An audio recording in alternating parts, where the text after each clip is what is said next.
Hello everyone. This year, LevelUp IAS has decided to put all our prelims economy videos of PMP program on YouTube to be available for everyone. The PDF notes for the same is also available in the Telegram channel given in the description. These videos takes care of all the basics requirement plus PYQ discussions. If the response for these videos are good, we also plan to come up with current affairs, economic survey of India and budget session in a very concise manner for preliminary examination in the coming days on YouTube only.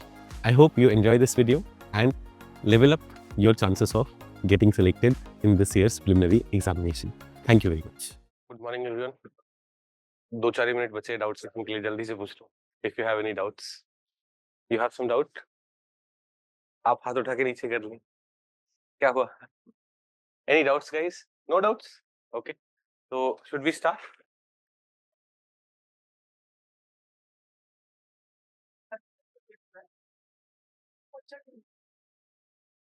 क्यों नहीं समझते? हाँ. क्या बताया था? बताओ क्या बताया था?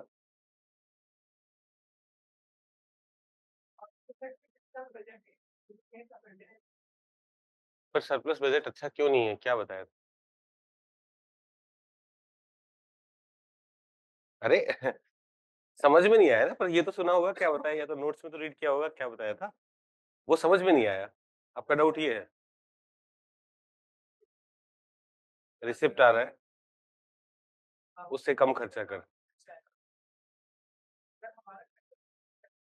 हाँ हाँ हाँ. और बताया क्या था?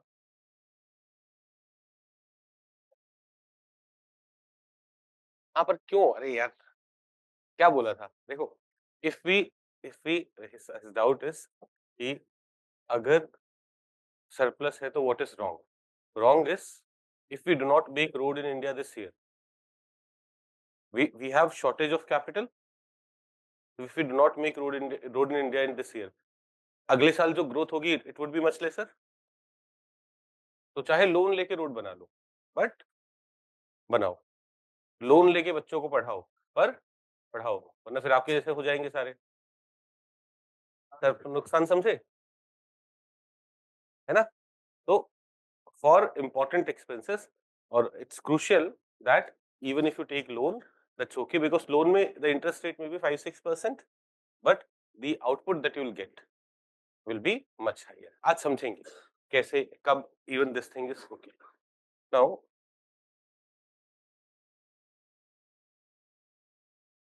how WPI is used as GDP deflator? Okay.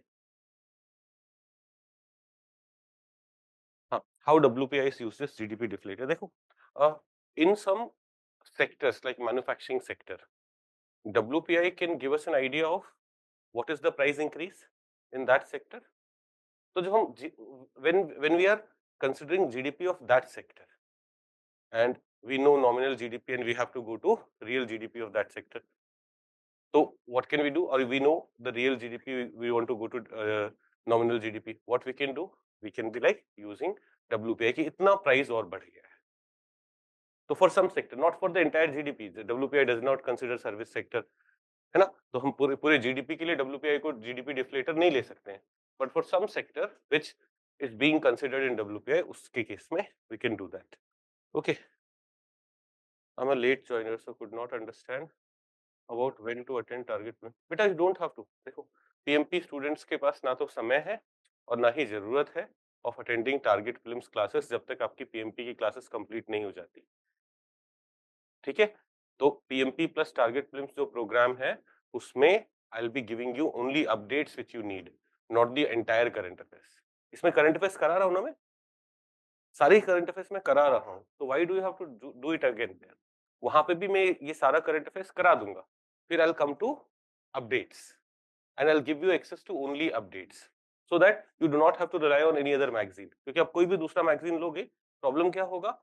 Half of the things are already done here. फिर आप उससे भी आधा ढूंढ ढूंढ के पढ़ोगे क्या पढ़ना है. Whereas if you'll do it with me, I'll make sure that only that thing goes in your target prelims updates or current affairs updates which is needed for you, which is not repetitive. Jaise after economy I have to start with science tech. You will see each and everything that has happened in science tech till January will already be part of your notes. जितने launches अभी हो रहे हैं plan सब आपके notes का part already होंगे इन PMP only. फिर sir what is the point of target prelims? अब नाउ इन जनवरी या मिड फेब मेरा साइंस टेक कंप्लीट हो जाएगा. उसके बाद भी तो बहुत सारी चीजें करनी होंगी. You should not need to depend on anything else. उसके लिए we have a option of people joining target. तो अभी जब तक आपकी PMP classes are going on, till that time you don't have to. None of you, even for those of you who are part of current affairs program, would not attend it because you're already doing 5 classes a day. Oh, sorry, 5 hours ka class. You're already doing that. Revise it, prepared for the test. In these classes, I'm including current affairs. Okay, I'm already including it. तो PMP में हम ये नहीं बोल रहे कि PMP में current affairs नहीं पढ़ाएंगे, पढ़ाएंगे. But जैसे last year क्या हुआ? PMP course was of 3 months, but current affairs में अप्रैल में भी पढ़ाता रहा, मई में भी मैंने एक डिफेंस की क्लास ली थी. अब पॉइंट ये है कि स्टूडेंट से कि 3 महीने की क्लास 5 महीने की, वो 3 महीने की क्लास 5 महीने थी. मैंने इससे कि आपको 28 अप्रैल तक का करंट अफेयर्स कराएंगे, तो फिर 28 अप्रैल से पहले तो उसे कंप्लीट नहीं कर सकते ना. इसलिए PMP will be of 3 months and उसके बाद करंट अफेयर्स सेक्शन जिसको लेना है सिर्फ वो लोग करेंगे. Okay, now any other doubts? No, should we start the class today? देखो, we are coming to the section on fiscal consolidation. देखो, we had studied fiscal slippage. What was fiscal slippage? Fiscal deficit का एक target रखते हैं. Suppose the target this year is 4.9 and we are not able to achieve that target. We go to 5 or 5, we remain at 5 or 5.1. Means our deficit is higher. The loan that we had to take is higher. The loan that we had to take is higher than what we had planned. That was fiscal slippage. Fiscal consolidation is reducing your fiscal deficit. At one time, India's fiscal deficit had become more than 6. So our deficit, the borrowing that government is doing, that is, when we say fiscal deficit is more than 6% of India's GDP. तो India की GDP जितना है उसका around 6% government had to borrow. That is huge, and that is why we need to go for consolidation. Can this kind of high fiscal deficit is not good for economy. We have to reduce it. That is fiscal consolidation. In India's case, fiscal deficit of around 3% is okay. Beyond 3%, थोड़ा ज्यादा है. The government takes measures to slowly reduce it. अब COVID-19 became a big problem. उस time revenue नहीं आया, but expenses were high. So fiscal deficit became very high. But since then, we have been taking measures for consolidation. We have been taking measures to reduce our fiscal deficit. So why do we need to go for consolidation, or what are the negatives about high fiscal deficit? Fiscal deficit जब ज्यादा होगा तो problems क्या होंगी? When we'll solve PYQ, we'll see this kind of questions are asked there कि fiscal slippage से या फिर high fiscal deficit will create which of the following problems. Those kind of things are asked. So we need to go for fiscal consolidation because fiscal deficit has certain negative impact. What are those negative impacts? तो पहला है fiscal deficit may lead to inflation. High fiscal deficit will lead to inflation. क्या ये समझ में आ रहा है? High fiscal deficit means government is borrowing a lot of money and then spending a lot of money. In that case, what may happen? There may be more, when more money is being spent, government का demand ज़्यादा होगा. That will lead to inflation. Plus, when it will be spending more money, people indirectly will have more money in their hand, leading to more money supply, and indirectly leading to more money supply, leading to inflation. Then it increases nation's debt. Already our debt is around 185 lakh crore only for central government. अब state government का, general government का देखोगे तो that debt is way higher. That debt will go to around 250 lakh crore rupees. इतना debt है India का, right? So if our fiscal deficit is high, we need to go for fiscal consolidation because high fiscal deficit will lead to increased national debt, and increased national debt will lead to our future generation. The loan we take it for 20 years, 30 years, 40 years. Our future generation will have to keep on paying the interest, and उनको बड़ा loan amount भी वापस करना पड़ेगा. So what would happen when they are paying a lot of interest? So they'll not be able to spend on infrastructure, welfare. उन सबको interest पे पे कर, तो that will also lead to vicious cycle of high fiscal deficit and low GDP growth. Why? देखो, money that you are creating, GDP that you are creating, where will it go? It will go to paying interest. अब इस GDP से को आप capital में spend कर पाते तो GDP growth would have been higher, production next year would have been higher.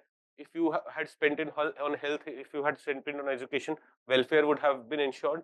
But that is not going to happen. So this is going to lead eventually. It will have negative impact on GDP growth rate. Then it may also have crowding out effect. Now, what is crowding out effect? देखो, when government has high fiscal deficit, what does it mean?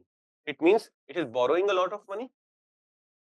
Today we'll study India's debt profile and we'll see 95% of the borrowing that government of India makes is from internal debt, not from external debt. Internal debt means banks will be buying government securities, other financial institutions will be buying government securities, we will be giving money to government. So when this is happening, think of this business person. This business also wants money in the form of loan, so that I'll be able to start my business or expand my business. But all these people are giving loan to government. Are they left with less money for businesses? Can this lead to crowding out? Businesses are not able to get money. They are able to, because government is borrowing a lot of money. Government को loan देना easier है because government के डूबने के chances नहीं होते. Government, like if you give money to government will pay it back to you. That is not the scenario with private sector or businesses. So people prefer giving money to government and this leads to businesses suffering. So this is crowding out effect, reduction in availability of funds for private investors. समझ में आ रहा है एक एक term? Negative impact of high fiscal deficit. Then erosion of government credibility. If government has to borrow, anyone who borrows a lot of, right, जिसका debt every year keeps on increasing, you will be worried. A friend of yours, he keeps on borrowing a lot of money and his debt is increasing every year and his income is not increasing that much. In that case, his situation is worsening. So we will study about credit rating agencies. Credit rating agencies. So what are credit rating agencies? Credit rating agencies are agencies. Let's say this is a entity, this is a business, or this is a government.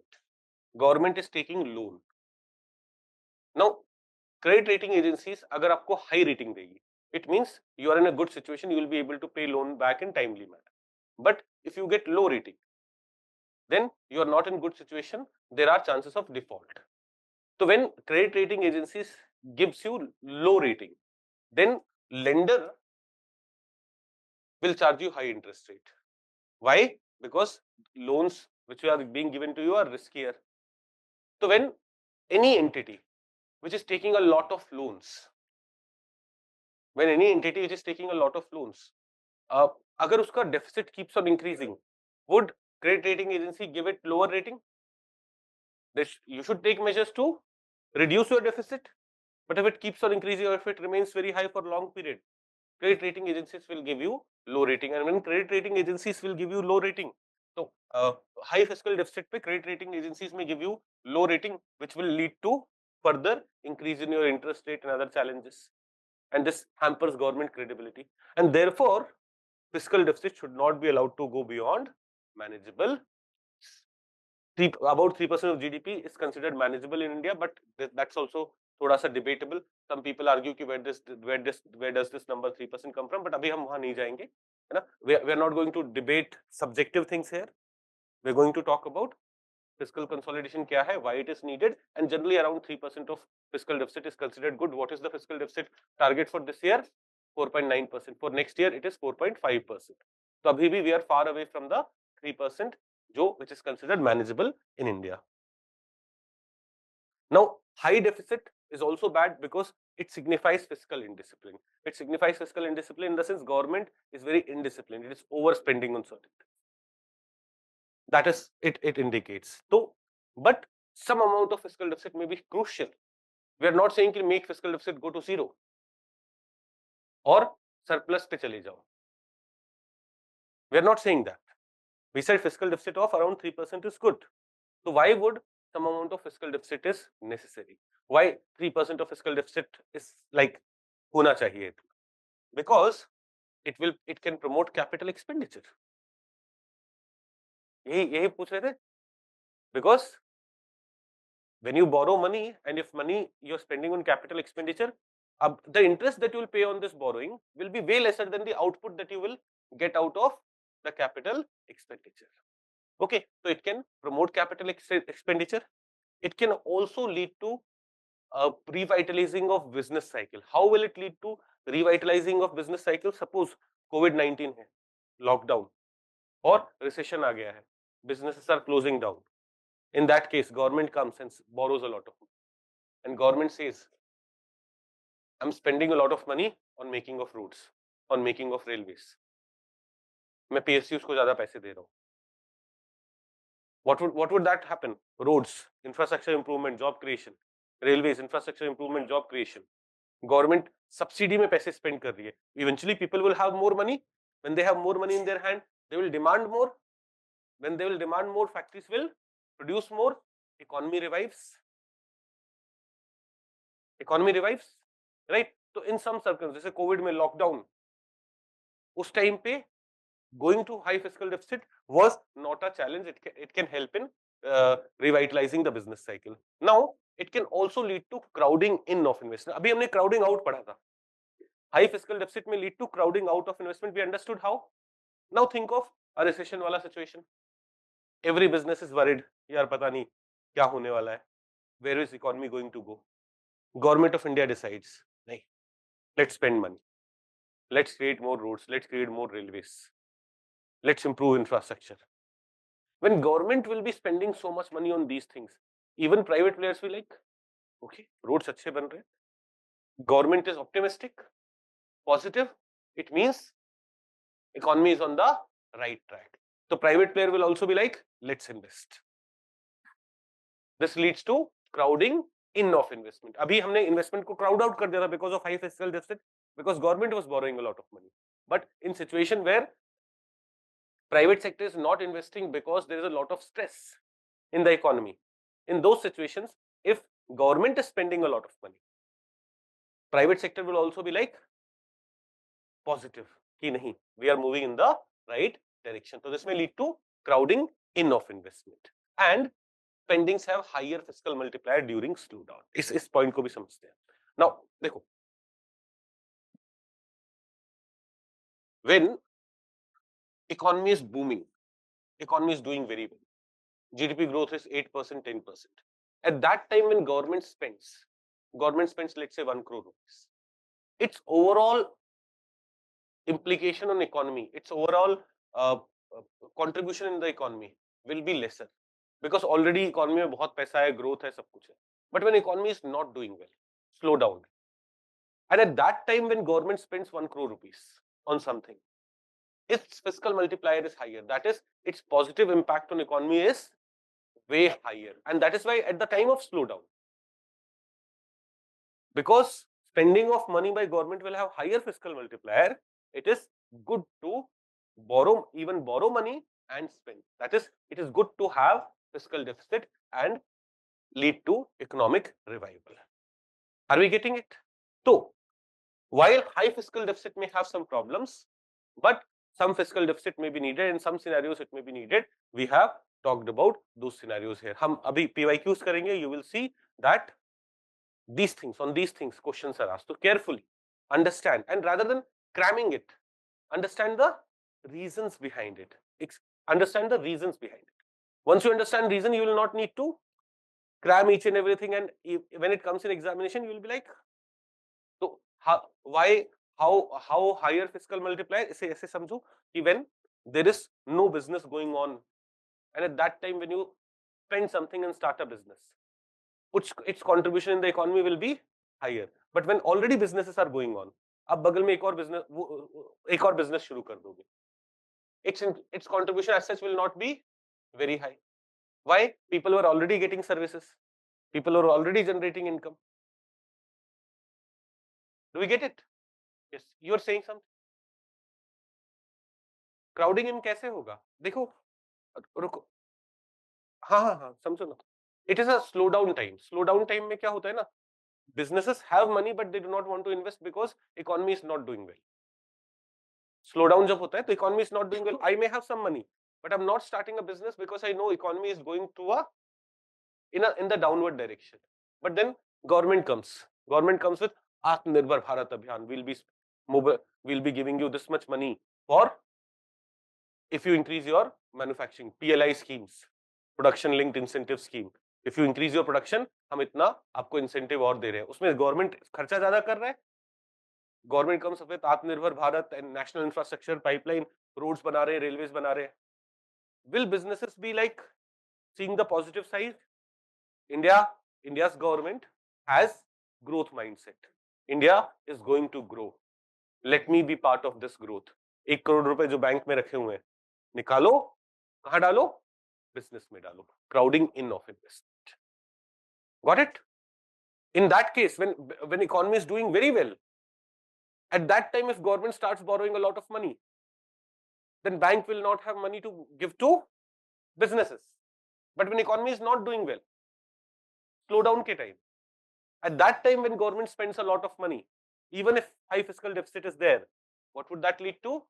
Crowding in of investment. Other businesses will also be like, okay, let's invest. Are we getting it? Are we all comfortable with this?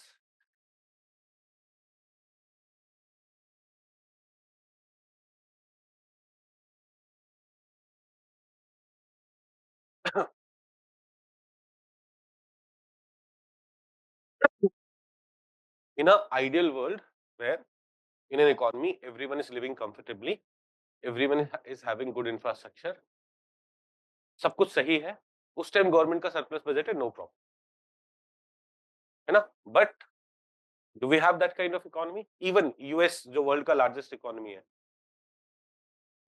do they need to improve their infrastructure? Do they need to improve their law and order situation? Does government need to spend?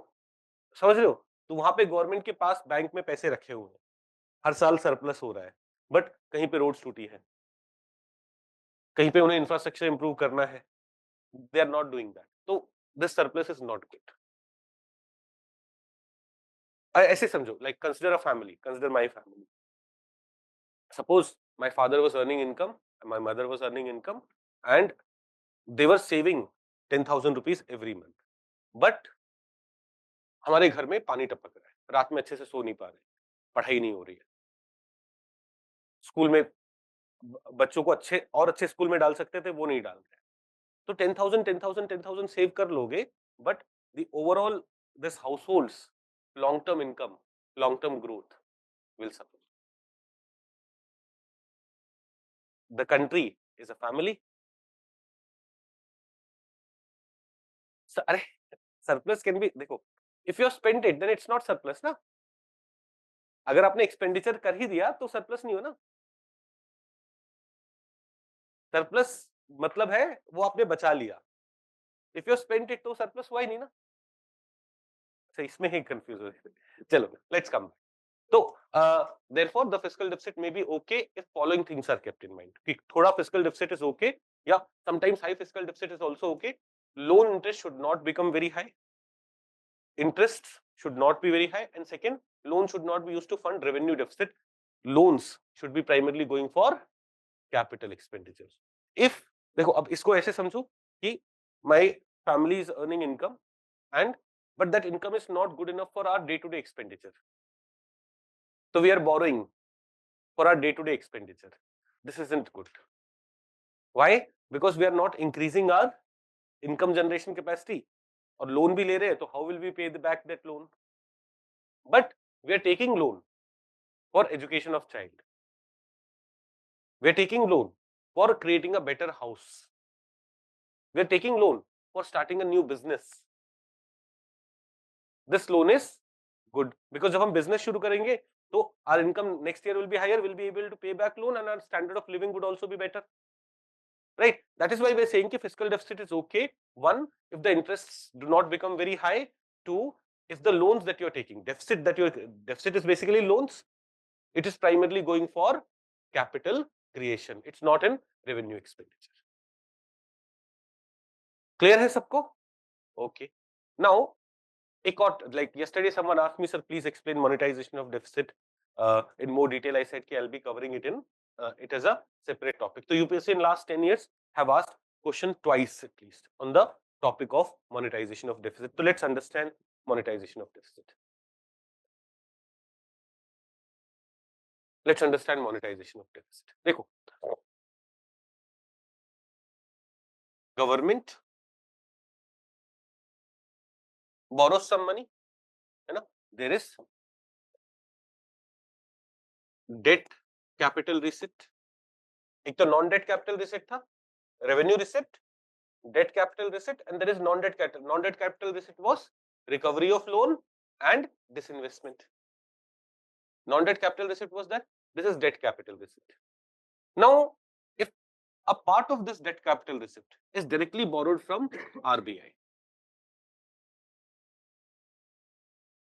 अगर RBI debt capital receipt का एक part government को दे रहा है, RBI is, देखो, one is RBI issuing bond and you're getting that money from SBI or from us or from other businesses. That's one option you have. Other is you take money directly from RBI. You take money from directly from RBI. So when government takes money directly from RBI, this is known as deficit monetization or monetization of deficit. When government takes money directly from RBI, अभी government क्या करता है? Government tells RBI issue bonds. RBI bond issue करता है, SBI comes and lends money to government. Individuals go and lend money to government. Businesses go and lend money to government. Okay, but ये ना करके if we start borrowing money from directly RBI, that is deficit monetization or monetization of. समझ में आई पहली बात? What is it? We'll understand why it is not done, why we gave up on it. Earlier we used to go for deficit monetization. 1990s में deficit monetization was a common thing. Whenever government had shortage, government will take money from RBI. We don't do that anymore. FRBM Act has prohibited it. It's allowed only in exceptional circumstances. Okay. What is monetization? In simple terms, monetization of deficit means printing more money, that is RBI buying government securities from the primary market to fund the government expenses. Now, देखो, यहाँ पे when we say primary market, it's like, what is primary market? Primary market is when government is issuing bonds and someone is buying those bonds. So someone is giving money primarily to government, like शुरू में जो पैसा government को दे. Now she may have bought bonds. Later she may want to sell that bond, but government will take it back only after 40 years. If it's a 40-year bond, so she may sell it to him. This market will be secondary market. देखो, एक Reliance Industries ने IPO किया. At the time of IPO, I bought some shares of Reliance Industries. Fine, I have some shares of Reliance Industries. This was primary market. Money went to Reliance Industries. I got ownership of some of the shares. Now, in future, I would want to sell this share. So I cannot go to Reliance Industries. Reliance, give my money back. I'll give you share back. I'll have to go to secondary market. On Bombay Stock Exchange, I'll sell it to someone else. You see, you can buy Reliance Industries ka share. So that is secondary market. Are we getting the difference between primary market and secondary market? So I say when government issues bonds, और government जब bond issue कर रहा है, आप तब खरीदे हो, that is money is directly going to government. That market is primary market. So RBI is not allowed. So when RBI subscribes to government security in primary market, that is जब government bonds issue कर रहा है, जब government securities issue कर रहा है, जब government ad hoc bonds issue कर रहा है, ad hoc bills issue कर रहा है, at that time RBI says, I'll buy it for you, take this money. That is RBI subscribing to government bonds in primary market. This is known as what? Deficit monetization. अगर RBI does it, this is known as deficit monetization. So, in simple terms, monetization of deficit means printing more money, that is RBI buys government security from the primary market to fund government's expenses. It thus means increase in RBI credit to government. Basically, RBI ka loan to government, RBI ka direct loan to government increases. This is what is monetization of deficit. Now, monetization of deficit does not mean that government is getting free money. RBI will not give. RBI is bank of government. RBI is bank of government. Monetization of deficit means, but RBI gives money to government at very low interest. If you go to market, market will determine at how much interest you will get money, right? If your situation is not good, or if I have better options to invest, I'll tell you, only if you give me high interest, I will be giving money to you. But when you go to RBI, RBI is your bank, but RBI is also owned by you. RBI is also kind of controlled by you. So RBI gives you loan at very low interest rate. And so government does not get free money, it gets money. When monetization of deficit happens, government does not get free money, it gets very cheap. पहले समझ में आया what is deficit monetization or what is monetization of deficit? All of us are comfortable with this? Now, till 1997, it was a common practice in India. That is, whenever government had some deficit, government will go to RBI. RBI, these are new securities, these are new bonds, give me money. But in 1994 and then in 1997, agreements were signed between RBI and government, where the funding through ad hoc treasury bills were completely phased out. Treasury bills, we understand? Ad hoc treasury bills, like it was not planned, in beach mein aake, government whenever it needed money, it borrowed money, it was phased out. Later, FRBM Act 2003 mein aaya, it has completely prohibited RBI from prescribing to the primary issuance of the government from 1st of April 2006. A very important part, dhyan rakho. FRBM Act has completely prohibited RBI. You will not subscribe to government bonds in the primary market. RBI का open market operation होता है, वो secondary market से चीजों को खरीदता है. कल जो आपको बुकलेट दूंगा मैं, मनी, मनी सप्लाई, इन चीजों पे, वहां पे will study about this thing only, कि आरबीआई सेकेंडरी मार्केट से बॉन्ड खरीदेगा. लाइक एसबीआई में have government bonds in primary market. SBI may have bought government bonds. Now RBI wants to increase money supply, so RBI will say, SBI, I'm buying your bonds. Order नहीं करेगा, RBI will say, I'm ready to buy bonds. People will give bonds to RBI. RBI will give them money. Money supply increase हो गया market. So when money supply has to be increased, RBI buys government bond from secondary market, not primary market. यहाँ पे आप देखोगे primary market में RBI buying bonds have been completely prohibited by FRBM. पहले there were restrictions imposed through agreements in 1994, 1997, but in 2003 the act came, FRBM Act came, and it said that from 1st of April 2006, the RBI is prohibited from subscribing to primary issuance of the government. सबको clear है? कोई इन चीजों पे mistake नहीं करेगा? Okay. RBI now only buys government bond in secondary market. Here RBI indirectly monetizes the deficit. FRBM Act has an escape. अच्छा, ये हमने समझ लिया secondary market वाला part. Now there is an escape clause in FRBM Act, which allows RBI to monetize government deficit in exceptional circumstances. In escape clause, which permits monetization of deficit under special circumstances, and that is why when COVID lockdown had occurred and economy was not doing well, several articles on monetization of deficit should be done. Government needs a lot of money, economy needs a lot of money, government should be able to do it, buy it from, or get it from RBI. It did not happen, हुआ नहीं था, but a lot of suggestions related to deficit monetization were being given. It should be done, because in exceptional circumstances, it is still allowed. There's an exception, there's an escape clause which allows. So while RBI is prohibited in exceptional circumstances, it may go and subscribe to government bond in the primary market. Got it? Now, advantages of above decision, advantages of prohibiting RBI's subscription of government security in the primary market, और monetization of deficit जो हमने ban किया 2006 से, 1st of April 2006 से, what were the advantages that we were able to get? First thing is, in general interest rate went up. In general interest rate went up मतलब क्या हुआ? देखो, earlier government was, RBI, give me money. RBI is like, ले यार 4% पे, 3% पे interest. Now government cannot get it from RBI. Government will go to the market. पैसे दे दो. Market will say, I have better option. Increase the interest. When you go to market, you have to play as per the what market demands. Increase the interest rate. So government का bonds पे interest rate increase. If it needs to borrow more money, it will have to go give more interest because you want to attract more people to buy your bonds. So in general, interest rate increased. When interest rate increased, अब देखो, please understand this. Think of this. I have an option of buying government bond. I'm a institutional investor. Let's say LIC के investment का decision मेरे पास है. LIC has a lot of money. I have an option of investing in government bonds. I have an investment of option of keeping the money in stock market. I have an option of keeping the money in FD.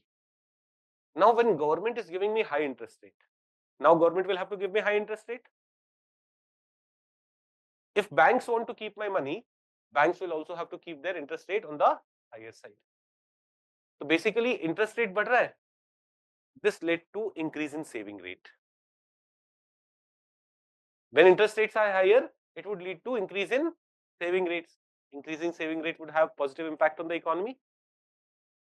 If you remember GDP वाले chapter में, did we speak about saving rates? 2005-6 से 2011 तक, did we see a spike occurring? At least till 7-8, did we see a spike occurring? One reason for that was government needing to borrow money from market and thus offering higher interest rate.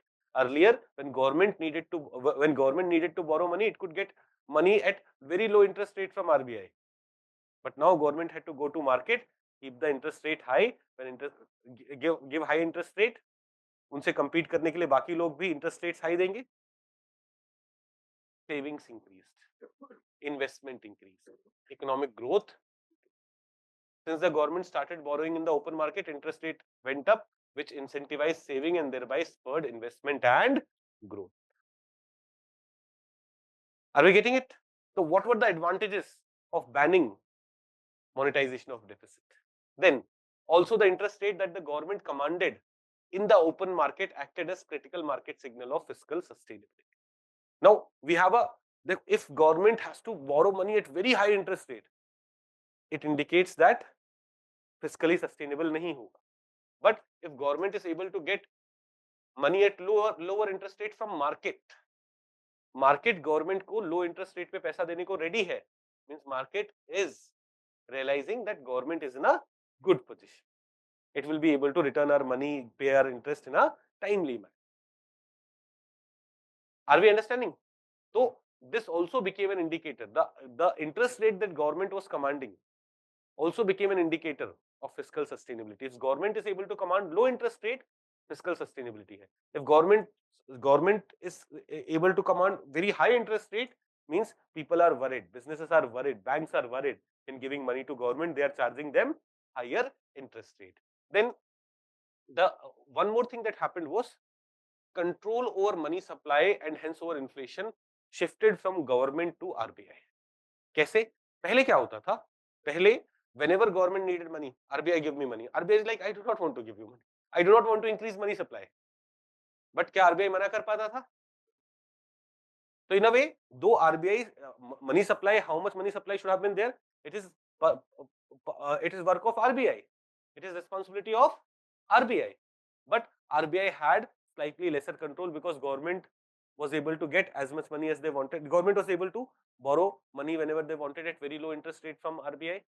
But now when RBI is not going to subscribe to government security in the primary market, so now RBI can decide money supply kitna hoga. Government's role there has come down. And we say that the growth story that India saw till 2008, 2003-4 से 2008 के बीच में, we went through a very high growth rate. One reason in it may have been played by banning of deficit monetization. Okay, now, but in some circumstances, deficit monetization may be needed. जैसे it provides fiscal stimulus. During, जैसे हमने बोला, COVID के time, some economists were suggesting go for deficit monetization. सस्ते में पैसे लो and revive your economy. So in some circumstances, it may be there and it can reduce the cost of borrowing for government and thus government के deficit को sustainable बना सकता है, but it has various negative implications also, and that is why we don't go for it. One implication of deficit monetization is inflation. When government is cheaply able to get money, it is able to spend a lot of money, it is able to demand a lot of things. What would that money increase? Money supply हो रहा है indirectly, that will lead to inflation. In long run, the increased money supply would definitely add to inflationary pressure. In fact, this is considered one of the most किसी और तरीके से 1 crore rupees market में जाना और इस तरीके से 1 crore rupees market में जाना, this is considered more inflationary. Why? Because government has got money at very low interest rate. We are understanding this? Second, increased supply of rupee may also lead to depreciation of rupee. और rupee depreciate होगा तो our imports may become expensive and so on. It may give rise to unproductive spending when government is cheaply able to get money.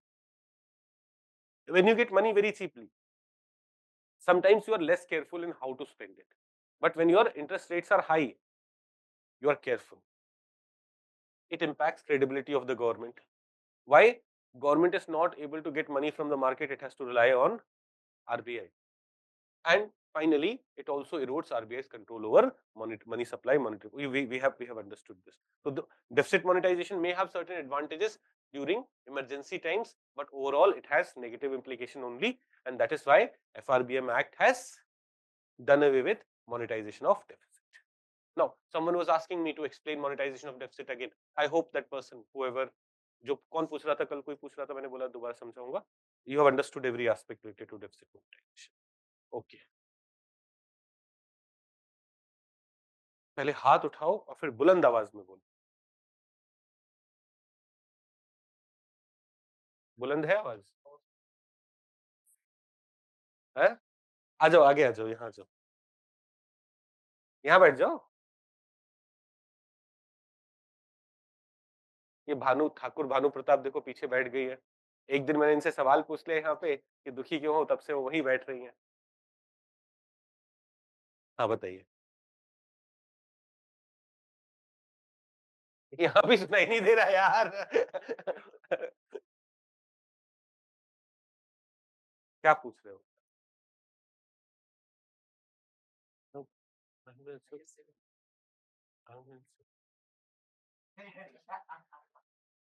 आगे समझ में. अच्छा, मुझे भी समझ में नहीं आया था, जोर से बोलो. तो गवर्नमेंट अगर ओपन मार्केट से बोरो कर रही है, हाँ,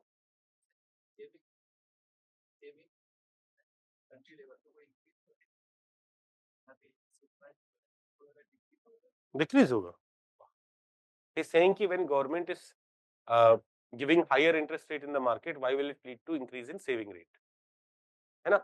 इंटरेस्ट रेट ज्यादा हो रहा है. देखो, मैं मेरे पास 1 करोड़ रुपए रखे हैं, है ना? अब I have an option of spending, giving it to government at 7% interest rate. पहले मेरे पास वो ऑप्शन नहीं था. Is there a chance I will spend it there, I will make it available, है ना?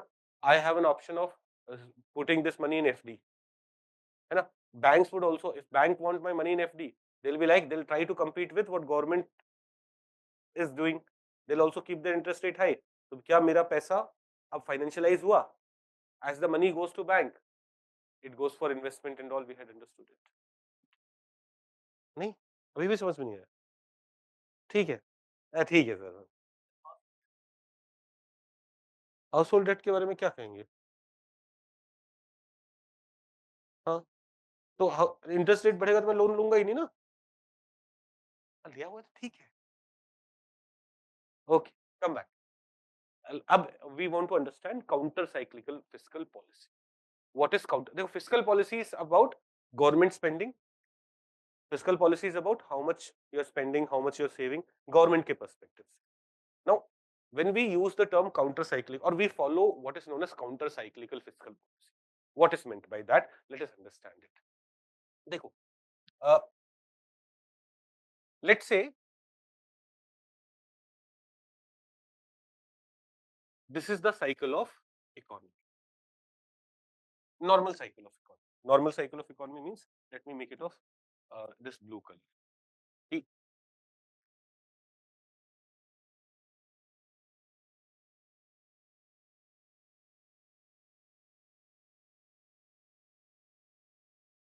This is normally how economy functions. There will be phase of growth, there will be phase of low growth. If government मतलब government अपनी fiscal policy modify, like government does not interfere with its fiscal policy, this is how market may be functioning. But government follows what is known as a counter-cyclical fiscal policy.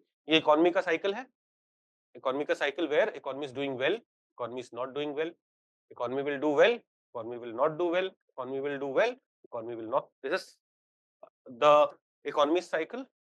Government follows what is known as counter-cyclical fiscal policy. Government will try to, or through its fiscal policy, counter it. Counter it means what? When economy is doing very well, already a lot of production is happening, we may be producing more than our potential GDP. Inflation may be higher. That may be unsustainable. The government will be like, we will not spend a lot. Because already, what is there? Lot of money is there in the economy. If we also start spending a lot of money, while the growth may go up, but inflation would increase, it would lead to negative impact on economy in long term. So we will not spend a lot of money. So if government decides to reduce its spending, the overall, this would have been the situation without any government interference. But government जब अपने expenses reduce कर ले रही है, तो economy will go like this. उसका growth rate would be slightly lesser, उसका output would be slightly lesser because government has reduced its spending. But at this time, when the economy is not doing well, when recession is there, COVID के time recession था, you will see government का deficit was very high. Government will try to reduce this recession. So because of government interference, what would happen? जो decline हुआ economy में वो थोड़ा कम. When we say counter-cyclical fiscal policy, government will try to counter this cycle. It is economy is in the downward direction, government will try to spend more money, and real economy will be something like this. So this is counter-cyclical fiscal policy. In the absence of any government interference, our growth may have been higher, our output may have been higher, and our decline may also have been higher. But government tries to come and reduce our growth, reduce our decline. This is known as counter-cyclical fiscal policy. This is what we follow. There is other approach. This is known as pro-cyclical fiscal policy. Cycle को support कर. This is economic cycle. इसको support करते हुए. So when economy is doing very well, what would happen? Government will get more revenue. When economy is doing very well, government will get more revenue. Government also spends a lot of money. In that scenario, what happens? Economy और ऊपर जाएगा. Growth cycle would be like this. But when economy goes down, government's revenue would reduce. Government will be like, हम भी कम spend करेंगे. We are not going to increase our fiscal deficit. Government also reduces its spending. If government reduces its spending, क्या economic growth और नीचे चला जाएगा?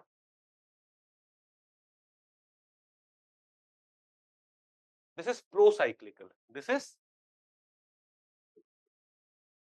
pro-cyclical fiscal policy. This is this one. This is counter-cyclical fiscal policy.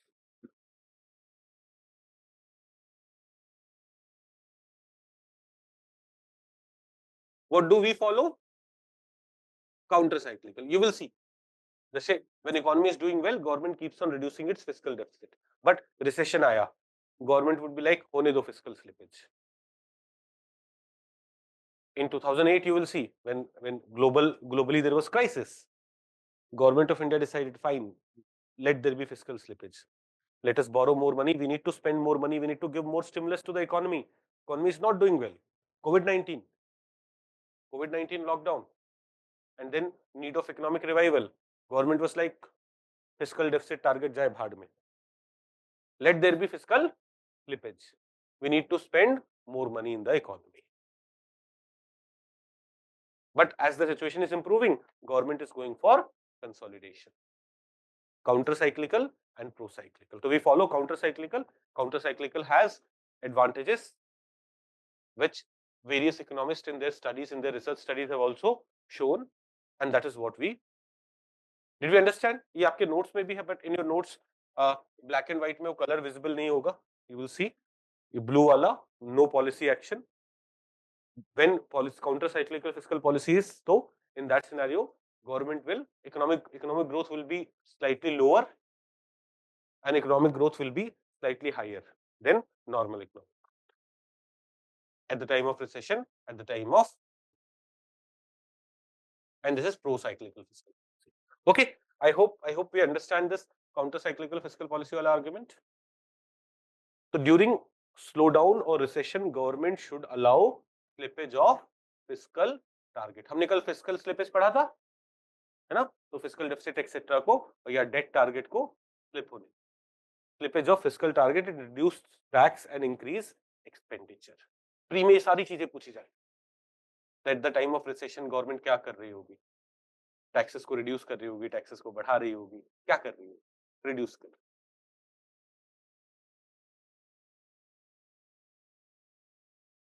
आते. है ना? This creates more demand and brings economic upswing. During boom period, government should perform fiscal discipline. Increase taxes, reduce government expenses, otherwise growth would not be sustainable, high inflation may result, and the amplification of boom can be disastrous in long run. Pro-cyclical fiscal policy क्या है? It is opposite of counter-cyclical. During boom, government may further increase expenditure to allow further growth of boom, and during recession, government may go for recessionary aspect. Now, she asked ki sir, what is the advantage of what pro-cyclical fiscal policy? देखो advantage तो ये एक तो ये होता है कि government does not increase its deficit. When government has more money during boom period, government will be spending more money. When government has less money, government will be spending less money. But अगर हम वो करने लगे तो it can be disastrous for economy. Just imagine COVID वाले time, government would have said कोई tax ही नहीं भर रहा, कोई जीएसटी नहीं आ रहा, कोई इकोनॉमिक एक्टिविटी हो ही नहीं रही, we don't have any money, कर लो जो करना है. Revival would have been very difficult.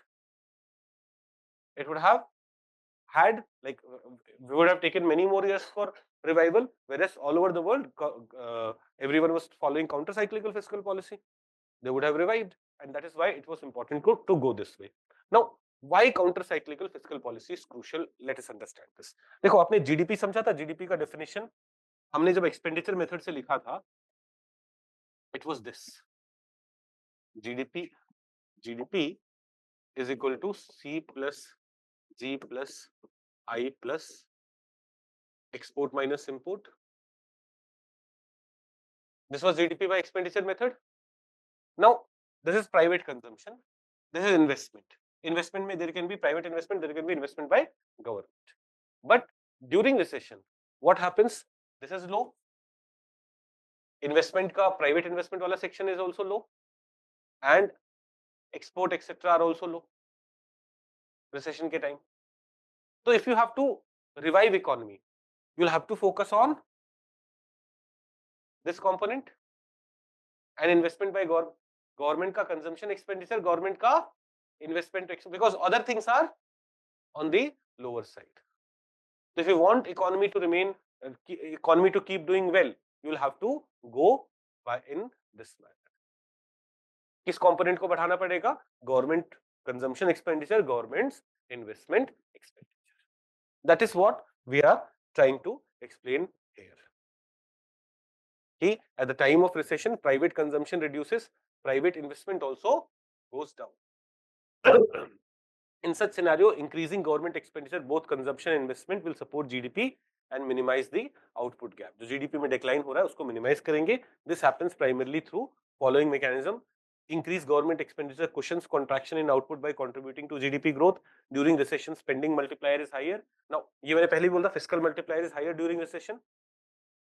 That is, if you spend 1 crore rupees, its impact on economy is way higher than when you spend 1 crore rupees in what phase? boom phase or when economy is doing very well. Higher spending by government also compensates for risk aversion by private sector. Like private sector during recession is trying to avoid risk कि हम invest नहीं कर रहे. But when government spend, this leads to compensation for this risk aversion, and it also enhances expectation multiplier by building confidence in tough times. And there are numerous studies. जैसे एक Osgan और McManus का study है. ये why am I referring to the study? Because Economic Survey of India में 2 साल पहले, तो this topic I have primarily taken from Economic Survey of India 2022 में, जब वो बता रहे थे 2021-22 का जो Economic Survey of India है ना, वो बता रहे कि why did government take this policy? Government took this policy. Government is doing all these things because we follow counter-cyclical fiscal policy. So they had also referred to some of the studies which have shown. They say the study impact. This study studied the impact of fiscal policy on macroeconomic outcomes of 114 countries between 1950 and 2010. They found that a counter-cyclical fiscal policy stance with policy action against the cycle acts as a stabilizer by reducing output volatility and keeping growth on a steady path. So it's not only in India, but by studying 114 countries, they have realized that it will keep growth more stable. What? Counter-cyclical fiscal policy will keep growth more stable. Got it? Now we'll go to the topic of government debt. Now before that, कुछ online बच्चों के भी doubts हैं?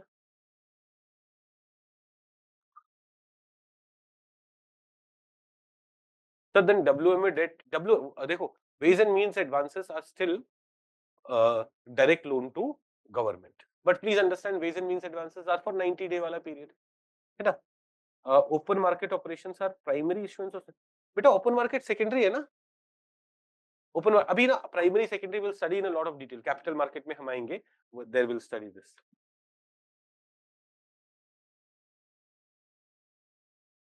Why are not allowed PI not understand primary market by RBI? ये अच्छा, ये आपको समझ में नहीं आया. Okay. Let me एक बार फिर से briefly. देखिए, first let's understand what is primary market. Okay, think of someone issuing stocks or someone issuing bonds. जैसे गवर्नमेंट बॉन्ड इशू कर रही है पैसे लेने के लिए, और रिलायंस जियो, मतलब रिलायंस जियो का आईपीओ होने वाला है अभी. Reliance Jio is planning for an IPO. ना, जियो फाइनेंस का आईपीओ हो गया, Reliance Industries is there, but Reliance Jio का भी आईपीओ होने का प्लान है. तो रिलायंस जियो जब आईपीओ करेगा तो it will issue some shares and will ask people buy our shares and give us money, right? When, तो जिसको प्राइमरली जो पैसा मोबिलाइज कर रहा है, here government was doing it in the form of bonds, here Reliance Industries is doing it by issuing equity shares. When they do it and mobilize money, this is happening in primary market. So when government issues bonds and let's say SBI buys this bonds and gives money to government, then this has happened in primary market. When Reliance ने bond issue किया और इस बच्ची ने खरीदा, क्या नाम है बेटा आपका? तनुश्री ने, तनु ने ये बॉन्ड, ये स्टॉक्स खरीदे.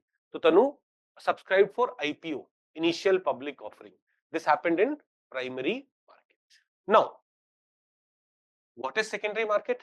नाउ तनु हैज रिलायंस के shares, but Tanu next year wants to sell those shares. Tanu realises कि अच्छा शेयर डबल हो गए, आई एम प्रॉफिट में हूं, I don't want to stick with Reliance in long term, I want to sell this shares. Now when where she will be able to do it? Secondary. She'll have to go to Bombay Stock Exchange or National Stock Exchange, and there she'll be selling it. That is happening in secondary. IPO happened in primary market. Okay, abhi iske baad, like for those of you who are not able to understand what is IPO and everything, don't worry. Capital market mein hum ise fundamental se samjhenge. ऐसे ही, when government issued bonds for the first time, SBI subscribed to it. That is primary market. Now, SBI wants to sell these bonds. Government will not take it. Government said, मैंने तो 40 साल के लिए पैसे लिए. Long term, I didn't, government will say I have taken money for 40 years. I needed money for 40 years. I'll give you your money back in 40 years. Every year I'm giving you interest only. Other than that, I'm not giving you anything. That is, what is my commitment? But SBI needs money. So SBI may again go to some other player, ICICI. And when ICICI bond, SBI से bond ICICI खरीद ले. This is happening in secondary market. Here does government get any money? No. Government को तो पहले मिल गया ना. ऐसे ही when Tanu is selling it to someone else, Manu, on Bombay Stock Exchange, does Reliance get some money? No. Tanu gets money. This is happening in secondary market. ये समझ में आया प्राइमरी सेकेंडरी मार्केट का difference. Now we will study this in a lot of details, don't worry. Capital market is about this only.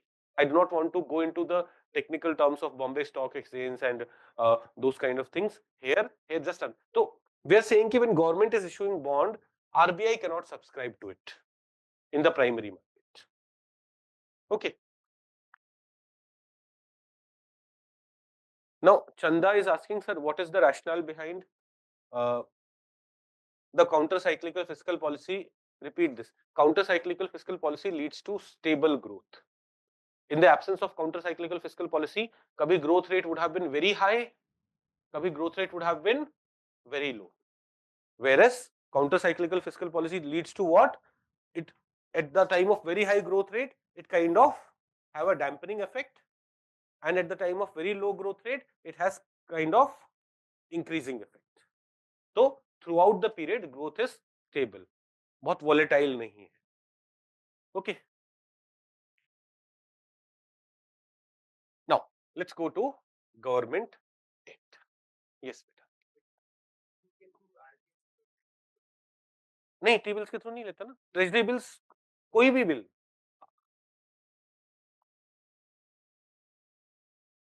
अरे वो RBI ने से ना इशू किया होगा.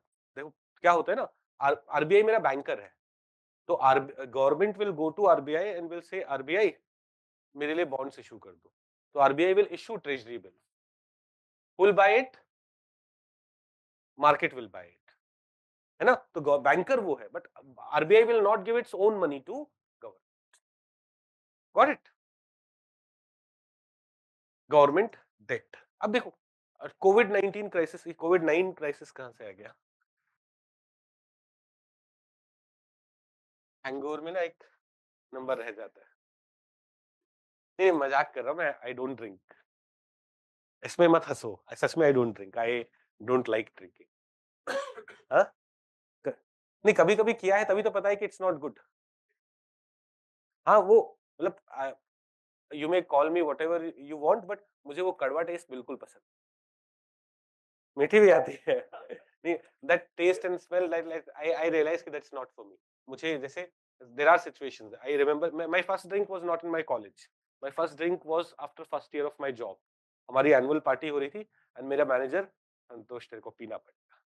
आई had that drink there and I realise ये बकवास चीज है. और कभी मुझे बहुत पसंद नहीं रहा है, तो it's not something I subscribe to. वो तो मैं मजाक में ऐसे बोल देता हूँ कि गलती किस वजह से हुई है. हैंगओवर की गलती, हैंगओवर की वजह से नहीं है. गलती रात में नींद आ रही हो तब टाइप कर रहे हो, उस वजह से हो रही है. Now I am realising my sleep and schedule is improving जब से मैंने पीएमपी पढ़ाना शुरू किया. मतलब मैं 12-1 बजे सो जा रहा हूँ. कल मैं 1 बजे बेड पे चला गया, 1:45 पे सोया हूँ, बट 1 बजे मैं लैपटॉप लेके बेड पे घुस गया था कि सब हो गया, चलो काम वाम हो गया है, अब थोड़ा सा टीवी सीरीज देख लेते हैं. That's a bad habit. I am trying to shift to reading books, but मेरा ना टेबल लैंप मेरा भाई ले गया था. तो मैं जब ऐसे गया तो मेरा मेरा टेबल लैंप नहीं है, तो आई हैड माय लैपटॉप. मैंने कहा चलो फिर कोई मूवी शूवी देख लेते हैं, है ना. वैसा सीन है. अदरवाइज आई एम ट्राइंग कि लास्ट 30 मिनट्स में I should read something. Screen time नहीं होना चाहिए to have good night sleep. But anyways it's improving. Otherwise आज से 2 वीक पहले मैं कभी सुबह 4 बजे सो रहा था, कभी सुबह 5 बजे सो रहा था. तो all of you will also be improving, I think. ये सुबह ना, सुबह when you get up and वो ठंड लगती है ना, तो मेरे को 2-4 गालियां दे देते होगे, है ना. बट उसके बाद like In a few months you'll realize कि नहीं sorted है, जीवन sorted, like getting up early in the morning is important, है ना? चल नहीं अंडरस्टैंड, दे दिया करो, कोई दिक्कत नहीं। मैं उठ के खुद देता, अरे यार इतनी सुबह कौन, आज सुबह सुबह उठा 7 बजे, एकदम ठंड थी यार ज्यादा, एकदम मेरे याद नहीं जाना मुझे पर फिर भी I got up, I got ready, I took bath, I came, है ना, इट हैपेंड। चलो,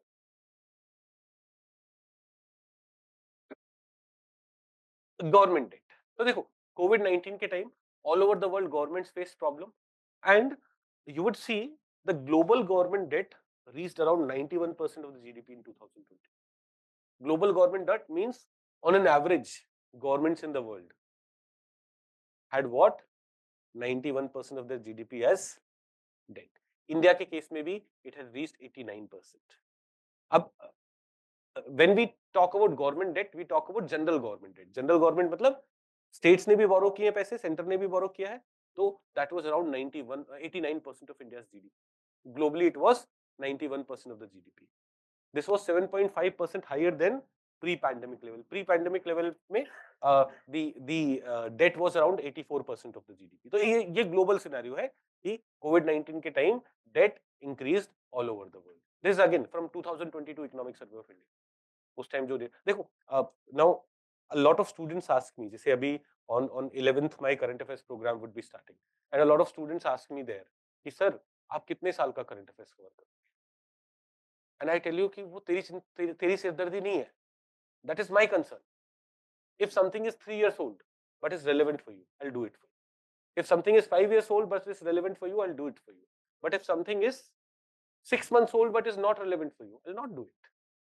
So if you are studying with me, let that be my headache. Your headache should be sir इतना सारा पढ़ा रहे हो, मैं रिवाइज कैसे करूं? उसके लिए डेली पढ़ना पड़ेगा, वीकेंड पे टेस्ट टाइमली देने पड़ेंगे। अगर कोर्स को सिस्टमैटिकली फॉलो करोगे कोई प्रॉब्लम नहीं होगी, अगर हैफेजार्डली फॉलो करोगे, हाफ हार्टेड फॉलो करोगे तो बहुत प्रॉब्लम।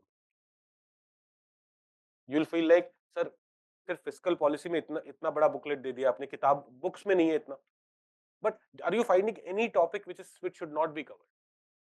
सारे करंट अपडेट्स के साथ, इकोनॉमिक सर्वे ऑफ इंडिया के अपडेट के साथ, बजट के अपडेट के साथ सब कुछ कर रहे हैं।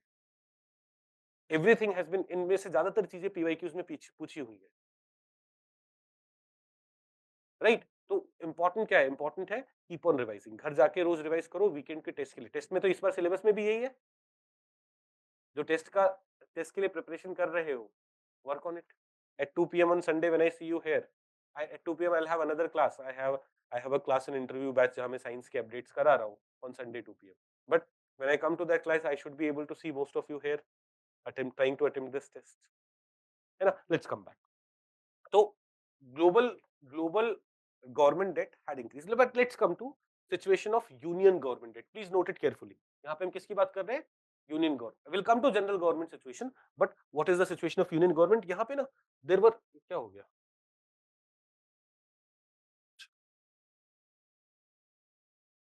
यहाँ पे ना there are some corrections that will make, will come to that. This is the scenario of union government debt. Union government का debt in 2018-19 was 50% of our GDP, was around 93 lakh crores. It has kept on increasing every year. In terms of absolute number, it will keep increasing because क्या हमारा deficit है हर साल 4%, 5%, 6%? We have had deficit every year. If we have deficit, are we borrowing more? If we are borrowing more, see, our absolute debt of union government has kept on going up. It was 93 lakh crore in 2018-19. It is 185 lakh crores in 2024-25. For this financial year, the financial year where we are, it is 185 lakh crores. Union government only. This is not including state governments. This is the debt that the government has. Now, ये sustainable है नहीं, उसको पढ़ते हैं, but no. देखो, जब हम number से खेलते हैं ना, तो हम मिस इन्फॉर्मेशन स्प्रेड करते हैं। जैसे like Congress leaders are saying कि 2014 में government debt was so small, है ना, कुछ 30 lakh crore rupees, you have made it 30-40, you have made it grow to 180 lakh crore rupees. ऐसे मोदी जी भी खेलते हैं, वो नंबर्स कंपेयर करते हैं और बोलते देखो पहले इतना था अब इतना हो गया। Unless you understand whether those things are sustainable, whether those things are good, we are studying economy तो we can understand कि यार वो डबल होना is okay, 5 साल में डबल होना is okay, या those kind of things are okay, तो we'll be like ठीक है। But for a common man, when we say that debt यहाँ से यहाँ बढ़ गया है, they may assume कि government is not working inefficiently. By looking at this debt, don't assume that government is not working inefficiently. Don't assume that. Okay, पहले पता होना चाहिए पहले डेट कितना है, debt has increase, but as a percentage of our GDP, as a percentage of our GDP, debt increased in from 2018-19 to 2019-22। अब 2019-20 में Covid का इतना इंपैक्ट आया नहीं था, वो lockdown was only for 7 days. यहाँ पे debt increase was because government का रेवेन्यू रिड्यूस हो गया, because government had made a big change in 2019 in corporate tax. आज हम पढ़ेंगे what change happened in 2019। देखो अगेन, अब नाउ 2019 में जो चेंज हुआ that is 6 year old, but are we covering it? We are covering it because that's a important update. तो कोई चीज 6-7 साल पुरानी है फिर भी हम कवर करेंगे, बट कोई चीज 6 महीने पुरानी होगी but it will not be relevant, we don't need to cover that, that's not important. If we start covering all those things then problem हो जाएगी पढ़ाई में। तो एज अ परसेंटेज ऑफ आवर जीडीपी, what increased? Debt increased. Then COVID occurred, drastic jump. But after that, there has been a decline. In 2023-24, we again saw an increase. And again this year, it is expected to go down. And in future, it is expected to continuously go down only. तो अब जो pattern based question आएगा, India का debt in last few years और union government का debt in last few years has kept on increasing. True or false? True. Debt has kept on increasing. This is debt. Debt as a percentage of GDP has kept on declining. अरे यार क्या कर दे, गड़बड़ कर दोगे ना। Debt तो has kept on, when we have fiscal deficit तो डेट तो बढ़ेगा ही। This year we are taking a loan of 15 lakh crore.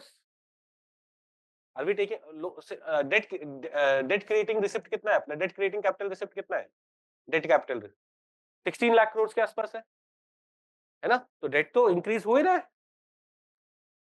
ध्यान से सुनो और ध्यान से रीड करो और ध्यान से आंसर करो। I am giving you everything that may be needed for your preparation, right. एकदम ध्यान से पढ़ना है, मतलब जो आता यहाँ आता था आपको, डेट इज इंक्रीजिंग, बट फिर भी आपने बोल दिया नहीं, debt is, debt as a percentage of GDP has increased, decreased, again increased, again on decreasing trend. तो यहाँ पे स्टूडेंट्स में मिस्टेक कि after 2021-22 debt to GDP ratio has kept on going down, will assume कि हाँ वो सही है, बट वो सही नहीं है। Here in last year only in 2023-24 we see debt to be increasing. We'll understand the reason. We'll understand the reason for it. Now देखो, central government debt in lakh crores, has it kept on going up? As a percentage of GDP, it increased, went down, but this year there's a slight increase. Then it is expected to go down in 2024-25. Clear है? अब अगर वो pattern based questions आएंगे, वहां गलती मत करना। तो अभी क्योंकि वी आर डूइंग PYQs, तो I will not be able to give you this pattern based question, but हम एक रिवाइज थ्रू 500 को, once your course is complete, we'll revise everything with the help of RTFQ, revise through 500 questions, and there I'll be making many questions on these patterns because UPSC has asked these kind of questions in the past, तो उस time वहां पे गलतियां मत कर। Okay, now India's central government debt is projected to escalate to 185 lakh crore. We have already seen that number in the table in 2024-25, which or 56.8% of the GDP by FY26. 56.8% of the GDP by FY25, up from 93 lakh crores or 49% of the GDP in 2018-19. Now, what is the debt position of India? अब ना ये दो corrections कर लो, यहाँ पे ना पिछले साल वाला डेटा रह गया था, while in table and everywhere I had uploaded the updated the data, but here in your notes data of 2023-24 was there, data of 24-25 should have been written, the two things that I have highlighted here. पहले correct करते हैं फिर हम आगे चलते हैं। Debt position of government of India में जो ये दो डेटा है,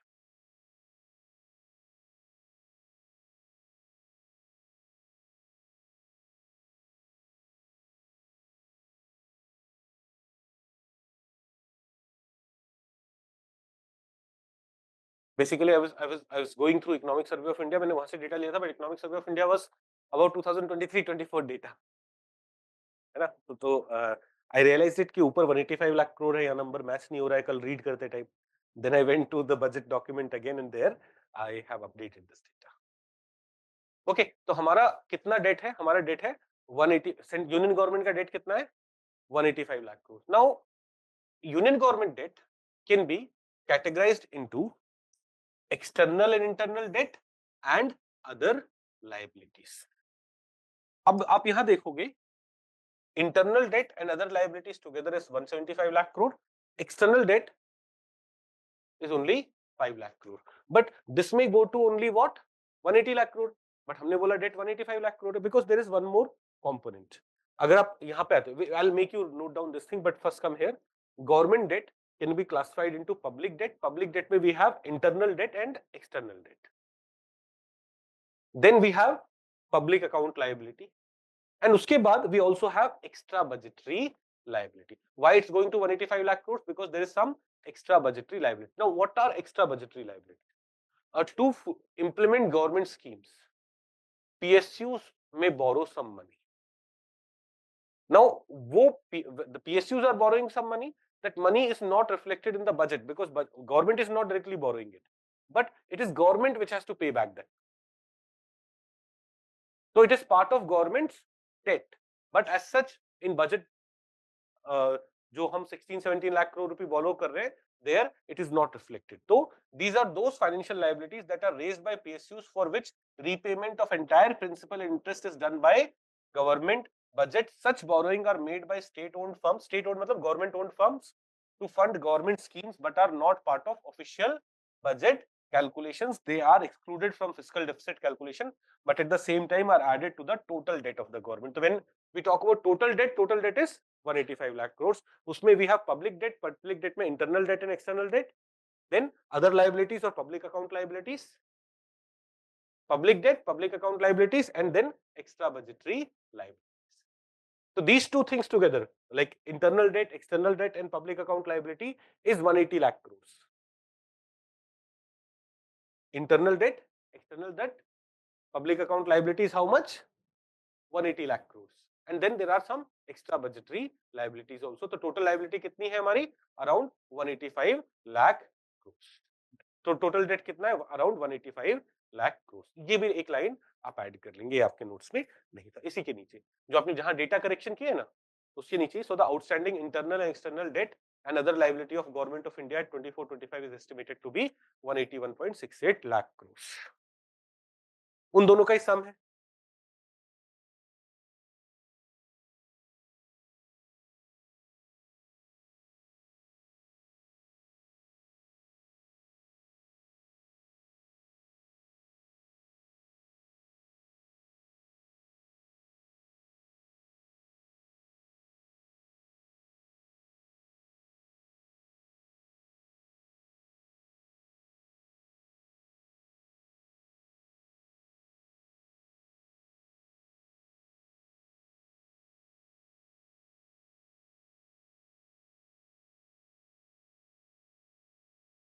Yes, state-owned firms are PSU. Extra budgetary liabilities are part of internal part of. नहीं देखो ना, यहाँ पे public debt में we had internal and external वाला component. Then we have public account liability and then we have extra budgetary liability. तीनों अलग-अलग component. अरे जो अपन ने other liabilities था ना, जो government is using that money and may have to pay it back, and that we have not exactly borrowed, but it is available for government's expenditure. Okay, चलिए. Anyways, what were we talking about? We have done this. तो ये update, ये मैंने थोड़ा सा mistake कर दिया था. I'm sorry on that part, but outstanding internal and external debt and other liabilities is 181 lakh crores and total 185. अब इतना एकदम nitty gritties में जाने की जरूरत नहीं, but you should understand that our union government debt is around 180-185 lakh crore. Please note, external liability in public debt is less than 5%. External liability कितना है? Of around 5 lakh crore rupees, है ना? So it's way less than 5% overall. Okay. Ab now we'll understand some important terms. Jैसे we are saying union government debt is characterized by low currency risk and low interest rate. हमारा union government का debt है, it has low currency risk. Currency risk low क्यों है? Because if the exchange rate fluctuate, risk is not that high because our external debt is only 5%, less than 5%, and therefore currency risk is low. बात समझ में आई? देखो, suppose our most of our debt was from external loans, है ना? तो we may have borrowed $100. Let's say हमने $100 borrow किया और वो सारा external loan से borrow किया. When we have to repay it, when we borrowed it, $1 was 50 rupees. When we repay it, $1 is 80 rupees. तो repay करते टाइम हमारा risk बढ़ जाएगा, like payment that we'll have to make will be higher. So this is called currency risk. But India में currency risk is low because most of the money that we have borrowed is from internal debt, external debt is less than 5%. आप समझ में आया? India's union government debt is characterized by low currency risk. Is everyone comfortable here? Then it also has low interest rate risk. Now, what is interest rate risk? Interest rate risk is this: when I borrowed money, I borrowed it at low interest rate, but जब मुझे interest pay करने का number आया, तो because interest rate was floating, at the time of payment of interest, my interest rate became very high. This is interest rate risk. But India में most of the central government का most of the loan is what? Fixed interest वाला. If the loan was at floating interest rate, then there would have been interest rate risk. For example, I'll tell you, when we are taking home loan, so 2020 में ना COVID के time, everything was doing very badly. Interest rates were also very low. So people took home loans at very low interest rate. But they took loans at floating, like उस time low है, but interest rates were floating. So now, I suppose I took a loan of 1 crore rupees and I have to pay 80,000 rupees every month as in EMI. But what happened? 2022 में interest rate increased a lot. So interest rate payment मेरा बढ़ गया. So rather than 80,000 EMI, now I have to pay 1 lakh rupees of EMI. This increased burden on me. This may make my situation unsustainable. So this is interest rate risk. But in India's debt, in union government debt, interest rate risk is not there. Why? Interest rate risk is very low. Why? Because most of our loans are at fixed interest rate. Okay, बात समझ में आई है दोनों चीजें? Low currency risk, low interest rate risk. In preliminary examination or in test, we may give you this kind of question: India's debt, union government debt, is characterized by low interest rate risk, low currency risk, low rollover risk, reduced rollover risk. आपको ये तीनों term समझ में आने चाहिए और then you should be able to mark it properly. What is rollover? What is rollover risk? India में debt is characterized by reduced rollover risk, but what is rollover risk? Let's understand that.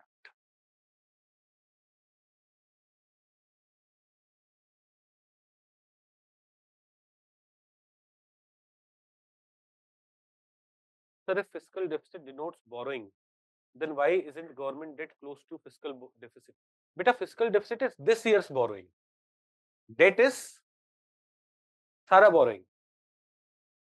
है ना? When I take loan for 40 years, I will take loan and I'll return it in 40 years. है ना? But next year also I'll take some more loan. Next year also I'll take some more loan. Next year also. So debt is overall debt. Fiscal deficit is the deficit for that year. Okay, let's come back. हम क्या बातें कर रहे थे? हाँ, rollover risk. Now, what is reduced rollover risk?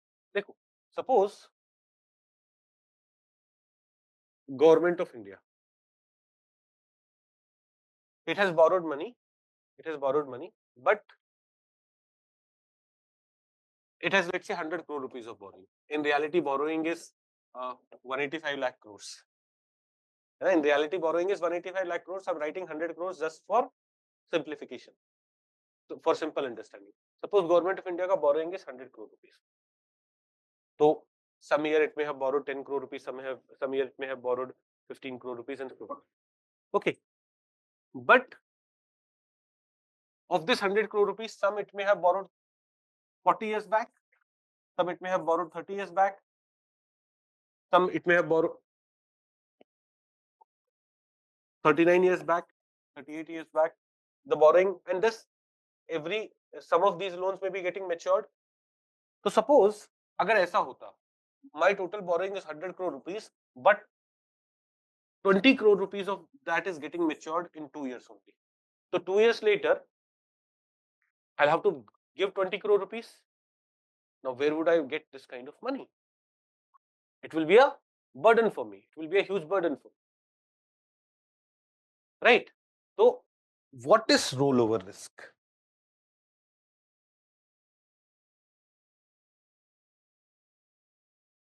This is the proportion of dated security maturing in less than 5 years. नहीं यहाँ पे rollover risk is because of the debt repayment. You may have to take more debt, huge debt. आपको debt repay करना पड़ेगा, उसके लिए आपको बहुत सारा debt लेना पड़ेगा. That will be very risky. It will increase your debt amount and it will increase your burden a lot. But that would happen when your loans are getting matured. A lot of your loans are getting matured in short period. Or average maturity of your loan, of your pending loan is very low. Let's say average maturity period is 5 years only. It means in around 5 years, I'll have to kind of pay almost all my loans. But if average maturity period is 8 years, 10 years, 12 years, it will indicate that there is no rollover risk. The payment that you'll have to make is fairly far away. It's fairly far away. And 12 years later, देखो, 20 crore rupees paying today or 20 crore rupees का payment 10 years later. 10 years later, 20 crore rupees would be a much smaller amount. And that is what is being said here, that the debt is characterized by reduced rollover risk. This is because gradual elongation of maturity profile of the union government's debt. Over the year, what is happening? Maturity profile of union government debt is getting larger. That is, average maturity period is increasing. The proportion of dated security maturing in less than 5 years have seen a consistent decline in recent years. अगले 5 year में कितना proportion of debt is maturing? It is seeing a decline over the last few years. The weighted average maturity of the outstanding stock of dated securities of the government has increased from 9.6 years in 2011 to 12.5 years in 2024. So average maturity age कितना है हमारे debt का? 12 years.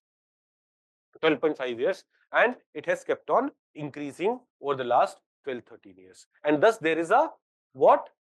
Our rollover risk is reducing. Reduced rollover risk. So union government debt is characterized by, पहला क्या था? Reduced currency risk. दूसरा, reduced or low interest rate risk. Why? Because our foreign currency debts are very low, less than 5%. Reduced currency risk हो गया. और क्या था दूसरा? Interest rate risk, because most of our loans are at fixed interest rate, and then rollover risk is also reducing because average weighted maturity period of our loan has kept on increasing. It has gone from 9 years to 12 years. Similarly, the loans which are maturing in 5 years, that has also kept on overall reducing.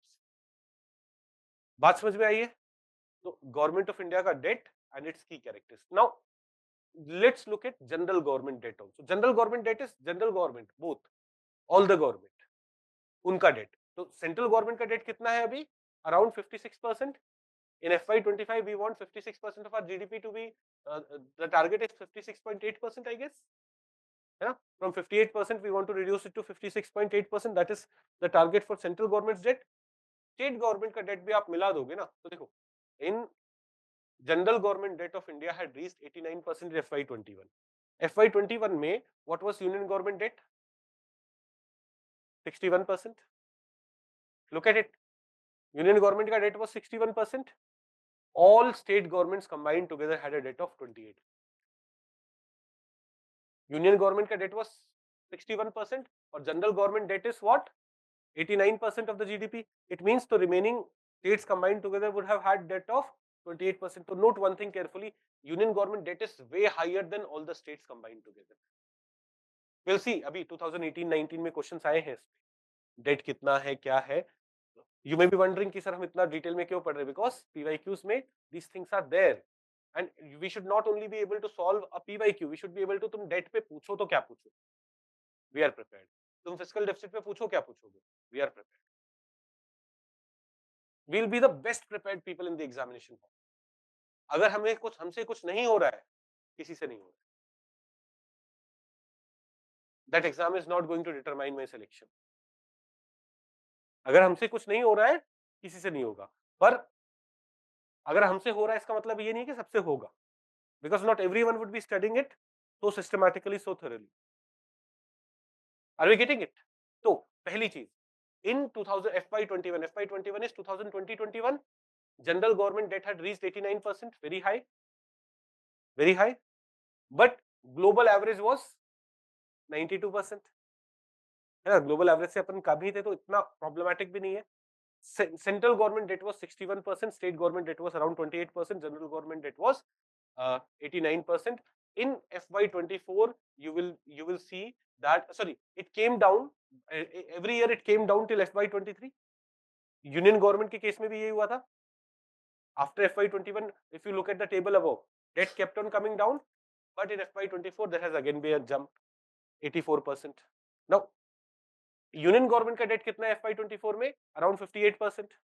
State governments combined together have debt of around 26%. क्या हमें समझ में आ रहा है? Okay. The general government debt to GDP ratio increased slightly in FY24 despite a declining primary deficit. Why? Because of monetary tightening, there has been a spike in interest rate payment. And because there has been a decline in inflationary pressure, तो अपना nominal GDP इतना नहीं बढ़ा. Inflation बढ़ता तो nominal GDP would have been higher. We are giving this number as a percentage of nominal GDP. So why FY21 में debt increase? We can understand the reason. Why in FY24 debt increased? They're giving two reasons. One, they're saying that monetary policy tightening has led to increase in interest rates. So interest rate payment or interest payment had increased. So for that they needed to borrow money. That's one aspect. Second, they are saying because inflation was kind of under control. Because of monetary policy tightening, what happened? Inflation got under control. Inflation control हुआ तो क्या nominal GDP कम होता है? Nominal GDP is market अभी current prices के basis पे. Current prices would have if they had increased 10% more, GDP would have been higher. So as a percentage of GDP, this number could have been lower. So for these reasons, for these two reasons, our what increased? Our debt has increased. However, the Economic Survey of India is saying, however, general government debt to GDP ratio is expected to resume declining trend because of increased prospect of monetary policy easing. Like there are chances that monetary policy will be eased and thus more money supply would be there, and uptick in WPI inflation. WPI is used as deflator wala mechanism, so nominal GDP will be higher, and government's continued commitment to fiscal consolidation. Government is taking measures for fiscal consolidation, and thus as a percentage of our GDP, borrowing would also reduce. So when borrowing reduced, the overall debt also gets under control. So for these reasons, it will be able to. So in general, when we talk about general government debt had was below 70% in FY19. In FY20, it increased to beyond this thing, but FY21 May it went up to 89%. Then it has been coming down, but it again went up. In FY24 it has went up. It may come down again. ठीक है. अब देखो, all this is from where? Economic Survey of India. इनमें से कोई भी ऐसा data वो नहीं है जो मैं बना के, कुछ टेबल्स जो ऊपर बनाए हैं that I have myself created on Excel, but otherwise all these figures, all this data is from ये टेबल ये मैंने खुद बनाए हैं Excel में जाके, but otherwise everything is from either budget document or Economic Survey of India documents. Are we clear? Are we clear about this? So debt situation, we're comfortable with that. Abhi, when we do PYQs, you'll realize that questions on these have been asked. Questions on these things have been asked in the past, and in future also they may ask it. We should be very well prepared. Okay.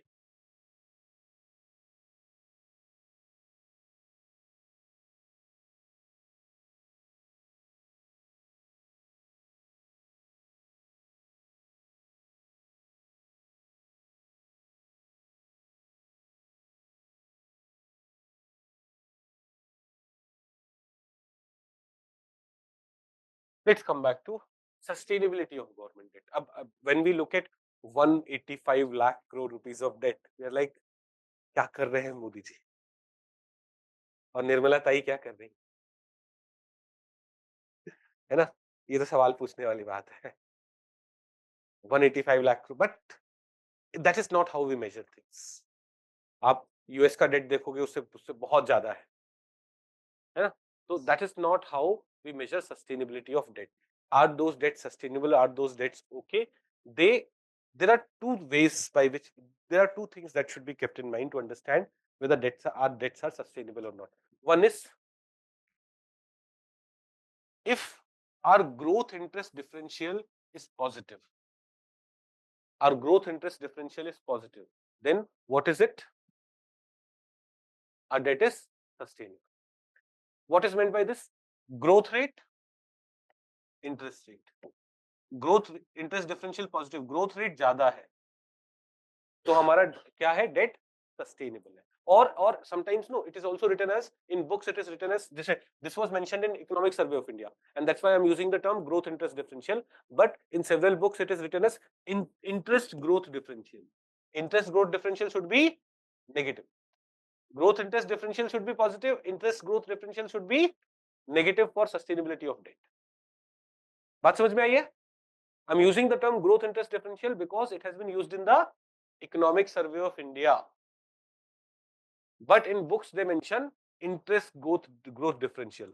तो interest ज्यादा होना चाहिए, कम होना चाहिए? growth से कम होना चाहिए. तो interest growth differential should be negative for debt to be sustainable. For debt to be sustainable. Do we get this? Or growth interest differential should be positive. So positive growth interest differential keeps the government debt sustainable. In India, differential historically has been positive. If I take you here, if you look at this image, in general, our growth interest differential has been positive.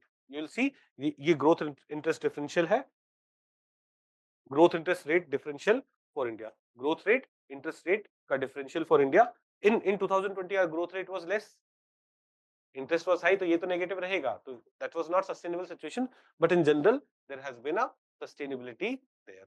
Growth has been higher, interest. So in case we keep on growing at high growth rate, some borrowing is okay. Some borrowing for what? Some borrowing for capital expenditure etc. is fine. Our debt may keep on increasing. देखो, what was our interest payment? It was around 6%. Interest rate कितना? Around 6% average हमने सोचा था ना. Union government का debt कितना है total? Around 185 lakh crore. Budget में इंटरेस्ट पेमेंट कितना था? अराउंड 11-12 लाख करोड़ रुपीस, है ना? तो हमने बोला था कि इट्स अराउंड 6%. तो if we keep on growing at higher rates, that is because when you are growing at higher rates, तो इंटरेस्ट पे करने के बाद भी interest, GDP is much higher. So our growth at 8% or 7% will make our chunk higher. Whereas interest की वजह से जो burden बढ़ेगा, it will increase lesser. पहली बात समझ में आई? तो first rule, is your debt sustainable? Growth interest differential should be positive. In India, it has generally been positive. Second is, आप debt लेके उसे spend कहाँ कर रहे हो? अगर you are spending it in capital expenditure, तो increased capital expenditure can also lead to your debt being sustainable. So higher growth, higher revenue, sustainable fiscal path is certain things that we should be keeping in mind. But high levels of public debt may also be a cause of concern. Suppose exam mein question is just about high level of public debt may lead to which of the following things? They're not talking about whether sustainable है या नहीं है, वो term use कर रहे हैं क्या? High level of public debt. So high level of public debt may lead to high interest payment. What would this lead to? This will lead to crowd out government expenditure on infrastructure, human development, etc. अभी भी सोचो, we are spending around 12 lakh crore rupees on interest payment. If this interest payment thing was not there, 12 lakh crore rupees could have been spent on other aspects. Second, distortion in financial market. It leads to distortion in financial market. How does it lead to distortion in financial market? Let us understand that. देखो अभी वैसे in the booklet that we start tomorrow, where we'll talk about money supply, we'll understand this in more detail. But yesterday I spoke about SLR, statutory liquidity ratio, where banks are told, bhai banks, around 18.5% of your total loans you should be having in highly liquid assets, which are government debt, cash, or gold. So now, in order to ensure that government keeps on getting, अब आपको government date में पैसे रखने मतलब आपको government की securities by करनी है. तो in order to, when government has a lot of debt, has to make a lot of interest payment, and has a fiscal deficit, the government would want कि I should be able to borrow money. When will I be able to borrow money? If banks are said, भैया 18% अपना पैसा तो किस में रखोगे? 18% of your money you will keep in government debt. It means bank have to keep 18.5% of their loans to government. Now banks otherwise could have decided at their own. They would have decided, I'm not giving the money to government. I have customers who are paying me 15% interest rate. Why will I give it to government who is giving me 7%? Bank could have decided it at their own. But suppose government needs more money, government RBI को influence करके बोलता है 18.5 से 19.5 कर दो. So that I'm able to get more money, because banks will be forced to invest in government debt. So this distorts financial market. That is what is being discussed here. Yeah, all this should not be needed. Financial market should be able to function as per the market demand and supply rather than this kind of foundations. So to keep the interest rate on government borrowing low, some financial repressions are imposed. What kind of financial repression? For example, under SLR, banks hold around 18% of net time and demand liability. अभी के लिए net time and demand liability को क्या समझो? Time and demand liability, इसको ऐसे समझो कि जितना आपके पास नहीं, एनडीटीएल को ना लोन नहीं समझना है, लाइबिलिटी है, लोन एसेट होता है. आपके पास जितना डिपॉजिट है, आई एम सॉरी, आपके पास जितना डिपॉजिट है उसका 18.5%. मैं सॉरी, मैं यहाँ पे आपको गलत बताया. कहा गया? आपके पास जितना भी पैसा डिपॉजिट में आया है उसका 18.5% you will do keep where? SLR में, not of the loan, not of the loan, है ना. जितना परसेंट पैसा आपके पास डिपॉजिट में है उसका 18.5%. I am sorry, I am really. हाँ, let's come back.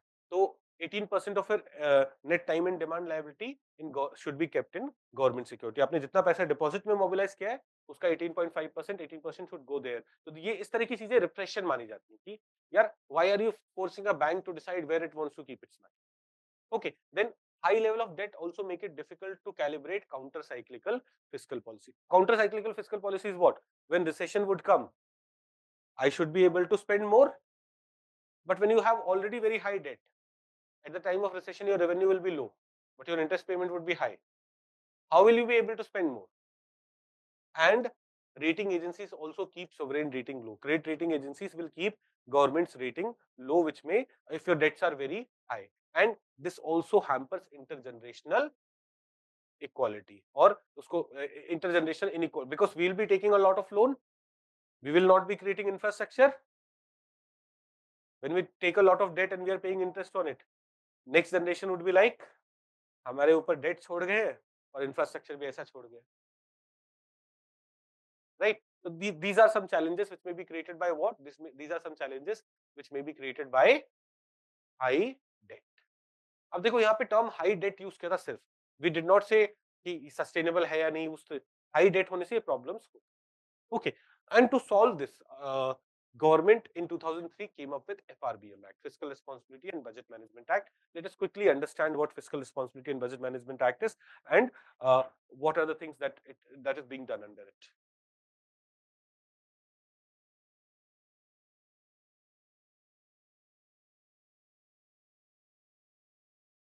Give me one.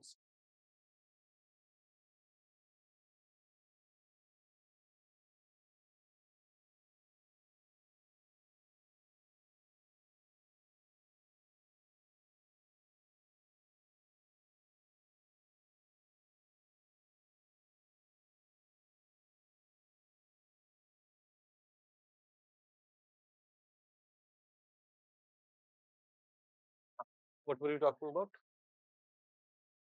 FRBM Act, Fiscal Responsibility and Budget Management Act. नाम देखो ध्यान से. अब देखो, what was the idea behind FRBM or why did we need FRBM? थोड़ा background में जाते हैं. In 1980s, government had high fiscal deficit. Government had lots of borrowing. Eventually, things became unsustainable. We went through 1991 financial crisis. After that, things improved. But again in 2000, in the year 2000, when there was a problem in East Asia, world economy were not doing well, we again faced this problem. Here, our fiscal deficit is becoming very high. And all these, we know, high fiscal deficit may create problem, high debt may create problem, high revenue deficit is not good. Revenue deficit means what? Revenue deficit means कि यार, you are borrowing money for your day-to-day expenses. है ना? Revenue deficit, like जितना revenue आ रहा है, आपका आ रहा है, उससे आप अपना day-to-day expense चला लेना चाहिए था. If you are borrowing money, it should go to capital. है ना? But हमारा revenue deficit फिर से बढ़ रहा था, हमारा fiscal deficit high था, debt was unsustainably increased. All these things could have created problem. So, in government in 2003 got a law passed in the parliament, Fiscal Responsibility and Budget Management Act, which mandated here we have to, government will behave responsibly in its fiscal policy, where it will work towards reducing its deficit. Its debt can increase, but it will not increase beyond a particular amount every year, and its revenue deficit should also keep on decreasing. उसके लिए वो क्या लेके आए? FRBM Act लेके आए. They made it legally binding. Here, government has to behave with fiscal responsibility. And how FRBM Act? So the FRBM Act came in 2003. It came into force in 2004, but it was passed in 2003. अब देखो, what are the aims of FRBM Act? Aims of FRBM Act is, first, it introduces transparency in fiscal management. How is it introducing transparency? It is asking government to publish more documents in the budget. बताओ, what is your target for next 3 years? बताओ, how are you going to achieve it? So through this, it is promoting what? Transparency. FRBM Act is promoting transparency. We will talk about those documents. Second, it is working towards achieving intergenerational equity. अगर आज हम अपना debt कम करेंगे, will it be good for our future generation? But if we keep it very high, will it be problematic for our future generation? The FRBM Act is also aimed at intergenerational equity, and it also ensures long-term macroeconomic stability by controlling our fiscal deficit, by controlling our debt, by controlling our revenue deficit. It is leading to GDP being able to grow properly. So FRBM Act was passed in 2003 with these three aims: transparency in fiscal policy or transparency in fiscal management, intergenerational equity, and long-term macroeconomic stability. Now, to promote transparency, Section 3 of the Act provides that Union government will place 3 more documents on fiscal policy along with the budget. Transparency is one of the aim of FRBM Act.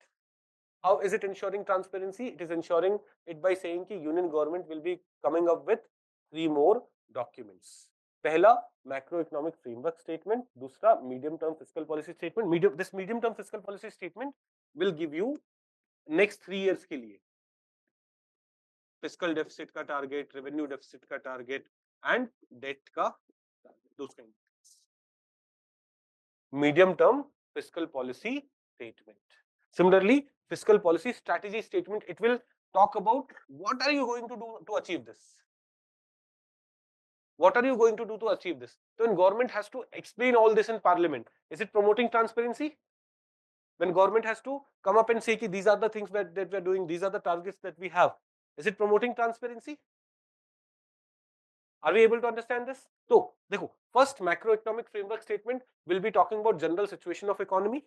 Second, in the medium term fiscal policy statement, they'll talk about over the next 3 years क्या targets रखेंगे, and then under fiscal policy strategy statement, how these targets would be achieved, what will be the strategy for it, those things would be discussed. Later, an amendment was done, and another document or another statement, medium term expenditure framework, has also been introduced. So now government also has to publish what? Medium term expenditure statement. So there are 4 things. that government has to come up with in order to ensure transparency. Now, at the end of second quarter, मतलब half year होने के बाद, finance minister would make a statement on the trend of fiscal indicator and corrective measures taken thereof. See, what is the fiscal indicator? Are we achieving our targets or not? And if we are not, then what are the corrective measures that have been taken? तो ये बात समझ में आई? FRBM Act, what is FRBM Act doing? FRBM Act is aimed at ensuring responsible fiscal behavior. Budget should be managed in such a way that system should remain sustainable. Under FRBM Act, it came with 3 aims. पहला aim क्या? Transparency. We have seen that it is through those documents transparency is ensured. दूसरा aim, intergenerational equity. We have understood how intergenerational equity would be ensured. If we have less debt, if we do not increase our debt unsustainably, all those things will lead to intergenerational equity. And third aim was long-term macroeconomic stability. और उसके लिए for transparency, we have talked about 4 documents. 3 were originally in the law. 4th was introduced by an amendment. Now, the act requires central government to progressively reduce outstanding debt. देखो यहाँ पे when we are saying the act requires central government to progressively reduce outstanding debt, it is outstanding debt to GDP ratio. Debt to GDP ratio reduce होना है. Debt ऐसे कम नहीं हो. Debt may keep on increasing. What should reduce? Debt to GDP ratio, revenue deficit and fiscal. क्या revenue deficit is also as a percentage of GDP? Fiscal deficit is also as a percentage of GDP. So while in terms of absolute number, fiscal deficit may be going down, so may be going up, but in terms of as a percentage of GDP, it should be reducing. So the act requires them to do that. Central government gives 3-year rolling target. अपन ने समझा था एक document में they have to give 3-year rolling target for these things. It also, FRBM Act has also banned Supreme Court बोल रहा हूँ, RBI from, FRBM Act has also banned RBI from subscribing to government security in the primary market. वही लिखा है. Central government shall not borrow from RBI except by way of advances to meet temporary excess of cash disbursement over cash receipt. तो temporary cash management के लिए ways and means advances are available. Otherwise, government will not borrow from RBI. Ways and means advances available है. Further, RBI shall not subscribe to primary issue of central government from 2006-7, that is from 1st of April 2006. यही पढ़ा था अपन ने. FRBM Act has provided for these provisions. So originally, when the act came into force, government ने 3-year का rolling target दिया, where they said it came into force in 2004-5, 4-5, 5-6, 6-7.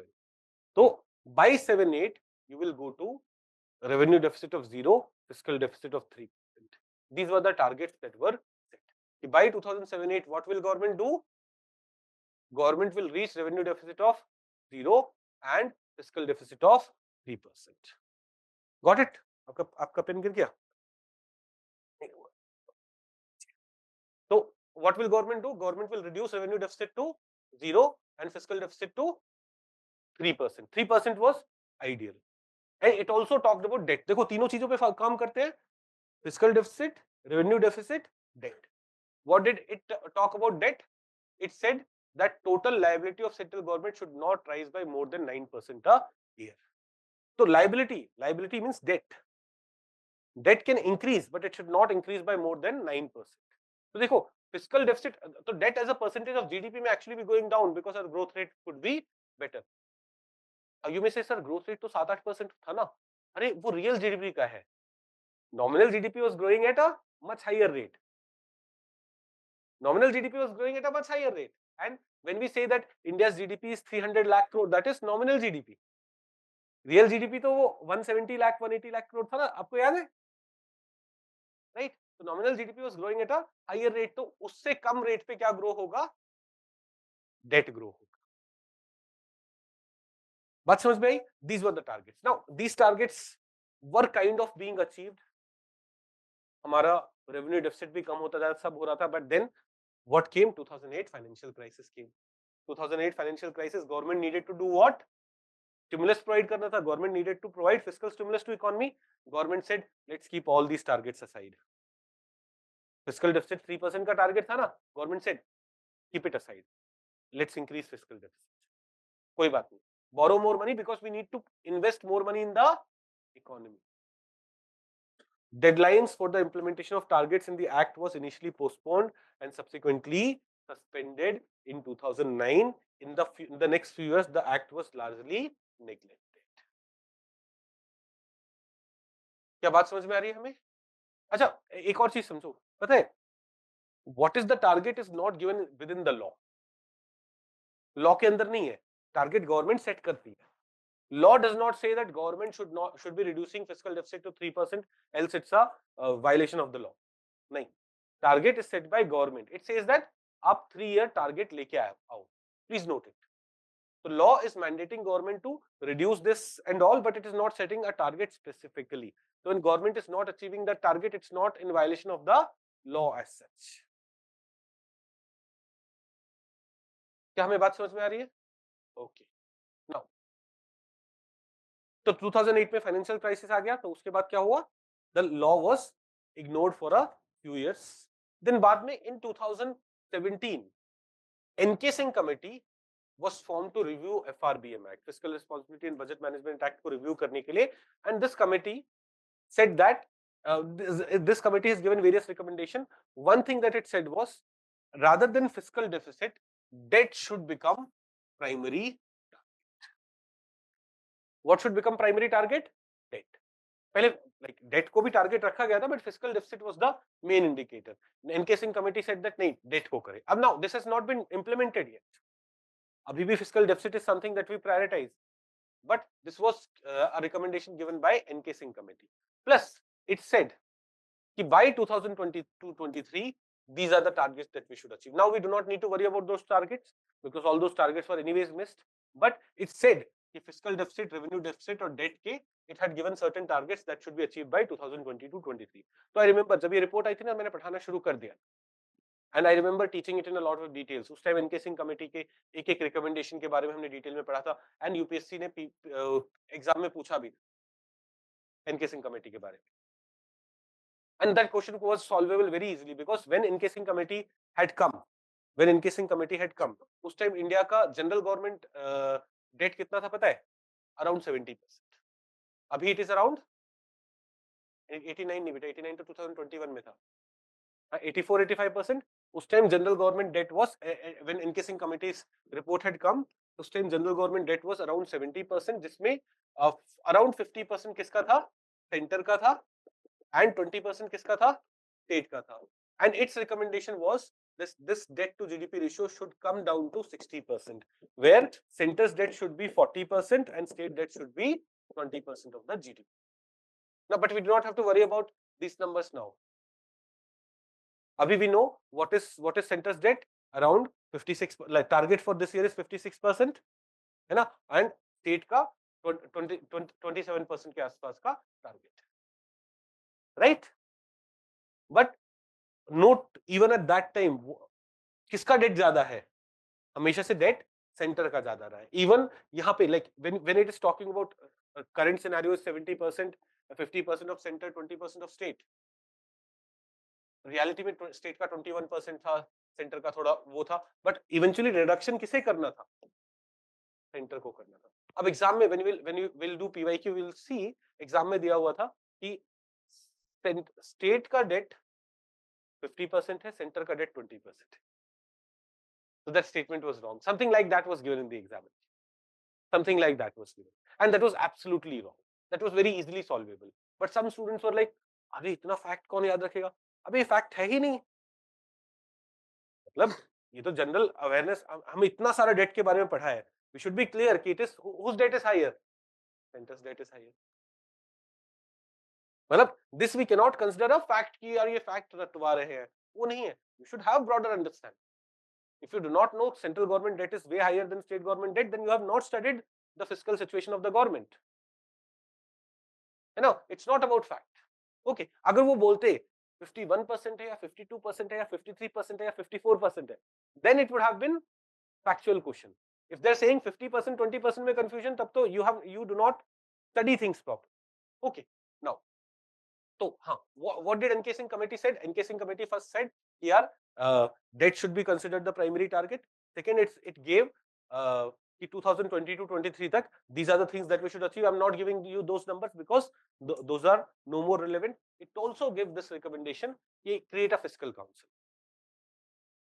Create a separate autonomous fiscal council. It's a proposed 3-member body which will have functions like preparing multi-year fiscal forecast, preparing fiscal sustainability analysis, providing independent assessment of central government fiscal performance, and improving quality of data. Why a separate fiscal council? Because Encasing Committee said कि यार देखो, you are the person who are supposed to work to achieve these targets, and you are only measuring whether you are achieving this target, and you are only saying, "हाँ, we are achieving the target. We are putting our best efforts and all." There is a conflict of interest involved here. So there should be a fiscal council which should be doing what? Which should be preparing multi-year fiscal forecast, which should be preparing fiscal sustainability. Are you going responsibly or not? Government से पूछोगे, are you working responsibly? हमसे responsible कोई है ही नहीं. Government will say that. So create a separate fiscal council for that. It has not been created. This was an important, good recommendation. It hasn't been created. Okay, but what is fiscal council and what is the idea of fiscal council? Pre में आ सकता है. Mains में आपसे पूछा जा सकता है कि फिस्कल सिचुएशन कंट्री का इंप्रूव करने के लिए सजेस्ट सम मेजर्स. तो you will talk about reducing fiscal deficit, you will talk about reducing debt etcetera, but you should also talk about creating a fiscal council. Then it also, Encasing Committee also gave suggestion for escape clause and buoyancy clause. It gave suggestion for escape clause and buoyancy clause. Now, what is escape clause? Basically, Encasing Committee said this. Here, देखो, you have set a target, right? You have set a target of, let's say, 4.9% of the fiscal deficit of 4.9%. You have set this target. You should achieve this target. You should achieve this target. But there are situations where war occurred, some big drought occurred, or huge structural changes occurring in the economy. In that scenario, you have an escape route away. You may have higher fiscal deficit also. So it gave recommendation for there should, because otherwise what happens? 2008 financial crisis came. Governments were like, keep these targets aside, forget these targets. No, even now you have the target and you have some escape bandwidth. Encasing recommended for this escape clause. Encasing Committee also recommended for what is known as buoyancy clause.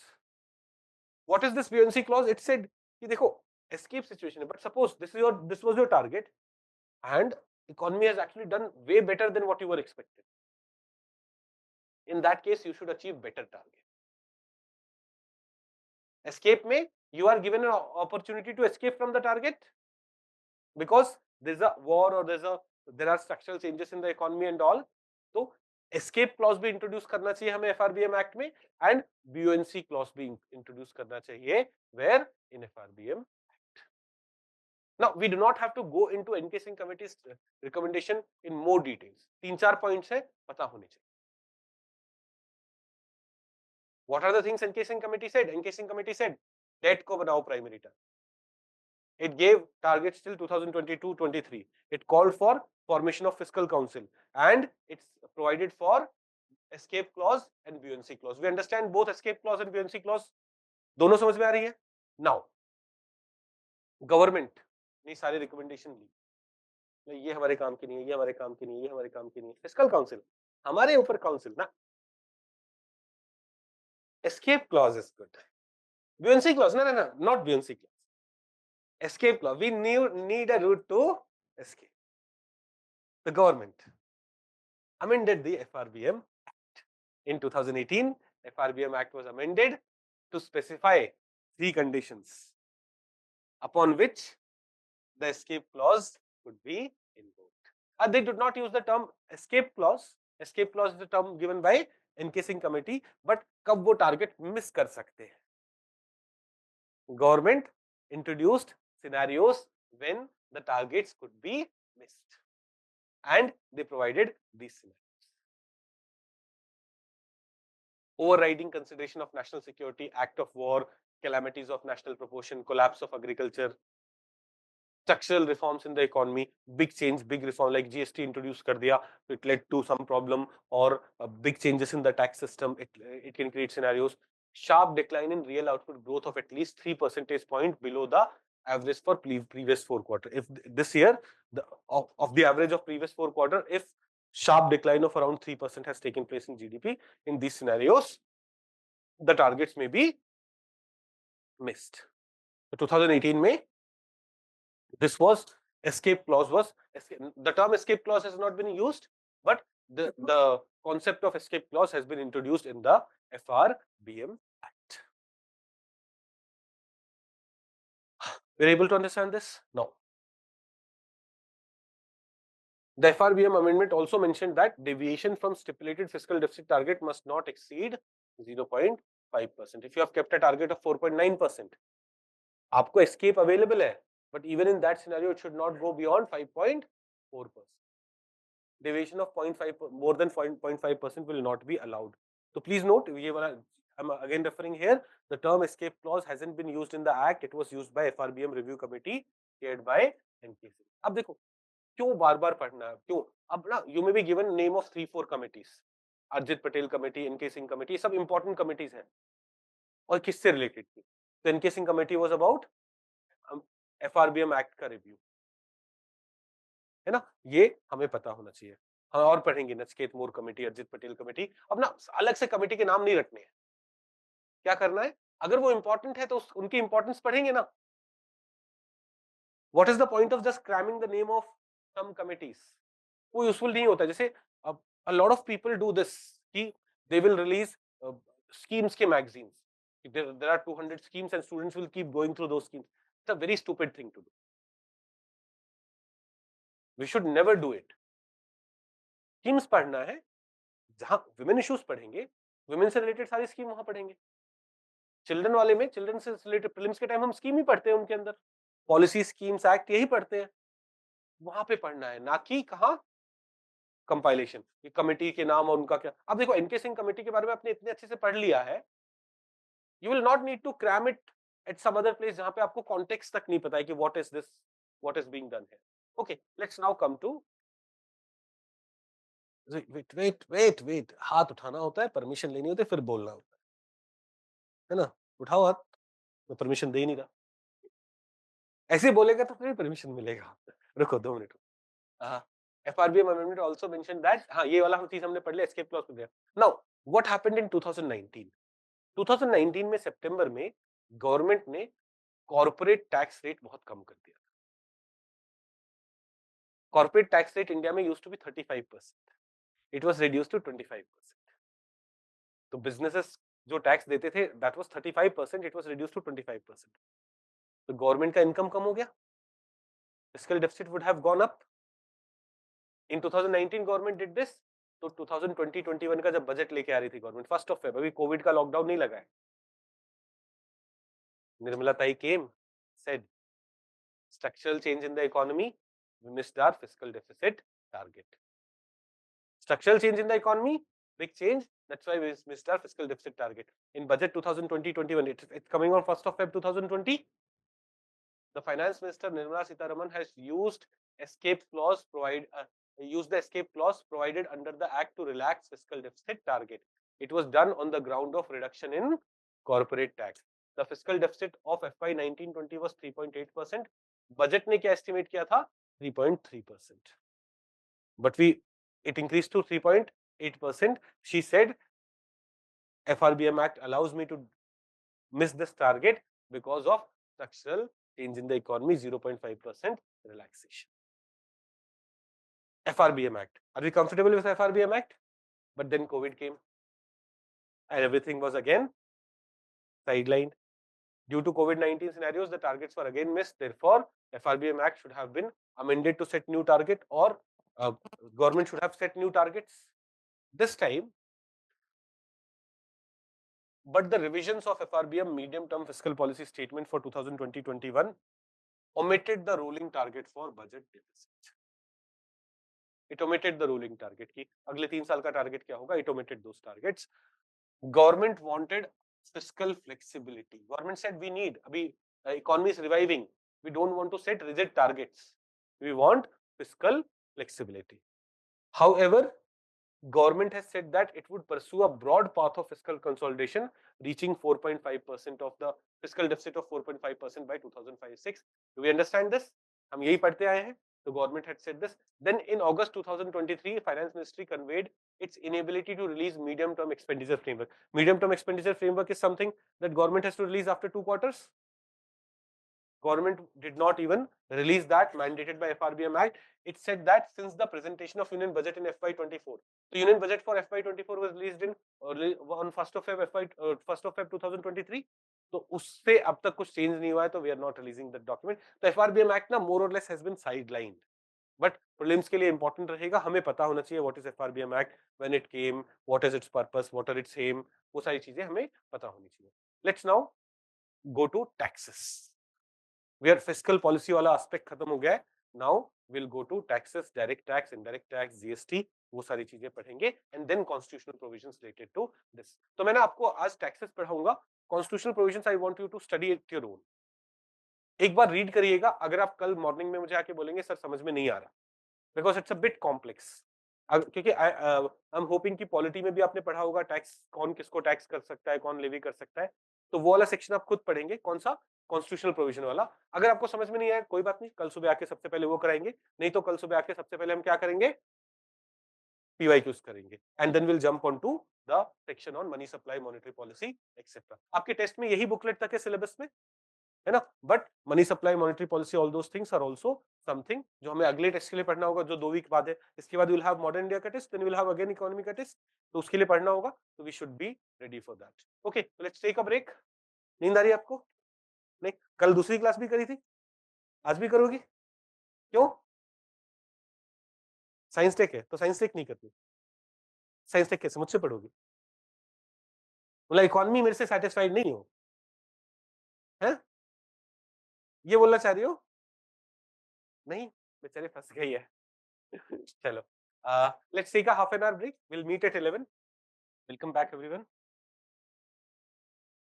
Good morning again. We have 2.5 hours. We'll spend 1 hour on direct taxes and 1.5 hour on indirect taxes. Fast चलेंगे, ठीक है. उसके बाद what will be left?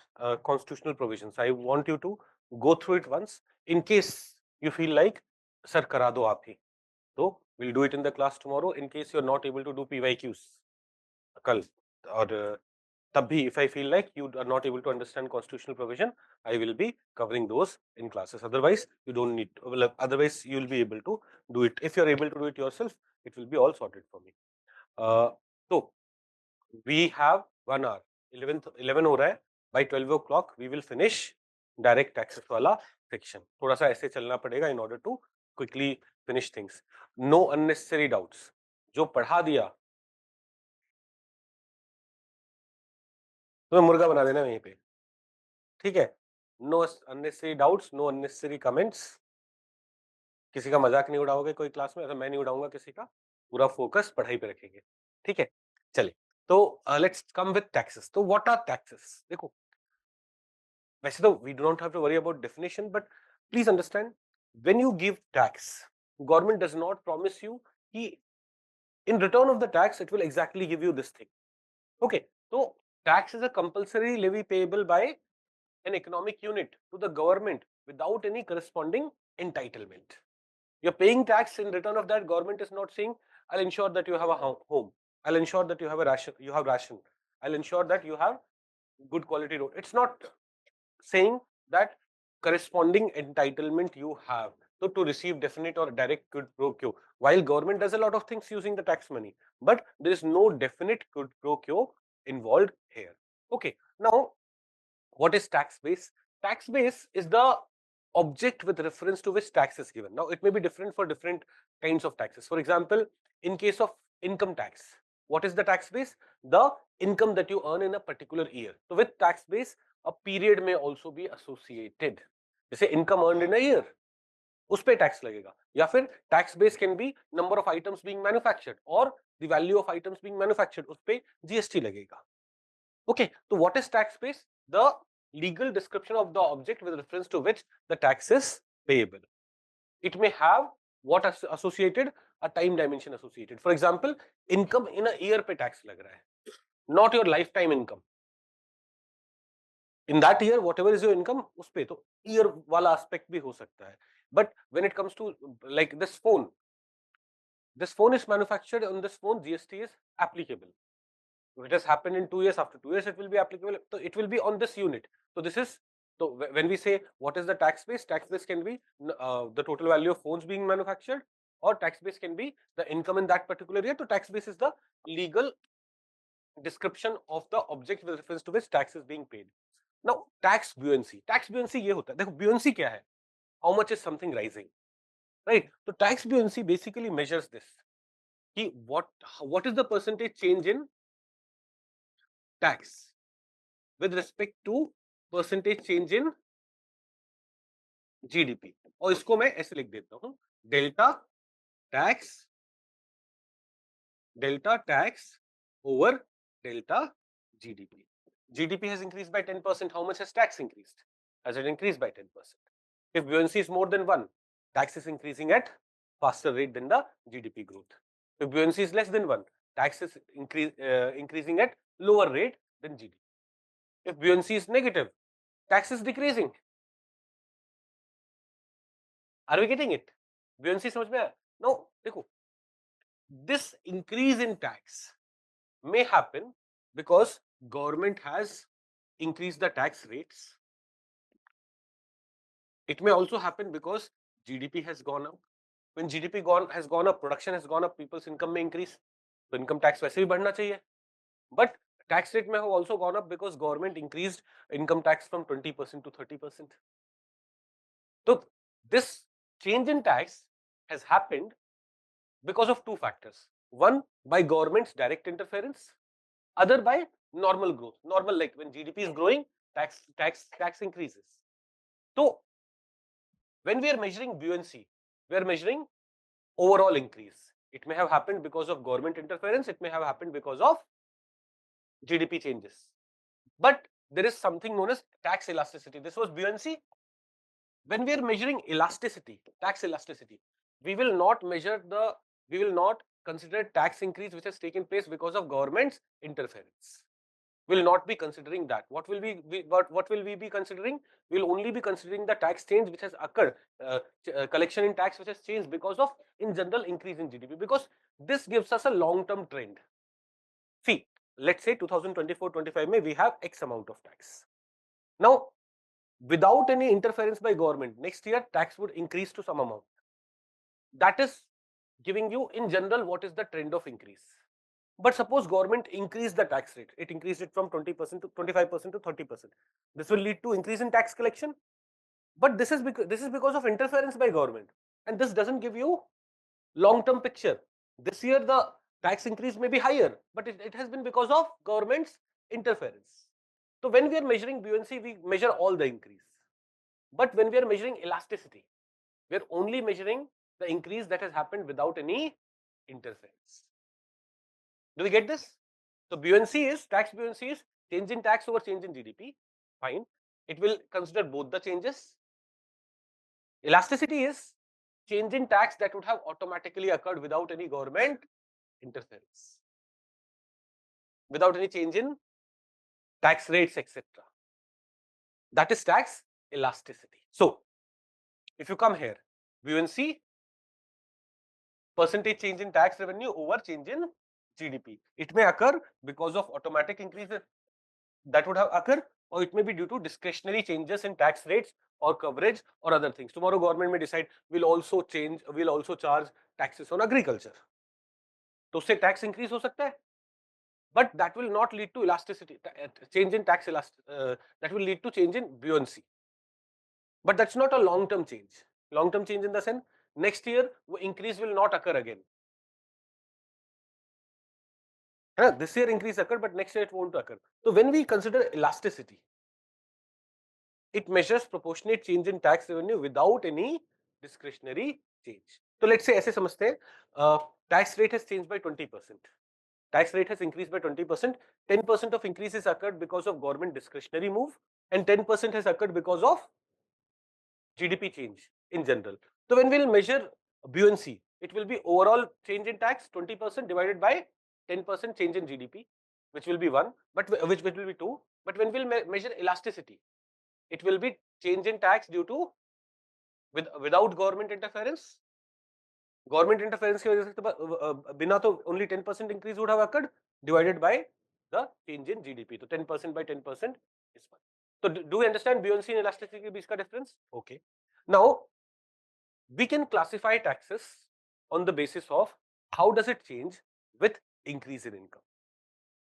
How does it change with increase in tax base?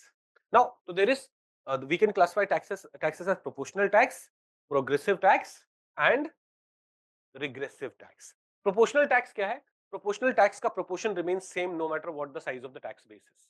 That is, a person, let's say income tax अगर proportional system होता, तो a person, and we say कि 10% is the income tax rate. So a person who's earning 1 lakh rupees will pay 10,000. A person who's earning 10 lakh rupees will pay 1 lakh. A person who's earning 1 crore will pay 10 lakh. Proportional. जितना income है उसका एक proportion will go to tax. This is proportional tax, but this is not how income tax functions in India. Income tax in India is progressive. What is progressive? If your income is higher, you will be paying higher taxes. For example, for income of up to 5 lakh rupees, zero tax.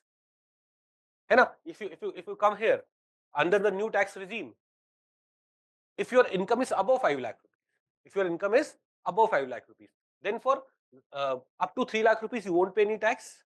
For 3 to 6 lakh rupees, you will pay 5% tax. For 6 to 9 lakh rupees, you will pay 10% tax. For 9 to 12 lakh rupees, you will pay 15% tax. For 12 to 15 lakh rupees, you will pay 20% tax. Then after that, you will pay 30% tax. अगर आपका income 50% से ऊपर है, there is a surcharge also applicable. So what is happening? As your income is increasing, tax keeps on increasing. This is progressive tax. This is progressive tax. The proportional में same proportion would have happened. As a percentage, you have paid the same percentage of tax. Progressive में, as your income is going up, the percentage of your income that you are paying as tax is going up. If your income is up to 5 lakh rupees, percentage of income that you are paying as tax is 0. If your income is more than 5 lakh rupees, then some percentage of your income you are paying as tax. अगर वो 10 लाख से ज्यादा है, अगर वो 15 लाख से ज्यादा है, and so on, it keeps on increasing. A person whose income is let's say 5 crore, उसको उसका net tax payment, direct tax payment ईमानदारी से, by honesty, if that person pays, will be around 37% in India. But a person whose income is less than 1 lakh rupees will be paying 0%. So with increase in tax base, tax is increasing. This is what progressive taxation. Okay. Please. Regressive taxation. What is regressive taxation? Regressive taxation is taxation going down with increase in tax base. जैसे से आपका income बढ़ रहा है या tax base बढ़ रहा है, तो आपका इनकम बढ़ रहा है, आपका टैक्स रेट कम हो रहा है. This is regressive tax. Now think of this. Let's say Rahul is a super rich person, है ना? अरे मानने में क्या जा रहा है ना? Rahul is a super rich person. He earns 100 crore rupees every day, and he is friend to Apar. He is friends with Apar. दोनों बहुत घनिष्ठ मित्र हैं, and दोनों को hide and seek बिस्किट पसंद है. Both of them like hide and seek. Now, Rahul buys hide and seek 20 rupees का. Apar also buys hide and seek 20 rupees का. Let's say GST is 20%. Calculation simplify करने के लिए, so he pays 24 rupees. He pays 24 rupees. He pays 4 rupees of tax. He pays 4 rupees of tax. Let's say his daily income is 1 lakh rupees. His daily income is 100 rupees. इसका daily income 100 rupees है. He's giving 4 rupees of tax. 4% tax भर रहा है. His daily income is 1 lakh rupees. He's giving 4 rupees of tax. As a percentage of his income, is his tax lower? Income बढ़ रही है, percentage of tax कम हो रहा है. This kind of taxation is called regressive taxation. This kind of taxation is called regressive taxation, आपका income बढ़ा, अब तो indirect taxes can be considered regressive in nature. India में indirect taxes can be considered regressive. अभी हम direct indirect में नहीं जाते, but do we understand what is proportional, what is progressive, what is regressive? Sure? कुछ doubts भी है क्या? नहीं, the old doubts, 935 की doubts, okay. So what is proportional tax, what is progressive tax, what is regressive tax? Do we have clarity here? Okay, now when we go to एक और चीज पढ़ते हैं, impact of tax and incidence of tax. अब impact incidence समझने के लिए ऐसे, impact of taxes, uh, impact is at the place which pays tax to government, which pays the entity which pays to tax to government, उस पे आता है impact of tax. For example, suppose APAR is earning some income, उस पे income tax लगेगा। Who pays that tax? APAR himself will pay that tax. LevelUp IAS तो वो tax पे नहीं करेगा, तो इम्पैक्ट किस पे है? APAR पे है। फाइनल बर्डन ऑफ टैक्स किस पे है? It is on APAR only, it is because of it is going from APAR's income. तो यहां पे इम्पैक्ट और incidence are at the same point. Impact and incidence are on the same point. Impact is who is paying tax to government, incidence is to whom, on whom the eventual burden of tax is going. But now think of GST. Government को GST कौन भर रहा है? Level up IAS. GST लिया किससे गया है? आपसे। Impact of tax is on level up IAS, but eventual incidence is on whom? Students. Because eventual burden is on whom? Your parents. It's your parents' hard-earned money which government is taking, isn't it? Impact यहाँ पे था, incidence कहीं और है। तो impact is the point from where the tax is being paid. Incidence is eventual impact किस पे है? तो indirect tax में when you buy, let's say when you buy hide and seek का biscuit, APAR went and bought, APAR hide and seek पसंद है ना? अभी तो my breakfast was not available, उन्होंने मुझे कुछ चाय बिस्किट ला के दिया, जो इतना बेकार बिस्किट, इतना बेकार बिस्किट, वो होते हैं ना जिसमें चीनी चीनी, वो नारियल वाले बिस्किट जिसमें चीनी चीनी चीनी चीनी भरे रहते हैं, कौन सा थे? अब मुझे पता नहीं कौन सा था, मैंने कहा लेके जाओ इसे यार। हाँ वो, तो हाइड एंड सीक पसंद है ना? आई आल्सो लाइक अपार। हाँ, अपार is buying hide and seek, fine. अपार ने शॉपकीपर को पैसे दिए, शॉपकीपर ने गवर्नमेंट को पैसे, जीएसटी जब भर रहा है, shopkeeper paid GST to government. Impact किस पे है? इंसिडेंस है। Impact, what is impact? Impact of tax is on its first point of contact with the taxpayer. Government का कॉन्टैक्ट किससे है? It is upon those who bear the first responsibility of paying it to authorities. Authorities को कौन पे कर रहा है? Shopkeeper. Impact किस पे है? शॉपकीपर पे। इंसिडेंस किस पे है? Incidence of the tax is on it's final resting place to those economic unit which finally bear the monetary burden of tax. Impact final consumer पे है। समझ में आया? अब पता है इसमें ना, because of English we assume impact is eventually finally जिस पे बर्डन पड़ रहा है, वो नहीं है। Impact is who is paying the tax, impact is on who is paying the tax. Incidences eventual burden किस पे पड़ रहा है। लाइक इंग्लिश वाइज इट में अपीयर थोड़ा सा अनइंट्यूटिव, बट ये सही है, राइट? इम्पैक्ट किस पे है? who pays tax to government. Incidence is eventually final burden किस पे पड़ रहा है? That is incidence. Are we clear about this? We're comfortable here? Okay. Hello friends, I hope you enjoyed the economy video. In this series, between 10th of March and 17th of March, we'll be releasing 2 videos every day and ensure that your entire syllabus of the basics of economy for preliminary examination is getting completed. Please share your feedback in the comment section and do share this video more and more so that more students would be able to reach it and we would also be able to reach more students. In the feedback section, in the comment section, we have seen some request for science module, environment module as well. Now, it won't be possible for us to put the whole course on YouTube, but what we have done is we have made the courses or individual modules available in only 1000 rupees till 20th March. So you can buy science module in 1000 rupees, environment module in 1000 rupees, modern India module, ancient culture module, geography module, polity module, even when international bodies and mapping ka module aayega, that also you'll be able to buy in 1000 rupees if you use the coupon code LevelUp Holi. There is a Holi offer available till 20th of March. You can do that. Okay, so we have made it very, very affordable so that everyone would be able to do it. Everyone would be able to get it.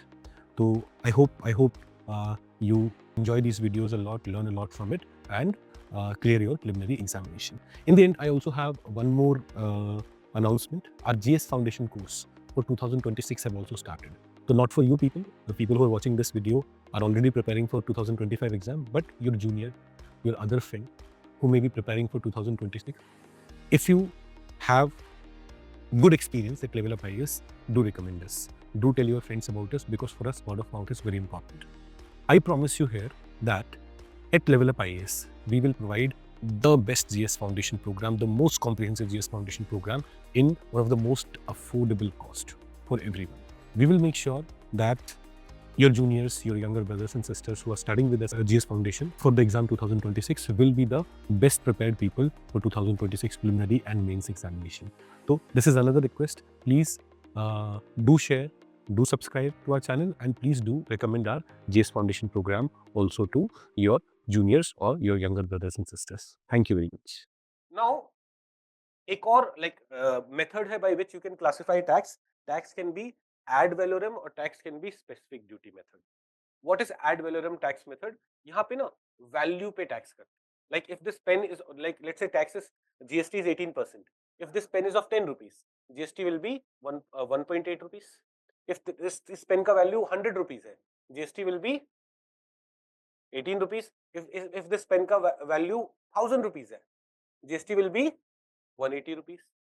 That is ad valorem tax, जो value create हो रहा है. If the tax is levied as a percentage of value of the good, regardless of the number of units produced, sold, imported, then it is called ad valorem. Specific duty is on number of items. So government may sometimes make this kind of rule: for every truck, you have to pay 100 rupees. अब वो truck 1 crore, it is taking material of 1 crore rupees, 1 lakh rupees, it doesn't matter. For every truck, pay 100 rupees. उस truck की value भी अलग, तो that is what, that is specific duty. If tax is levied at flat rate per unit of goods, तो for every pain you पे 10 rupees. If this is the tax rate, so some pen's value is 1 lakh rupees, there also you're paying 10 rupees. Some pen's value is 100 rupees, there also you're paying 10 rupees. Some pen's value is 1000 rupees, there also you're paying 10 rupees. That kind of tax is called specific duty. तो यहाँ पे जो ad valorem है उसमें valorem value, यहाँ पे tax किस पे लगता है? वैल्यू पे लगता है, ऐसे समझो. Okay, some basic terms. UPSC has asked questions on progressive regressive thing. UPSC has asked question on that. UPSC has yet not asked question on ad valorem specific duty, but हमें तो prepared रहना है. Okay, now we can also classify taxes as direct tax and indirect tax. Direct tax वो वाले taxes होते हैं जहां पे impact and incidence are at the same. For example, income tax. Income tax अपार को भरना है, impact is on apar, incidence apar. Those taxes are known as direct taxes. So impact and incidence are on the same point, and generally direct taxes in India are progressive or all over the world. Direct taxes क्या होते हैं? Progressive. Progressive कैसे? As your income increases, tax increase. As your income increases, tax increases. So here we have income tax, corporate tax. Corporate tax are basically income tax. Businesses से जो आप tax लेते हो, income tax, उसे क्या बोलते हैं? Corporate tax. Otherwise it's income tax only. और wealth tax, no, wealth tax doesn't exist anymore. Wealth tax have been repealed, but wealth tax था, तो आपके वेल्थ पे टैक्स लग रहा है. Who will pay that tax? You will pay the tax. Who will bear the brunt of that tax? You will bear. So impact and incidence are at the same point. That is wealth tax. So earlier we had wealth tax, but government has abolished wealth tax. Now, why has government abolished wealth tax? Because wealth tax को assess करने में the resources that were going were very high and the tax that was being collected was very low. So government thought there is no point of that. Rather, government did this for on rich people who are earning more money. Some surcharge has been imposed. जैसे you will see. अच्छा यहाँ पे we are not talking about surcharge. We'll see if your income is more than 50 lakh rupees. If in a year your income is more than 50 lakh rupees, तो देखो if your income is above 15 lakh rupees, 15 lakh से ऊपर वाले income पे 30% tax लग रहा है, तो you'll assume कि even beyond 50 lakh your tax will be 30%. But no, 50 lakh के ऊपर जाओगे तो you also have to pay a surcharge of 10%. Above tax you have to pay surcharge of 10% too. So that surcharge was, those surcharge things were introduced because after wealth tax was abolished. So wealth tax has been abolished क्योंकि उसे assess करने में and tax charge करने में it used to take more resources than the tax that was getting collected. So now income tax पे ही government has introduced a surcharge and wealth tax has been abolished. But anyways, यहाँ पे that's not the point. Point is wealth tax was a direct tax because impact and incidence are at the same point. Okay. Property tax, like property, आपका rent income उस तरह से जो income आता है उस पे tax लग रहा है. Who pays those tax? जिसका income है. Impact is on the owner. Incidence, same thing. Securities transaction tax. When you are buying and selling stocks, shares, you pay taxes. This is known as securities transaction tax. This is very small, but who pays it? You pay it for transaction of security. Eventual incidence किस पे है? It is on the same person who paid it. Who is doing the transaction? That is the person who has to pay securities transaction tax. ऐसे ही commodity transaction tax है. जैसे security होता है, equity security is like when you own Reliance का share, तो that share is indicating that you own some percentage of Reliance Industries. ऐसे ही there is commodities. Commodities में क्या होता है? Like if you know about future options, तो commodity में भी future options होंगे. तो commodity में when you have some agreement with you, basically that agreement is for 6 months later I'll provide you 100 kg of gold or 100 kg of rice or 100 kg of that. तो उस पे भी जब when you go for commodity transactions also there is a commodity transaction tax. जो transaction कर रहा है, we'll study. For those of you who are not able to understand shares, commodities, don't worry. Capital market में we are going to study it in a lot of details. Here I don't want to spend, like I don't want to divert. I want to focus on the tax part, and that is why I'm not going into the details of that. So coming back to this, यहाँ पे when I'm buying and selling shares, I'm paying tax to government, and eventual burden is also on me. This is a direct tax. So the securities transaction tax or commodity transaction tax, these are direct taxes. These taxes have been introduced to avoid speculation. What is speculation? The traders go to the stock market and they keep on buying, selling, buying, selling, buying, selling. They keep on speculating. Now, if unlimited number of buying, selling was allowed, this would have led to a lot of speculation occurring. For every buying and selling, for every transaction, you have to pay some tax. So you will buy, sell only when you find, acha, market may go up, market may come down, and so on, rather than speculating in the market. Okay, are we clear about it? Then there is minimum alternate tax and alternate minimum tax. We'll study these taxes in more detail, but these are also examples of direct taxes. Let us understand what is minimum alternate tax. देखो, we are going to study minimum alternate tax in a lot of detail, but थोड़ा सा इसका background समझ लेते हैं. There was a time when some businesses, they were earning profit. On their books, there were profit, but they were not paying any taxes because so many exemptions were available. तो वैसे they should have paid tax worth 35%. Like earlier, 35% क्या था? Tax rate था businesses के लिए. है ना? They should have paid उनके profit का 35% tax, but they were taking advantages of various exemptions and thus were not paying any tax at all. These were zero tax companies. The government said, no, this should not be done. You take exemptions and all, that is for your benefit, but using all those exemptions, you should not exploit government. You should not be paying no tax at all. The government came up with this rule: you will pay what you will pay your normal tax or your exempted tax. But minimum tax should be at least 18.5% of your profit. You don't pay 35%, but whatever is your book profit, uska at least 18.5% should be payable. So if by the if the taxes that you are paying is more than 18.5% of your profit, then pay more. But if the taxes that you are paying after all the exemption is less than 18.5% of your profit, then you pay at least 18.5%. This is minimum alternate tax. अभी हम इसे detail में पढ़ेंगे, मैं फिर से एक बार समझा देता हूं. Let's say there is this business जिसका बुक प्रॉफिट इज 30 करोड़. ये क्या है? Book profit. तो what is minimum alternate tax? Minimum alternate tax system says कि यार on this 30 crore, suppose by normal calculation you are taking all the exemption and everything, and the tax that you are paying is 9 crore. Is it more than 18.5%? 18.5% of this would have been around 5.5 crores. Tab to you paid this tax. But if your tax payment is coming to be less than 5.5 crore, less than 18.5%, so you pay how much? 18.5%. Using exemptions and all, you should not pay any tax. Minimum tax that you should pay is 18.5%. Now, government has changed this 18.5% limit to 15.5%. We'll come to that 15.5%, but this is the idea of minimum alternate tax. If you're paying taxes less than 18.5%, then minimum tax that you should pay is 18.5%. This is a direct tax.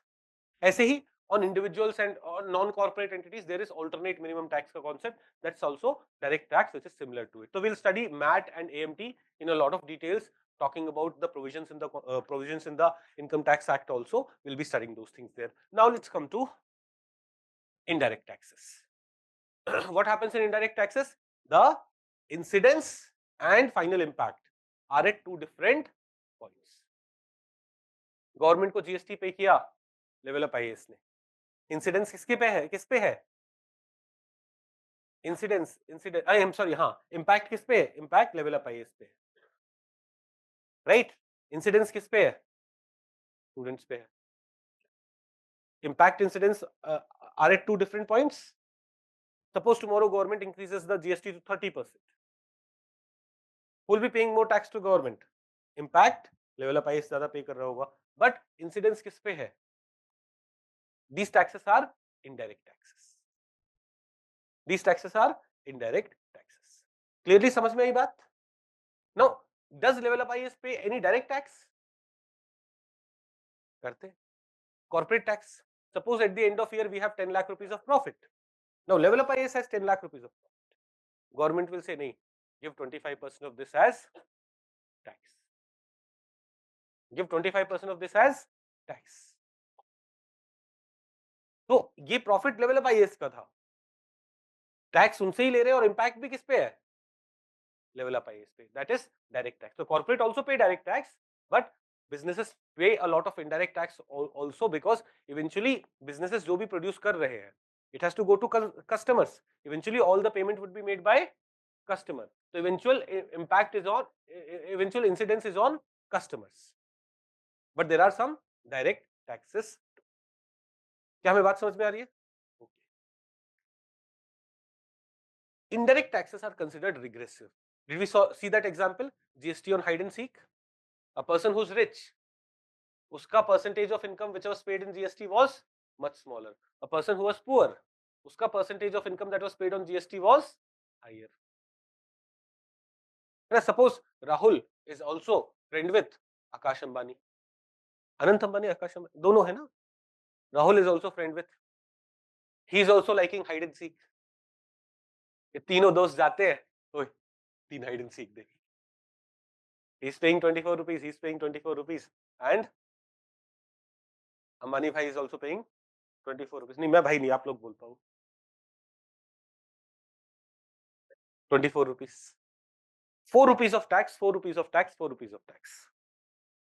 His income of 100 rupees, 4 rupees is 4%. His income of 1 lakh rupees, 4 rupees is, his income of, I don't know how much, 4 rupees is much smaller percentage. So these are considered regressive. Though government tries to take measures to make it progressive. For example, things of day-to-day use, it charges low tax. Things of luxury, it charges high tax. So rich people will be buying a lot of luxury things, so they will be paying higher tax. The government tries to make it what? Progressive, but in general, what is indirect taxes are regressive in nature. So GST is one of those indirect taxes. We are going to cover GST in a lot of details in the coming section. Then there are some other indirect taxes. Excise duty. For now, union excise duty mat samjho, pehle excise duty samjho. Excise duty is something that that businesses give for manufacturing. So when a business used to manufacture this, it used to pay excise duty. But now all these indirect taxes have been replaced by GST. हम GST पे आते हैं. We'll study GST in a lot of detail. So indirect taxes like excise duty, sales tax, etc. have been replaced by GST. But some items are still not under GST. उस पे अभी भी क्या लगता है? Excise duty लगता है. So some excise duty is imposed by center. That is known as union excise duty. अब union excise duty किस किस पे लग रहा है? On manufacturing of what items is union excise duty imposed? So these items: petroleum crude, high speed diesel. So petroleum products are not under GST. Petroleum products are not under GST yet. उस पे क्या लगेगा? Union excise duty. Tobacco products are under GST, but still government says that we'll be imposing excise union excise duty also. Okay, alcohol is also not under GST, पर उस पे union excise duty नहीं लगता. Note it here. उस पे लगाता है state excise duty. वैसे excise duty was a responsibility of union government, but for alcohol it has been left with state government. Why alcohol is important for states revenue? Alcohol is important for states revenue क्योंकि उस पे excise duty कौन लगा रहा है? States लगा रहा है. उसका revenue किसके पास जा रहा है? States के पास. Revenue of excise duty is going to states. So union excise duty is levied on these items. So union excise duty is a indirect tax. We understood what is excise duty? While all other excise duty have been subsumed by GST, but on petroleum product excise duty is still applicable. Who is levying those excise duty? That excise duty, union. So it is known as union excise duty. Tobacco product पे GST लगता है, but union excise duty भी लगता है. Union excise duty is also paid. Alcohol पे GST is not applicable, but union excise duty is also not applicable. On alcohol pay tax is levied by states. So excise duty is levied by states. Are we clear? So union excise duty is a type of indirect tax. Why indirect tax? Think of this: alcohol manufacturer is paying excise duty, to government, but eventually वो excise duty किससे लेगा? Final consumer, inclusive of all taxes. है ना? And you will see that alcohol is available at different rates in different states, because different states may have their own excise duty, may have their own sales tax rates, and that's why they may have different rates. Right? Rahul, कहाँ सस्ता मिलता है? दिल्ली में, गुड़गांव में? दिल्ली में, गुड़गांव में, हरियाणा में सस्ता है? श्योर? अच्छा, गुड़गांव में सस्ता है. तुमने सारे हरियाणा में भी ट्राई कर लिया? ऐसा क्यों है? Why is it so? तुम्हें सब पता है ना? ये तो मुझे भी नहीं पता. L1 लाइसेंस क्या होता है? क्या होता है L1 लाइसेंस?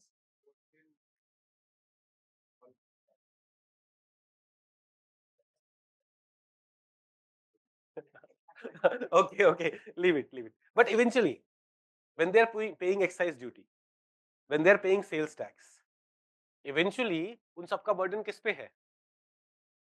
Final consumer पे है. They made alcohol of, let's say, 50 rupees, but then they paid excise duty 10 rupees. They paid sales tax 10 rupees. Eventually customer will have to pay 70 rupees. Now, these tax rates are much higher. I've just given you a random numbers. Tax rates are way higher, but they paid it to government, but eventually it is customer who will be paying it. So impact was on businesses, impact was on manufacturer.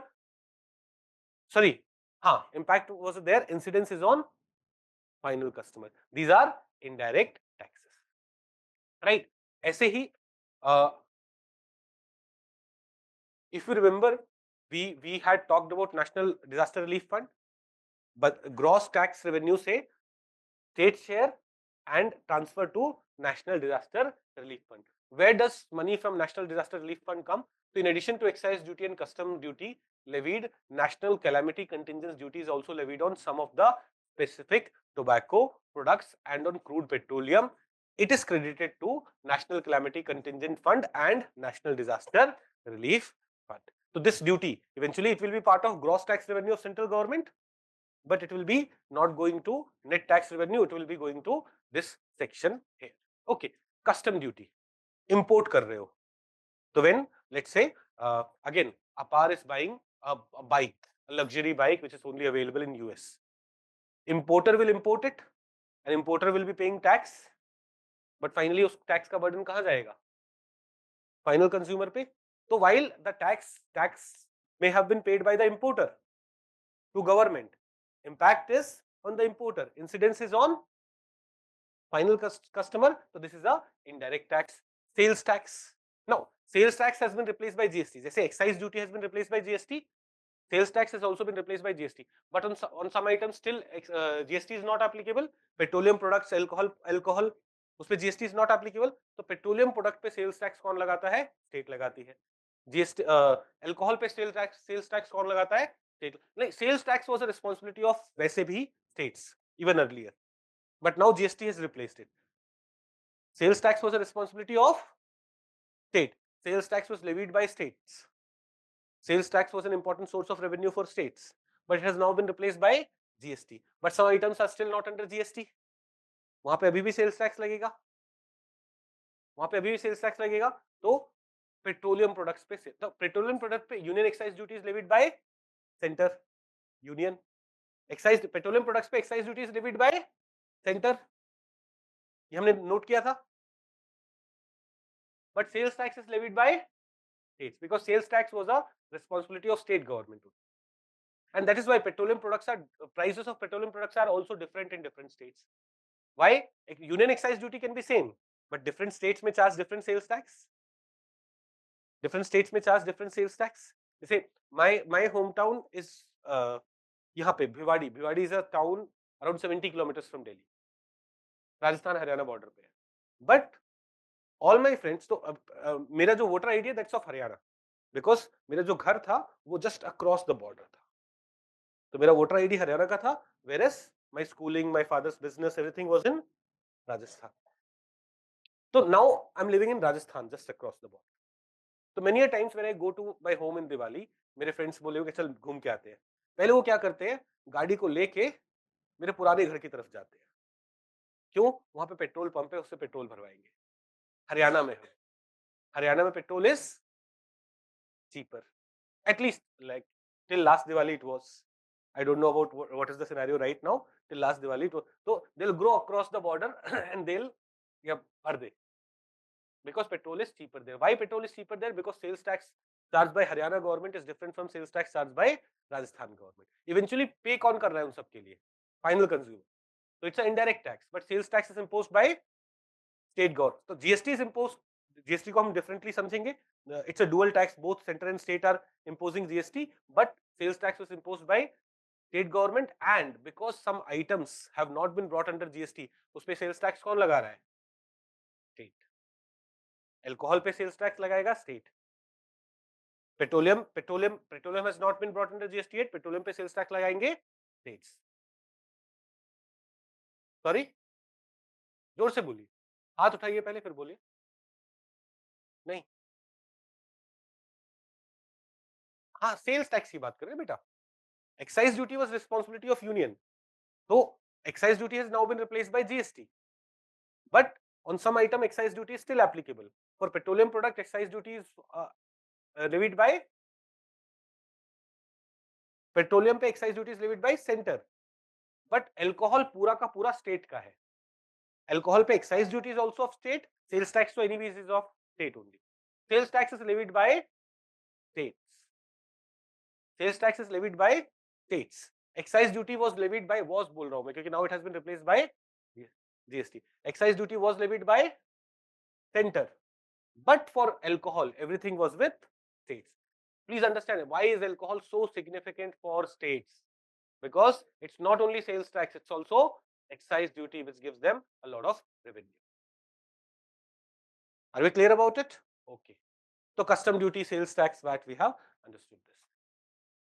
कुछ और basic चीजें हम समझ लेते हैं. There is something called cess. कई बार आप देखोगे टैक्स के ऊपर cess is being imposed. तो what is cess? Cess is a tax additionally levied as a percentage of existing tax amount for specific purpose. For example, if you pay income tax, आप देखोगे उसमें ना there's an education cess. There's an education cess. So you pay the income tax, फिर उस tax पे government में से on tax this much percentage more will be charged for education. So cess has this characteristics that cess is taken for a particular purpose and the money should be used only for that particular purpose. If it's agriculture cess, the money that has been collected should be used for agriculture. If that is education cess, the money that has been collected should be used for education. Cess has this character. So what is cess? Cess is tax over tax. So let's say my income is 1 lakh rupees. I pay 10,000 rupees of tax. So government say 10,000 tax है ना? 1% और दे दो. 1% of 10,000 will be 100 rupees. तो 10,000 का 1% 10 rupees होगा 100. But पर tax तो 10,000 है ना. थोड़ा कंफ्यूज हो गया. और 1,000 का भी 1% 10 रुपीज होगा. 1%, 1,000 का 1%. तुम सीसेट क्लास कर रहे हो? नहीं करो. गुड़गांव वाले के कमाल है. होलसेल रेट पे.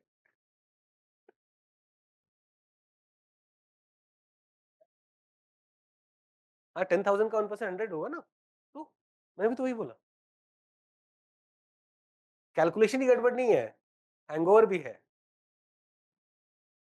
ओके तो लेट्स से सेस इज 1%. कोई हम ऐसा लगाते हैं road cess. Government tomorrow decides road cess, road infrastructure improve करना है. तो इनकम टैक्स पे गवर्नमेंट से whatever is your income tax उस पे 1% और रोड सेस लगेगा. तो let's say my income was 1 lakh rupees, मेरे को टैक्स देना है 10,000. 10,000 is my tax. Government will come and say, give 1% more. 10,000 का 1% 100 rupees. So I'll not only pay 10,000 rupees, I'll pay 10,100 rupees. 10,000 is tax which government will use it for whatever purpose they want. 100 rupees is road cess. Government will use that for only making road. Surcharge is similar, but surcharge is not for a particular purpose. Surcharge is not for a particular purpose. Surcharge may be used by government for any purpose. Okay, so what is surcharge? A tax additionally levied as a percentage of existing tax amount, but without any specific purpose. It is levied if size of the tax base exceed a certain threshold limit. For example, direct tax पे मैंने आपको बोला था after wealth tax was removed, what was introduced? Additional surcharge. जैसे if your income is up to 50 lakh rupees, then there is no surcharge. If your income is up to taxable income is up to 50 lakh rupees, there is no surcharge. But if your taxable income is above 50 lakh and between 50 lakh to 1 crore, you will pay 10% of surcharge. That is, suppose your income is 70 lakh and by all the calculation, your tax comes out to be 15 lakh. आपका income 70 lakh था, आपने सारे exemption सब कुछ करके eventually the tax that you have to pay is 15 lakh. Government will say, no, no, not 15 lakh. 15 lakh, pay 10% or pay 1.5 lakh. So you will pay 16.5 lakh. 16.5 lakh. Then there may be some cess also. Government will say, not only this, 15 lakh pay, give 1% road cess also. इस तरह से अलग-अलग rates पे things may be there. So cess will be for roads, will be for agriculture, will be for rural development, will be for a particular purpose. Whereas surcharge is not for any particular purpose. When government has to increase taxes, one way of doing it is surcharge and cess mechanism. We'll understand cess and surcharge mechanism is good for central government because they don't have to share it with state governments. Rest of the taxes they'll have to share it with state government. अभी हम आते हैं tax distribution वाले component पे आएंगे. But let's come back to this. So between 50 lakh to 1 crore, your surcharge is 10%. Between 1 crore to 2 crore, your surcharge is 15%. Between 2 crore to 5 crore, your surcharge is 25%. Above 5 crore also surcharge remains 25%. पहले ये ज़्यादा हुआ करता था, but now तो above 5 crore पहले surcharge used to be 37%, but in FY24 government has restricted it to 25%. तो maximum surcharge that is applicable is 25%. तो देखो 30% तक को तो टैक्स देना पड़ सकता है. अब 30% का 25% कितना होता है? 30% का 25% 7.5%, 7.5% और देना पड़ सकता है if let's say अपार is earning 10 crore rupees a year। ये अपार तो गरीब वाला था ना, अमीर वाला नहीं, ये तो इतना कैलकुलेशन में गड़बड़ है, इसको अमीर बनाते ही नहीं है, वो रखते हैं, वही गलत फहमी है तुम्हारी। They are very good at calculation, वरना कोई भी उन्हें गोली दे जाएगा। तुम्हें क्या लगता है Mukesh Ambani doesn't, when he looks at the number, anyone can fool him? Sir 10% tax दिया, अच्छा 10%, 1 रुपए, बट 10% 1 रुपए नहीं हुआ। वो उन्हें समझ में आता है। One thing that business people are good at are is at numbers। उन्हें कुछ समझ में आए ना आए, उन्हें क्वालिटी समझ में आए ना आए, अरे नंबर समझ में आएगा, है ना? तो गरीबी रहे। What's your name? Ankit. Let's Ankit को अमीर बनाते। तो Ankit is earning 10 crore rupees in a year। तो अंकित will pay taxes, but government will say भाई 25% सरचार्ज भी दे दो। तो in reality Ankit's on annual income above rupees 5 crore, surcharge of sorry it has been, so now Ankit ka overall tax na that Ankit will pay will be around 39। how will it be around 39%? तो 30% तक तो क्या हो जाएगा, income tax ही हो जाएगा above 15 crore। then 25% surcharge 7.5 37.5, then some cess etc are there। so eventually he is earning 10 crore rupees, उसको लगभग 3.9 crore rupees टैक्स में देना पड़ेगा। एंड देन दिल्ली के ट्रैफिक में फंसे रहना पड़ेगा, कोई हल्का सा कार टच कर देगा, हेलमेट लेके मारने आ जाएंगे लोग, लॉ एंड ऑर्डर का कोई मतलब नहीं है ना। वो they say no you give tax for London and live in Somalia. Earlier this was much higher, earlier this could go up to 42%। क्यों? Surcharge was 37% above 5 crore rupees of income, but now maximum tax rate is around 39%। so for rich people also tax rates have been reduced recently। why would most of the businesses, most of the super rich people don't pay taxes? Because they know कि अगर वो tax देंगे तो क्या क्या करना पड़ेगा, अगर वो अपना इनकम इतना दिखाएंगे, उनको लगभग 40% of their income they will have to pay as tax. That's something they want to avoid. Okay, but anyways do you understand cess and surcharge? Now there are a few more duties that, ये terms थोड़े समझ लो। Countervailing duty and anti dumping duty थोड़ा briefly समझ लेते हैं। Countervailing duty, अब India China,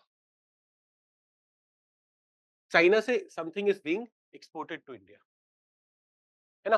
अब Chinese government on export is giving some subsidy, so they would have sold it in 10 rupees, they would have exported it in 10 rupees, but Chinese government comes and says I'll give you a subsidy of 2 rupees, sell it in 8 rupees। so now this product which should have been of 10 rupees will be available in 8 rupees because Chinese government has given some subsidy। now our manufacturers will be producing it in 9-10 rupees and would want to sell it in 10 rupees, but they'll not be able to compete with this 8 rupee wala product। it should have been of 10 rupee, but what happened, Chinese government gave them some subsidy, this would negatively hamper our businesses, so government of India will impose some duty against that subsidy, that is known as countervailing duty, to counter that subsidy। the duty that is imposed is countervailing duty। do we all understand what is countervailing duty? Pakka? so this is countervailing duty। then we have anti-dumping duty। now what is anti-dumping duty? now to understand anti-dumping duty, let's consider similar scenario। China is, China says some exporter is exporting something to India। now suppose this pen is manufactured in rupees 10, iska cost is rupees 10, but they are selling it in India in rupees 9। why? because they want to destroy our local businesses and get monopoly। this is known as cost dumping। cost dumping means your cost price for the pen is 10 rupees, but you're still selling it in 9 rupees। you are there to take losses, to hamper our businesses negatively। okay, there can be also price dumping। what is price dumping? in China you're selling it in 12 rupees, but in India you're selling it in 10 rupees। Price वहां पे ज्यादा है, यहाँ पे कम है। this is what is known as price dumping। so this kind of dumping can hamper our businesses negatively। government may impose duties against this kind of dumping. This is known as anti-dumping duty. So anti-dumping duty में there can be price dumping, there can be cost dumping. To target price dumping, to counter price dumping and cost dumping, anti-dumping duty may be imposed. Are we comfortable here? Yes, beta.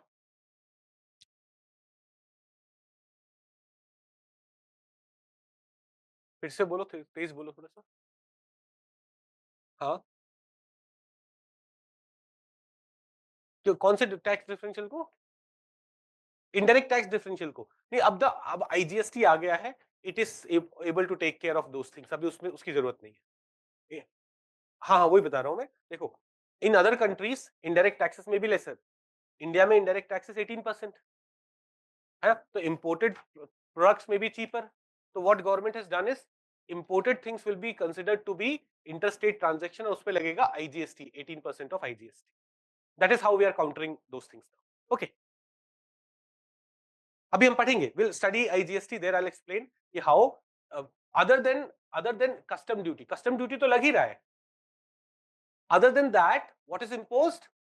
IGST, so that our local manufacturers are producing something and paying 18% indirect tax. अब दूसरी country में indirect tax is much lower, so they can sell those products in India at much lower prices. So what government does is custom duty तो दो ही. We'll also assume कि when this supply is taking place, it's a interstate transaction. Interstate transaction में India में IGST लगता है, which is equal to CGST plus SGST. अभी many of you may not be able to understand CGST, अभी आते, don't worry about it. तो import पे भी तो other than custom duty, IGST is also applicable. Import of goods, import of services, on both the things, what is applicable? IGST is applicable. Okay, now Laffer curve.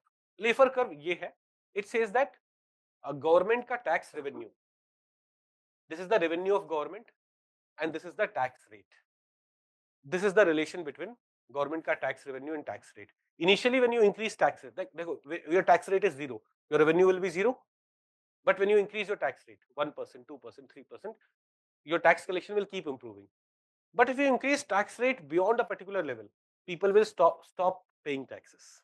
People will either start hiding in their income or they will move out of the country. Those kind of things would happen. So after a particular threshold, your tax income may, if you increase your tax rate beyond that, your tax income may actually start coming down. If your tax rate is 100%, like जितना भी profit है सब government tax में ले लेगी, will I be making any profit? And thus will I be paying any taxes? If the tax rate is 100%, तब also your revenue, government का tax revenue is 0. If tax rate is 0%, even then the government's tax revenue is. This is Laffer curve. Are we clear about it? Are we comfortable here? एक हमने we had studied a similar curve when we spoke about people's expenditure on food. Angels curve. Angels जो भी बोलना. Are we comfortable here? Okay. Now let's come to direct taxes. Let's come to direct taxes. So direct tax, we understand direct tax क्या होता है? Impact incidents are at the same point. It is progressive. We understand that. Let's talk about its data. Let's talk about its news. अभी अक्टूबर नवंबर में FY24 का data is available to us. तो this is like I have told you, current affairs हम साथ में करेंगे. But even after this, अब budget economic survey of India आएगा, बहुत सारी चीजें आएंगी. That is why target prelims is being recommended to you. तो अक्टूबर 2024 में central board of direct taxes ने डायरेक्ट FY24 के लिए डेटा रिलीज किया. इन FY24 is financial year 23-24. For financial year 23-24 when do you pay taxes? आपका you have to file tax return by July, and then for corporate taxes, corporate also tax returns have to be filed by this period. So we have data for FY24 available. What does it say? It says that our total direct tax is 19.6 lakh. Total direct tax collection is how much? 19.6 lakh crores. उसमें personal income tax is 10.45 lakh crore and corporate income tax is 9.11 lakh crores. 10.45, 9.11.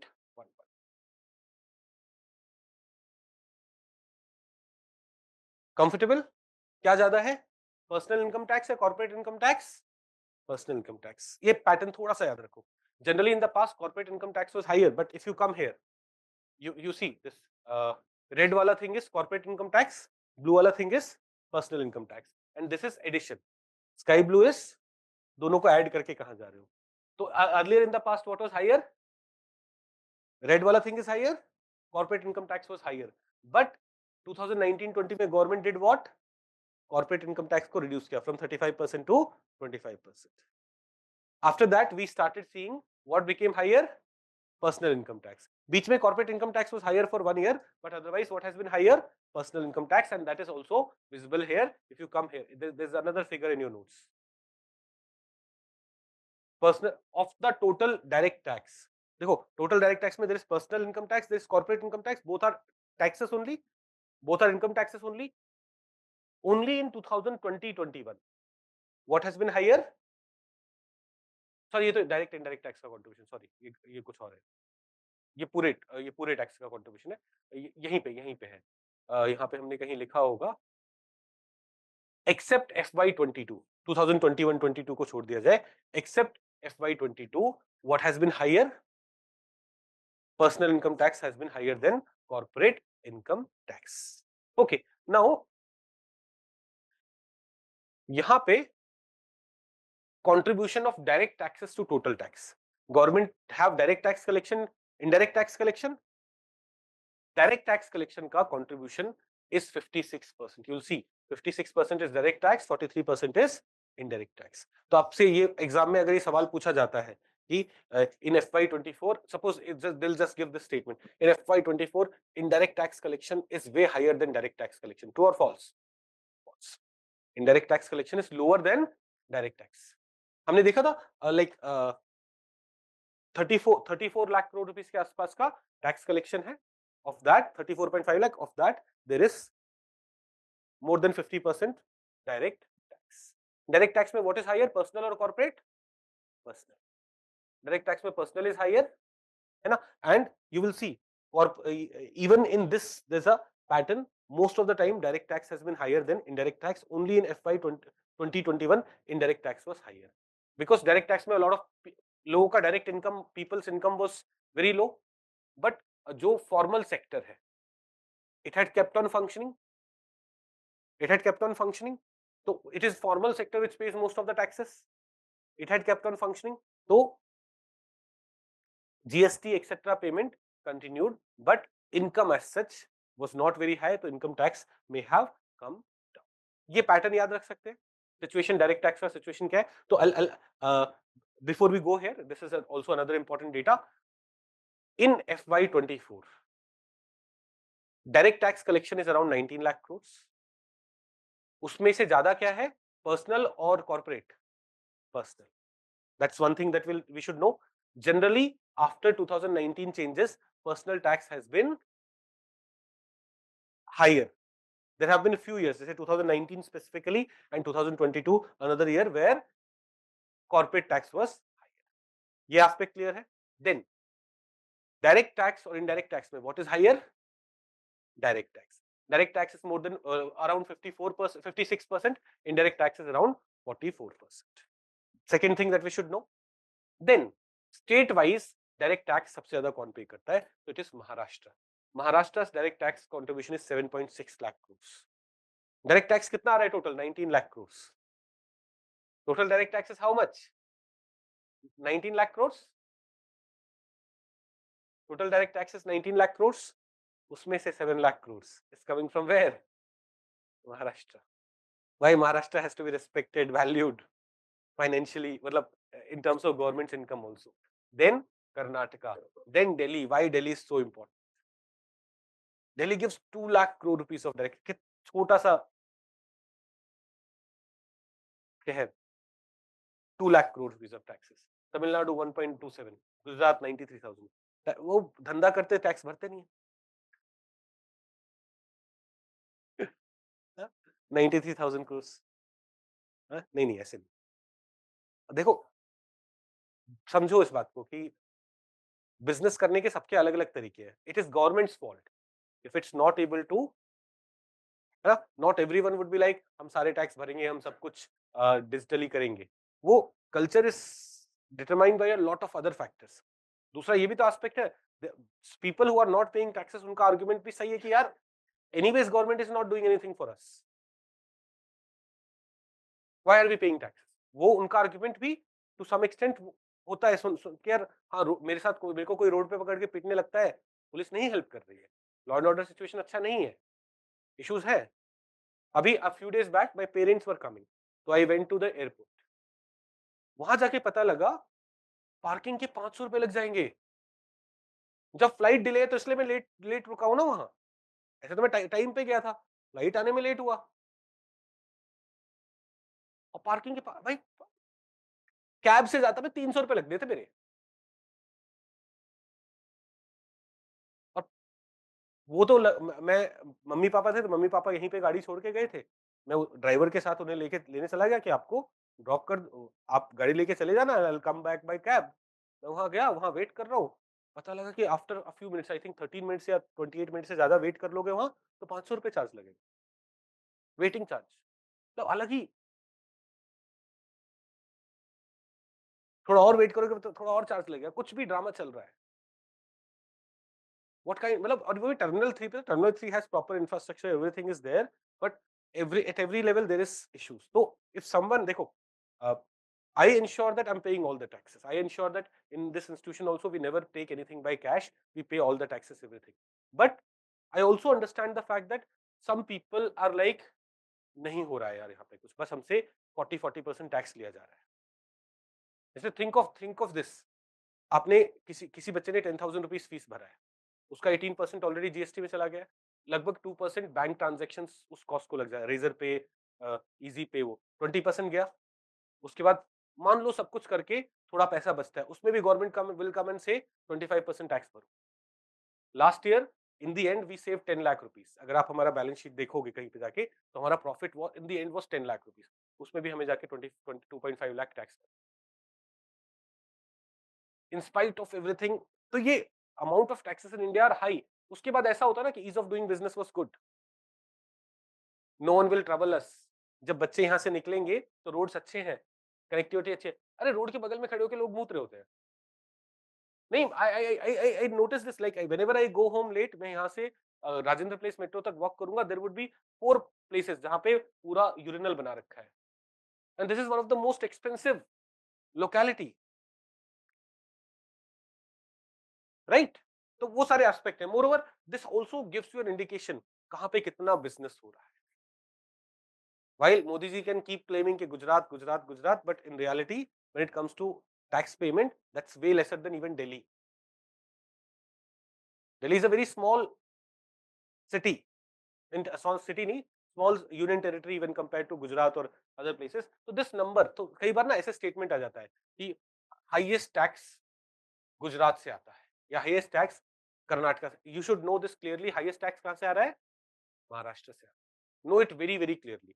दूसरा confusion क्या हो सकता है, they may give you list of 4-5 small towns और small states, and उसमें एक दिल्ली डाल देंगे कि सिक्किम, अरुणाचल प्रदेश, और साइज में बड़ा है but in terms of population छोटा है, गोवा, दिल्ली, इनमें से सबसे ज्यादा टैक्स कहां से? Delhi is the major tax payer. ये छोटे मोटे स्टेट्स जैसे भी आ जाए, दिल्ली से ज्यादा कौन टैक्स पे कर रहा है? सिर्फ महाराष्ट्र और कर्नाटका। तो know this, if you have to make a tricky question, मतलब ये वाला, based on current data, what can be made, this can be, got it? ये direct tax payment है, please note it is not overall indirect tax payment. Direct tax payment third highest in the country is given by Delhi, Maharashtra, Karnataka and Delhi, followed by Delhi. Okay, are we comfortable here? Okay, अब कुछ और चीजें, like tax base की बात करें तो 8.09 crore people filed income tax return in FY23। अब देखो FY23 का असेसमेंट ईयर इज FY24, तो FY24 में they file ITR and everything, so we have that data available as per CBDT has given that data. So only 8 crore people filed income tax returns. They are not taxpayers, they are income tax return file किया, but they say that number of taxpayer is 10.41 crore. Now you'll be like, sir ये क्या करें? If ITR is being filed by 8 crore people, how can we have 10 crore taxpayers? Because what happens, a lot of people don't file ITR, पर उनका TDS कटता है, when they are, they say, let's say there is some laborer who works here, ठीक है, उसने आके काम किया 1 महीने, हमने उसको 1 महीने के 30,000 पे किए, but while paying him 30,000 we will deduct 10% and will pay it to government. TDS बोलते हैं इसे, टैक्स डिडक्शन एट सोर्स। वो उसके बिहाफ पे हम बोलेंगे ये पर्सन है, इसके पैन कार्ड पे पेमेंट कर रहे हैं। Now this person does not file ITR last, so he has not filed ITR but is still a taxpayer, therefore number of ITR filing may be lesser. Taxpayers ka 10.41 crore taxpayers are there. Note, a taxpayer is a person who either filed a return of income for the relevant assessment year or in whose case tax has been deducted at source. TDS हुआ है but उसने return file नहीं किया। So these numbers may be unintuitive ऐसे, but थोड़ा सा हमें समझ में आना चाहिए। Now, why is it important to increase tax base? Like we have 140 crore लोगों का population. ITR is being filed by only 8 crore people, and all those 8 crore people who are filing ITR are not paying taxes. Please understand. Many of these people are filing ITR and showing that their income is less than 5 lakh rupees. ये सारे लोग tax नहीं भर रहे हैं. All these people who are filing ITR are not paying taxes as such. ITR filing does not mean कि वो tax पे कर रहे हैं, राइट? जैसे मेरी मॉम का ITR फाइल होता है, उनका 3-4 लाख रुपीस हम, क्योंकि she doesn't have any income, but क्योंकि टैक्स तो लगना नहीं है, इन फ्यूचर होम लोन लेने में सिंपल रहती है चीज, तो उन्होंने उनका ITR फाइल हो रहा है but she doesn't pay any tax, she doesn't pay any tax, उनका ITR फाइल फिर भी फाइल हो रहा है। तो number of tax payers in India are very less, direct tax payers in India are very less. Of 140 crore population, ITR filing people are only 8 crore. So in reality, taxpayers are much lesser. So we need to increase tax base. We need to increase tax base. Why is it important to increase tax base? One, for fiscal consolidation. Fiscal consolidation कैसे होगा tax base बढ़ने से? More people will be paying taxes, government का revenue बढ़ेगा, क्या fiscal deficit कम होगा? Fiscal consolidation, fighting inequality. How tax base increase will fight inequality? Because direct taxes are progressive in nature. किस पे ज्यादा टैक्स लगेगा? रिच पे. तो it will fight inequality. It also have educative value. Why does it have educative value? When you are paying taxes, you want to understand what government is doing with it. You try to understand government schemes. You try to ask questions. Thus, it has that educative value. It has anti-inflationary value. Why anti? देखो, किसी के पास ना 1 करोड़ रुपए की income I, but that person is not paying taxes. So this 1 crore income is all black money. He will not go and save it in the bank account. Financialization will not happen. We understood the meaning of financialization of saving. Up this 1 crore rupees he'll be spending on शादी है, 50 लाख वहां लगा दिए cash में यहाँ. तो all these things lead to increased inflation. So it will have, it will also be able to control inflation. If we increase direct tax base, it will also be able to have some anti-inflationary effect. Then it will reduce pressure on honest taxpayers. Abhi government keeps on increasing to increase their tax rate. What does it keep on doing? To increase tax collection, government keeps on increasing the tax rate. तो honest taxpayers, where people like, ये tax तो भर दो, अपने काम पे focus करो, इन पचड़ों में नहीं पड़ना. They suffer when government keeps on increasing the tax rate. But if more people start paying taxes, government may not need to increase those tax rates, and thus honest taxpayers will also be benefit. In fact, government may think of reducing tax rate कि हमारा revenue जितना आना था वो तो आ गया. Even at reduced rates, we'll be able to get that kind of revenue. So that's the advantage. But in recent years, there has been an increase in numbers. They say in FY22, 7.4 crore people have filed ITR. This increased to 8 crore. So why has there been a recent increase? Though these numbers are still very low, but ये increase क्यों हुआ है? What are the factors which have contributed to increase in ITR filing या increase in tax base? जो हमने बोला tax base बढ़ाने की जरूरत है, but why has there been a recent increase? It has been there, one, because of cross seeding of PAN with bank accounts and linking PAN with Aadhaar. Earlier, what used to happen? Some people used to have multiple accounts, and those accounts were not linked with PAN, or they used to have multiple PAN cards. But now PAN card is linked with Aadhaar, bank account is linked with Aadhaar, and you cannot have duplicate Aadhaar. So chances that you, by creating multiple accounts, by distributing your income, you will not pay any tax, those kind of things have been done away with. Then introduction of new data source in the statement of financial transaction. Now what is this? इसको समझते देखो, when you go to file ITR, आप में से कितने कितने लोगों ने ITR फाइल किया है कभी? Some of you have done it. You will see a lot of things are already populated there. Already populated there, that is आपके आईटीआर में ये ऑलरेडी बता रखा होगा कि आपका इंटरेस्ट इनकम कितना है, क्योंकि बैंक ने जितना भी इंटरेस्ट आपको दिया होगा, on that bank would have deducted TDS and submitted it to government. ऐसे ही dividend income, when you are getting dividend from let's say Infosys, dividend from TCS, they would have already deducted a dividend TDS and would have given it to government. The government will already know कि on this PAN card इतना TDS यहाँ से आया, इतना TDS यहाँ से, मतलब इतना इनकम इसको डिविडेंड से हुआ है, इतना इनकम इसको इंटरेस्ट से हुआ है. तो this data source have been increased in recent years. The chances that you will be able to hide it has reduced. Are we able to understand this? So introduction of new data source in the statement of financial transactions such as dividend, interest, details of shares, etc. has led to jump in reported information with additional information of about 3 crore people. Then expansion of the scope of TDS and TCS. The number of things on which TDS or TCS is deducted has increased. Again, देखो, जब मैं suppose someone is working with me and I give him 1 lakh rupees, but instead of giving him 1 lakh rupees, 10% I give to government. The government knows no कि other person must have got 90,000 rupees more. So earlier TDS and TCS were applicable on less number of things. That has been expanded. It leads to more information going to government. Then simplification of overall process. जैसे faceless assessment scheme has come. So earlier officers used to deal with your issues, but now if some issue is there, what would happen? Faceless assessment would happen. Everything would happen online. So chances of आप officer को थोड़े पैसे खिला के गड़बड़ कर लोगे, that has reduced. That is still going on. That is still happening, but that has reduced.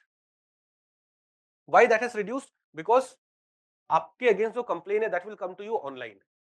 You will disagree with it, you will answer it online. All those records are online. बाद में मान लो आपने settlement कर लिया कुछ.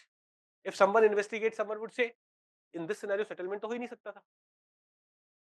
The chances of corruption has reduced. Recently you'll see a lot of IRS officers, IT वाले, are not very happy with their job because earlier they had a lot of power. वो किसी को भी harass कर सकते थे. But now things are happening in faceless manner. अभी उनके पास पावर्स, जैसे रेड वगैरह के लिए जाते हैं तो they are very happy. I have some friends, तो मैं इनसे बात करता हूँ, बोलते अरे यार उस दिन यहाँ पे रेड के लिए गए थे. वो एग्जैक्टली क्या क्या हुआ वो नहीं बताते, बट वहां that is something that they enjoy. Otherwise जो एकदम वैसे ना, मेरे कुछ दोस्त हैं who are like एकदम फुल पढ़ाकू बच्चे. मेरे जो रुड़की में मेरे साथ पढ़ते थे, एकदम फुल पढ़ाकू बच्चे. उन्होंने आईआरएस ज्वाइन करी, 1-2 साल आईएएस के लिए अटेम्प्ट दिए, नहीं हुआ, फिर वो एमएस एमएस करने चले गए. बोले, यार ये सब काम नहीं हो रहा हमसे. इतना मतलब देखो, this job is the job that you're going to join is very bureaucratic, very irritating for some of you who are like, यार हमें तो नई चीजें सीखने में मजा आता है, बड़े चैलेंजेस में मजा आता है, फ्रस्ट्रेट हो जाओगे.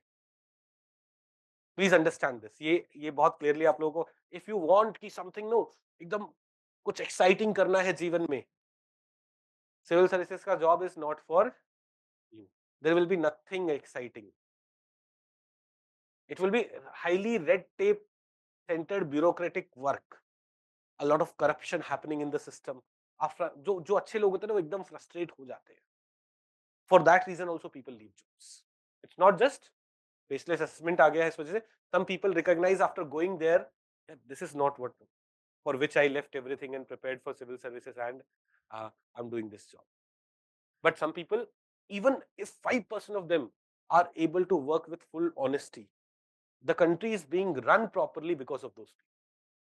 So some of you would be playing a very important role in ensuring कि जो अब सोचो ना, इतना करप्शन, सब जगह धांधली,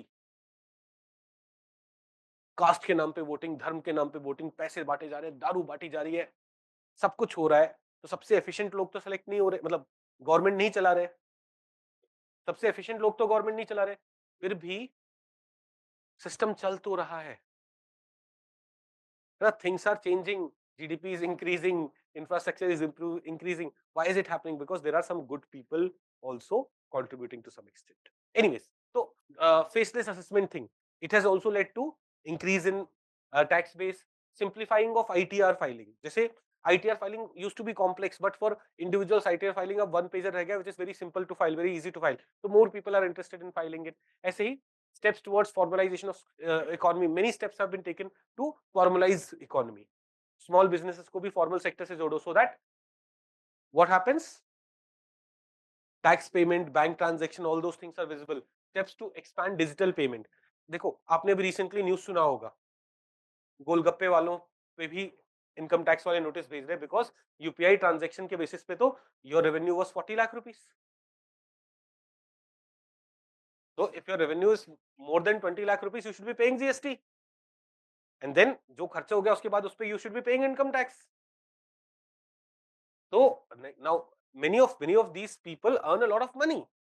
So when with the penetration, increased penetration of digital payment, chances of increasing tax base has gone up, and streamlining of GST system. Now GST is an offline system. Oh sorry, GST is a indirect tax system. But why has it led to increase in direct tax? It has led to increase in direct tax because please समझिए, उस गोलगप्पे वाले का ही सोचिए, उसका revenue 40% 40 lakh से ऊपर है, तो उस पर जीएसटी लगेगा, उस पर जीएसटी लगेगा. अब वो जीएसटी देगा, जीएसटी में टैक्स, तो GST system is streamline. He'll say my revenue was 40 lakh. Then income tax wale will come. Oh, your revenue is 40 lakh. What are your expenses? Remaining this amount, where is the tax? Right? So streamlining of GST. Think of this business, this LevelUp IAS. We file GST. GST से पता लगा कि इनका इतना करोड़ रुपए का revenue है. फिर when we are paying income tax, we'll also have to show कि इतने expense है. अगर वो expenses नहीं दिख रहे हैं, तो you pay more, क्योंकि आपका इतना रेवेन्यू तो है ना. अगर आपका इतना रेवेन्यू है, इतना सही एक्सपेंस है, तो रिमेनिंग इज योर प्रॉफिट, पे इनकम टैक्स ऑन इट. तो GST system streamlining has also led to what? Has also led to tax base improvement. So but above growth is not good enough. Even now only 8 crore people are filing ITR.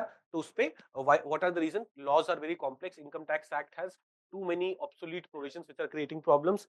High tax rates become a problem. अगर आप 39% तक tax ले लोगे, with the kind of facilities you provide, most of the people will be avoiding paying taxes.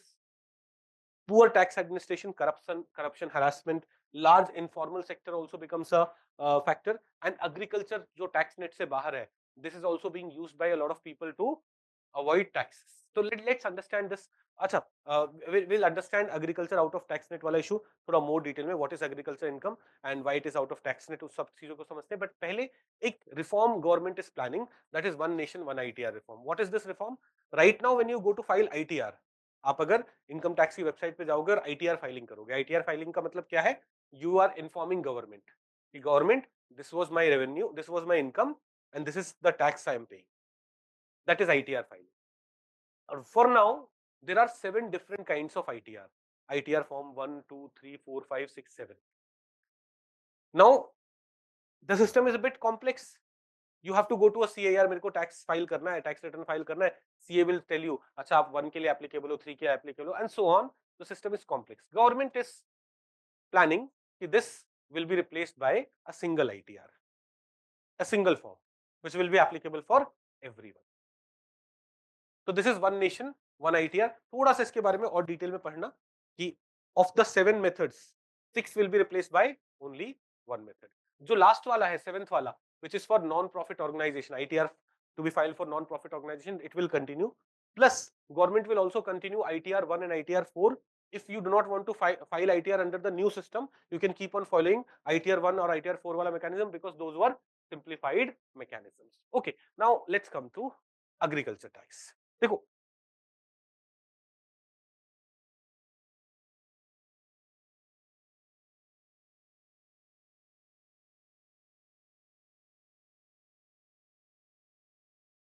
there are some online doubts also. देखो, difference between tax and duty as such नहीं है. आप उसे ड्यूटी बोल लो, tax बोल लो. But यहाँ पे हमने कैसे समझाया? यहाँ पे हम जब ड्यूटी, देखो ड्यूटी कैन बी, ड्यूटी वो स्पेसिफिक ड्यूटी के पर्सपेक्टिव से आप जाओगे तो it will be for every unit. बात समझ में आई? Sir, what is the difference between cost dumping and price dumping? Cost dumping is this: I manufactured this pen in 10 rupees. What is my cost of pen? 10 rupees. I'm selling it in 8 rupees. This is cost dumping. मैं loss बर्दाश्त कर रहा हूं, fine, but I want to capture the market. This is cost dumping. What is price dumping? In my own country, I'm selling it in 12 rupees. The price of this pen in my own country is 12 rupees, but in India, I'm selling it in 10 rupees. This is price dumping. आप अपने देश में जिस price पे बेच रहे हो उससे भी कम प्राइस पे इंडिया में बेच रहे हो. This is price dumping. Got it? Cost dumping, price dumping दोनों समझ में आया? Cost is cost price. Price is the price at which you are selling it in your own country. उससे कम रेट पे डोमेस्टिक कंट्री भेज रहे हो, बेच रहे हो. Sir, isn't it optimal to reduce tax of big businesses so that they pay the amount sincerely and also encourage further investment in the country? अब उस डिबेट पे नहीं जा रहे. That is not something that is useful for preliminary examination. Preliminary examination objective है, जो चीज पक्का होगी उसी से रिलेटेड क्वेश्चंस आ सकते हैं. Also, everything is very costly in airport. हाँ, agreed. सर, मैं एयरपोर्ट के अंदर तो गया नहीं, मैं तो बाहर से ही आ गया, पर बाहर ही उन्होंने इतना लूट लिया. मतलब लिटरली अभी ना, आई रिमेम्बर, मैं 1.5 महीने पहले किसी को छोड़ने गया था एयरपोर्ट पे. तो I went there, I dropped him, and उसी टाइम कैब वापस आ गई. अब बड़े सस्ते में हो गया. आई वाज लाइक, ये तो सही है यार. तो 300-350 रुपए में काम हो गया था. Sometimes when I book a cab from airport, it cost me 600 rupees, 700 rupees, 800 rupees. Why? Because they से सर पार्किंग चार्ज भी लगेगा. पार्किंग चार्ज का क्या मतलब? ट्रैवल से ज्यादा parking charge? What kind of logic is that? तो ये पीपीपी मॉडल में जब हम प्राइवेट सेक्टर को बोलते हैं कि अपना पैसा रिकवर करो, वो कुछ भी कर रहे हो. Parking charge could be 50 rupees, 100 rupees. 500 रुपए पार्किंग चार्ज थोड़ी है यार. मतलब मेरा travel cost is lesser than parking charge. What kind of logic is that? तो पूरा लूट मचा रखा है.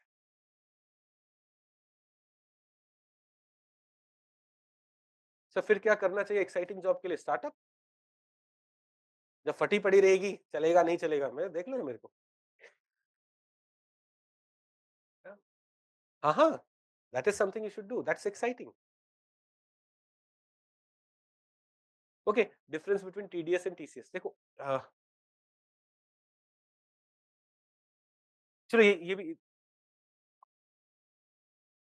कई बार ना, चलो I'll explain it later.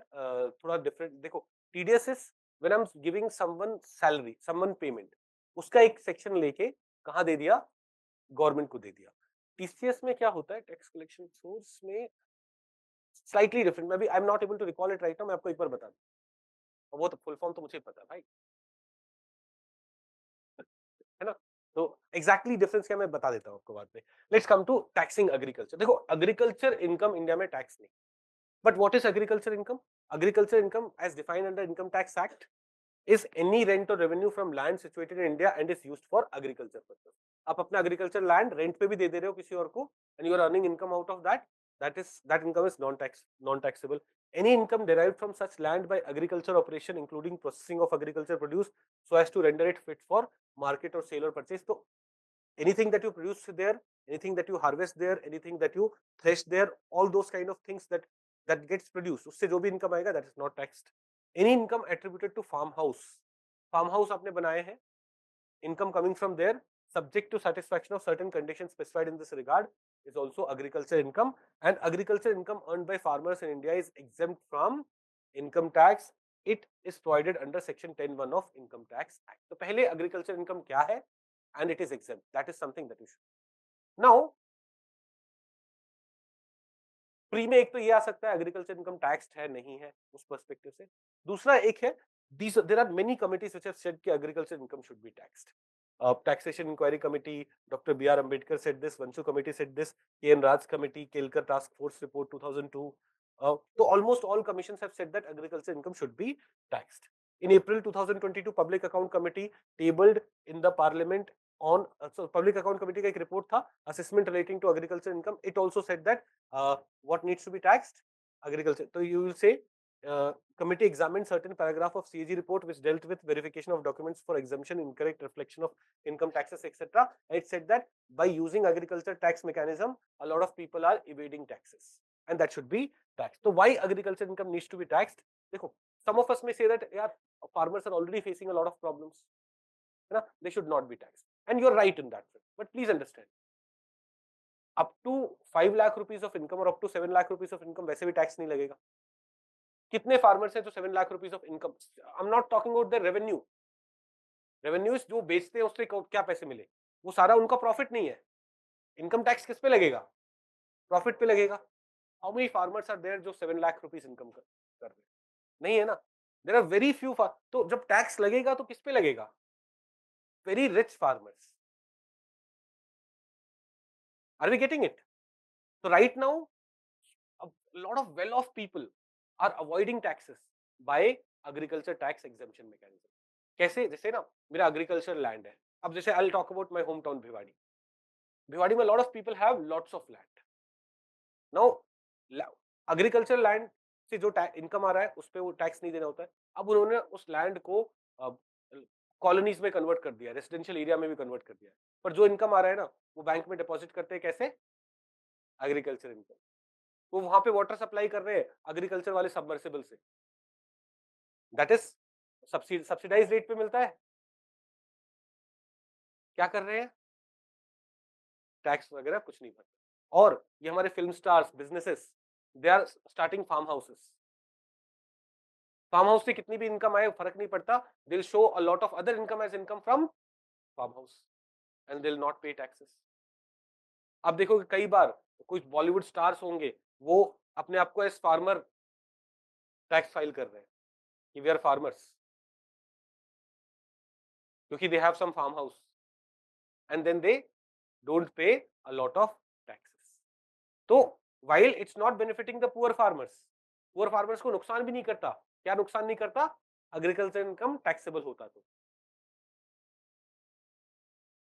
right? But well-off farmers would have paid some tax, and the tax exemption that is being taken by these big businesses, Bollywood stars, etc., would have been avoided. So increasing tax base, why do we need to tax agri income? To increase tax base. It will also help in formalization of agri sector. When a farmer is paying taxes, bank will find it easy to give loans, etc. to him, because bank will know कि इसका profit इतना है on papers. Ensuring better access to farmers of various government programs, avoiding tax evasion and money laundering by others. तो but कुछ challenges हैं, जैसे incomplete land record, administrative preparedness नहीं होना, what will be the administrative cost involve, these are certain challenges. But जो argument for opposing agri income tax, say I am pretty sure if government announces today कि agriculture पे income tax लगना चाहिए, फिर farm protest होने लगेगा, farmer protest होने लगेगा. Most of the farmers would not understand कि भाई वो तो अफेक्ट होने वाले हैं ही नहीं. Super rich farmers are going to get affected, तो they should be paying taxes. When a person who is earning 60-70,000 rupees a day by working in factories, by doing some business, वो person tax भर रहा है, तो why not a farmer who is earning 50 lakh rupees a year? Earning मतलब saving eventually. Are we getting it? So this is not an anti-farmer stand, and every committee has recommended it, but India में अभी नहीं हो रहा है. तो अगर prelims, mains के time, I covered this topic in mains also. There will talk about way forward and everything, but prelims के time, what is agri income? It is not taxed right now. A name of some committees. वो ना ऐसे 3-4 committee के नाम दे देंगे, किससे associated है, ये किस इशू से एसोसिएटेड है, तो you should be able to answer that also. Okay, now direct tax code. Now what is direct tax code? फटाफट से देखो. We understood कि income tax act is very old. Income tax act जब बनाया गया था, इंडिया में ज्यादा ना वो सोशलिस्ट टेंडेंसीज थी. Income tax act has so many provisions, following it is difficult. Income tax act के अंदर we have corporate tax, we have income tax, we have so many other things. It complicates the overall situation. तो it leads to what? It leads to a lot of people not filing taxes. तो जैसे पहले बहुत सारे indirect taxes हुआ करते थे, it created a complicated system. Before GST system was in force, अगर हम लेवल अप आईएएस शुरू करते, मान लो we had started it in 2014, तो we would have paid service tax, we would have paid sales tax, we would have paid some other taxes. It would have been, and sales tax को assess कौन करने आ रहा होता? State government. Service tax को assess करने कोई और. तो point होता ना, it was very complicated. Now it has all been replaced by GST. GST में everything is happening online. Do you know, we have never interacted with a government official for tax purposes. Ever. Not a single time. On एक तो हमारा revenue सारा online आ रहा है, मतलब none of you may have paid anything in cash, है ना? I'm 100% sure.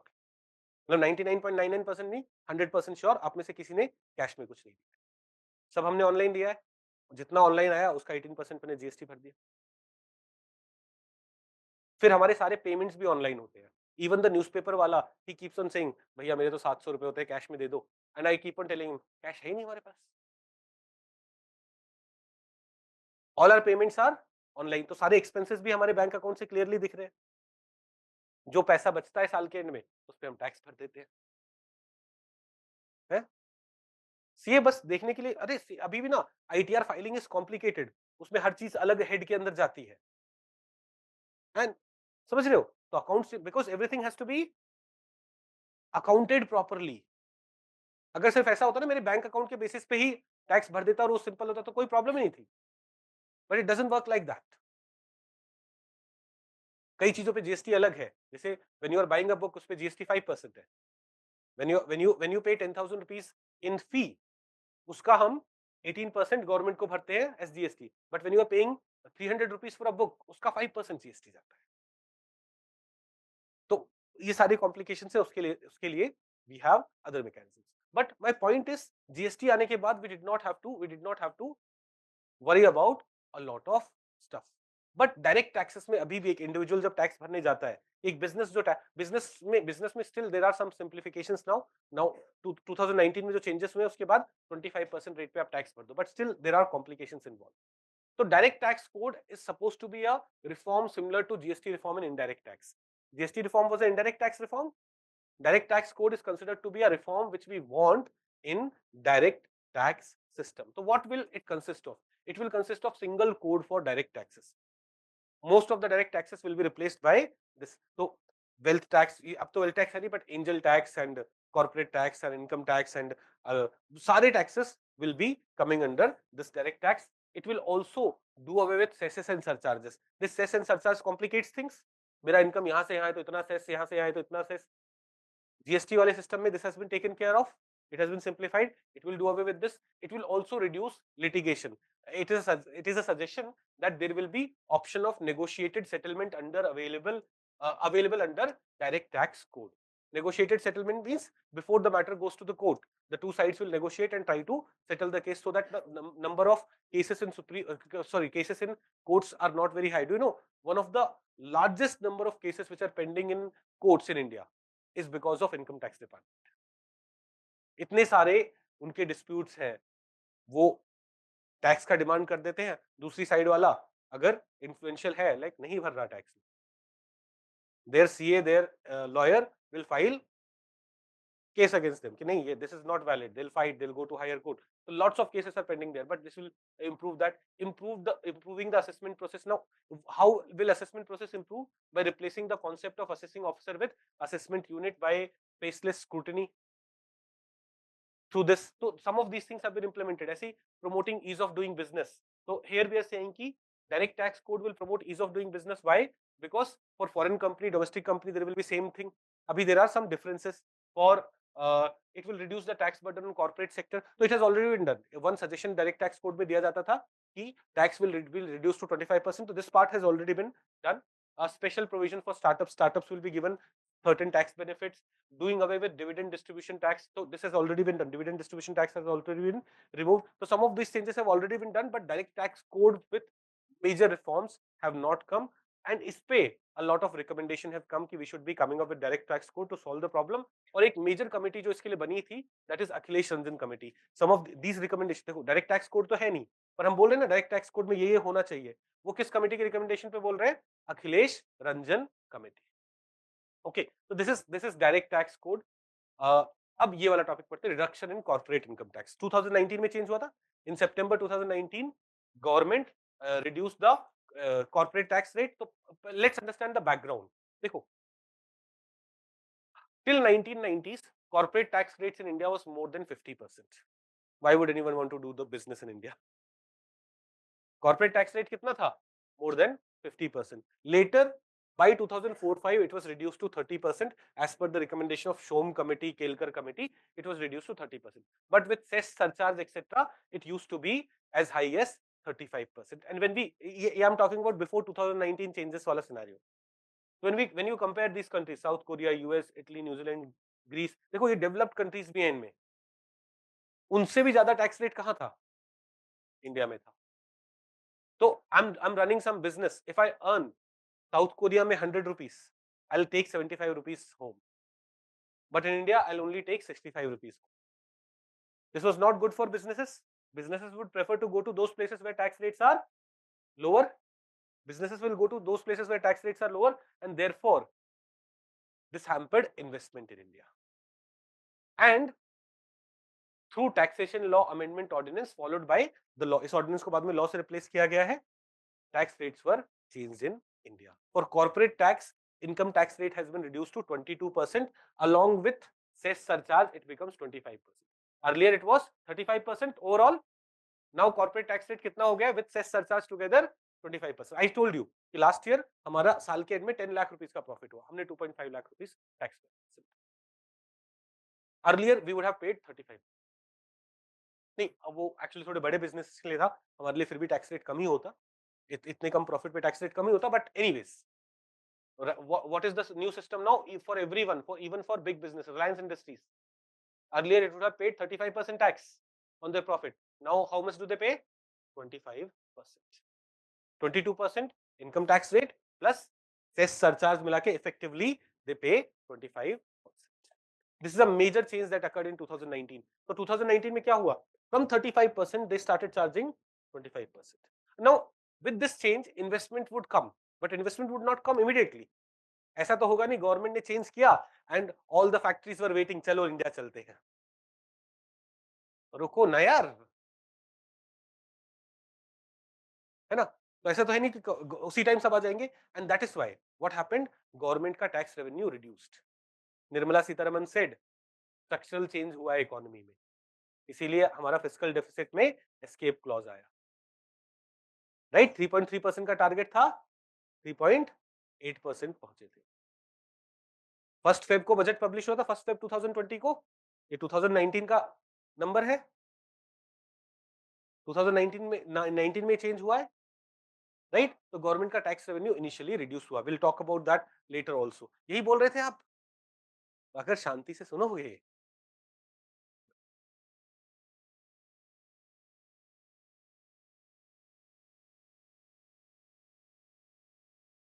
हाँ, तो वही तो बोल रहे थे, वही तो कम हो गया ना.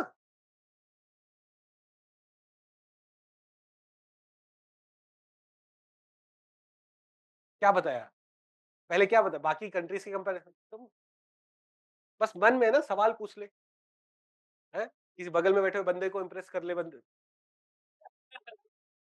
अरे नहीं, अब उसके उसके चॉइसेस आपको थोड़ी पता है. Why do you assume? बंदे किसी को भी इंप्रेस कर लो, मतलब your like your personal life ना. अरे हंसने की क्या बात है? नहीं नहीं, लीगल नहीं, मतलब लीगल वाली बात छोड़ो. When we laugh at it we assume कि it's something wrong. It is not. Please understand this, है ना? हम ये जब हम किसी चीज पे हंस रहे हैं, हम सोच रहे हैं कुछ इंफीरियर चीज है, मजाक वाली चीज है, वो नहीं है ना? Please understand something which has been acceptable. जब हम लोग हंसेंगे, we are supposed to be aware people. We are supposed to be those people who are going to bring changes in society, bring more tolerance in society, bring more acceptance in society. जो society अभी अपने parents के पास जाके हम बोले कि homosexuality is okay, they'll be like, चल, they'll be like that, है ना? But we should at least start only then. देखो, there are people whose fundamental rights are being violated because they cannot come out. they cannot express what they feel. ऐसे लोग हैं, and if we'll keep laughing about this, what may happen? They'll never be able to come out. तो हम अपने ही देश में अपने ही citizens को सफर करवा रहे हैं बिकॉज ऑफ आर छोटी छोटी चीजें, मतलब छोटे छोटे बिहेवियरल एस्पेक्ट। जब विश्वगुरु बनने की बात कर रहे हैं तो ऐसा तो होना चाहिए ना, every citizen in this country should be able to live comfortably by their way of life, by their choices. Okay, let's come back. So tax rates which used to be 30% reduced to 22%, effective tax rate which used to be 35% has been reduced to 25%, so that more businesses come and invest in India because they'll have to pay less taxes. Other than this, one more thing, the new rates are applicable for those companies which will not avail any exemption or incentives. That is, you can stick to the older rates also. You are not being forced to come to new rates. आपको older rates पे रह के कुछ exemptions लेने हैं, सब लेने हैं, वो लो. But if you are taking exemptions and all, then you will have new rates will not be applicable. You have to stick to the old rates first. Second, it also did something very interesting. Domestic manufacturing companies set up on or after 1st of October 2019. ये सितंबर में आया है bill, to promote new manufacturing companies to be set up in India. They said 1st of October 2019 के बाद when manufacturing companies are being set up in India, on their profit tax will only be 15%. Effective tax rate will only be 17%. Manufacturing companies आओ India में, on you tax rates are lesser. You create manufacturing companies in India, tax rates are lesser. Manufacturing sector is job intensive, would have created more jobs. Then if a company applies for new rates, then the same will be applicable in subsequent years. That is, if you move to the new system, there's an old system, 30%, 35% with exemption and all. But once you move to new system, you will not go to old system. Provision related to MAT will not be applicable for companies choosing the new tax regime which has come. If you go for this method, then MAT etc. will, because MAT की जरूरत क्यों पड़ी, minimum alternate tax की जरूरत क्यों पड़ी? Because you were taking a lot of exemption and thus were not paying taxes, or were paying a lot of very low tax. But यहाँ पे क्या है? यहाँ पे all those exemptions etc. are not applicable, so you will be paying 25% tax. So यहाँ पे MAT is not applicable. And through this amendment, MAT का rate was also reduced from 18.5% to 15%. So on those companies which are still in the older regime, उनके लिए MAT will still be applicable, minimum alternate tax will still be applicable, but minimum alternate tax has been reduced from 18.5% to 15%. तो देखिए, जैसे मेरा income is 30 crores, and on that 30 crore income, suppose I'm supposed to pay 9 crore rupees of tax. But MAT लेने के बाद I'm only, exemption लेने के बाद I'm only paying 1%. Government will say no. Earlier government would have said pay at least 18.5%. But now government will say pay 15% tax. MAT का rate has been reduced to 15%. These are the changes which happened in 2019. Important changes. अभी तक इस पे PYQ, अभी तक prelims में सवाल नहीं आया है. And this keeps on getting discussed. Was it a good move, bad move, and all? We should be aware of it. We should be knowing it. Got it? Now, कुछ और छोटी छोटी चीजें, ये ना मैं बस समराइज कर देता हूँ फटाफट. Global corporate minimum tax. This provision is not in force yet, but understand the issue. देखो, India had to reduce its corporate tax from 35% to effectively 25% because globally the number was much lesser. Now, or companies or countries they decide corporate tax rate in our country is 5%. All the businesses would go there to compete with them. Some other country comes, मेरी country में 4% है, मेरी country में 3% है. What this will lead to? This will lead to very low tax rate on businesses, है ना? This would also lead to जिस country में आपका more core business है, आप वहाँ register नहीं कर रहे हो, you are going to some other country and getting registered there, and it will negatively hamper the overall world economy, world governments. तो सबका income tax collection तो कम हो जाएगा ना, income tax collection कम हो जाएगा. So one thing that is being suggested is कि in the international system we should create a global corporate minimum tax. That is, in any country tax rate will not be less than this minimum tax. Corporate के लिए minimum tax rate will be this. Suppose that is decided to be 15%. Then in any country, the tax rate will not be less than 15%. Suppose there is some jurisdiction जहां पे tax rate is less than 15%. In that case, the other jurisdiction will charge them the difference. In this way, जो ये race to the bottom है ना, race to the bottom means race to reducing taxes will be reduced. That is the idea behind global corporate minimum tax. I hope we understand this. Okay. Then global wealth tax, ये भी एक suggestion है. This is not something. देखो यहाँ पे some studies have found, you'll come here.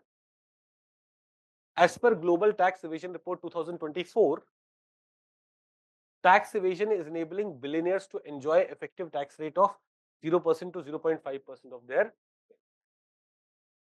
जो super rich लोग हैं, बिलियनियर लोग हैं, वो अपने वेल्थ का बस 0 to 0.5% टैक्स कर, वेरस मिडिल क्लास वाला इंसान वेल्थ नहीं भी है, जो इनकम जनरेट कर रहा है उसी का 30% भर दे रहा है. नाउ अ बिलियनियर, उसका worth is $1 billion, that is increasing to $2 billion, but the effective tax rate is effective tax that he's paying is 0.0 to 0.5%.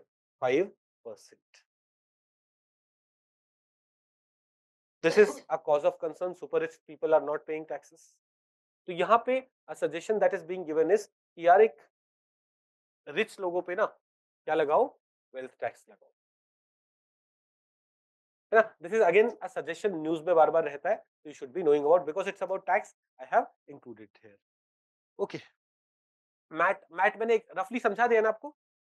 Do I need to explain this again? नहीं ना. अब इसमें यहाँ पे we have data like income tax act के अंदर कौन सा provision है. So MAT was first introduced in 1980s in India. MAT was first introduced in 1980s. Then it was removed. Later it was again brought. 1987 में आया. It was removed, and then in 1996 it was introduced again. It is under section 115 JB. What does it say? That you will pay your normal tax liability or 15%, whichever is lower. आपका book profit जितना है उसका आप normal calculation करोगे, उससे और whichever is higher, normal calculation करोगे, उससे जो tax आ रहा है, या 15% which is minimum alternate tax, whichever is higher. अगर normal calculation से your tax is coming to be 21%, you pay 21% of your book profit. But if it's coming less than 15%, then what will you pay?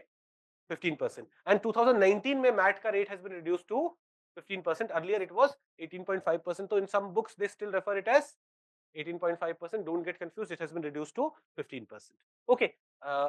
Now let me take you to alternate minimum tax. देखो alternate minimum tax है ना, the provision of MAT are applicable to corporate taxpayers only. The provision relating to AMT are applicable to non-corporate taxpayer in a modified pattern in the form of alternate minimum tax. Thus, it can be said that MAT applies to companies and AMT applies to person other than companies. तो companies के beyond जो लोग हैं जिनके ऊपर minimum book profit का tax लगना चाहिए, that is AMT, alternate minimum tax. Okay. Now, एक institution, Central Board of Direct Taxes, which is the highest institution in for dealing with direct taxes in the country. It's a statutory institution. इसका structure क्या है? Prelims में this kind of factual things are also asked. इसमें कुछ समझाने का नहीं है. एक चीज क्या? It's a statutory body that was created by the 1963 Act, Central Board of Revenue Act 1963. आप जब IRS officer बनोगे, as IRS officer, the highest position that you can reach is CBDT का चेयरपर्सन. इनकम आप जब IRS IT बनते हो तो best position that you can reach is CBDT का. Now you may eventually leave your job and become finance minister, that's a different thing, but IRS officer का top most post कौन सा है? ये वाला है. एंड देन इसके structure के बारे में भी आपको थोड़ा सा पता होना चाहिए. ठीक है. तो these were all the things related to direct taxes. आप कोई हाथ उठा रहा था वहां पे? यस.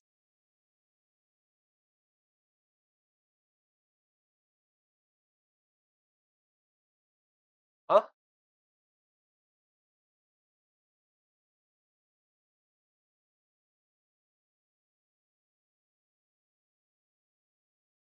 नहीं नहीं, I'm not saying corporate tax, minimum corporate tax of 15%. You should not go below it. We are not saying ki every country will have to keep tax rate of 15%. We are saying no country should go below it. तो India का tax rate is 25%, it may still keep it as 25%. और 15% is the number that I said. वो तो जब global corporate minimum tax आएगा तब देखेंगे countries are coming up with what kind of numbers. Okay.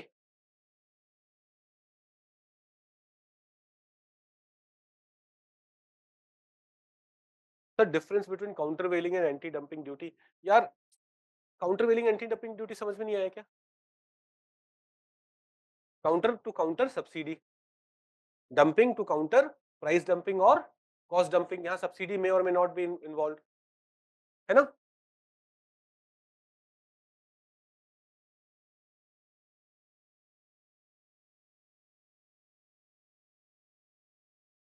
एक सेकंड दे दीजिए बेटा.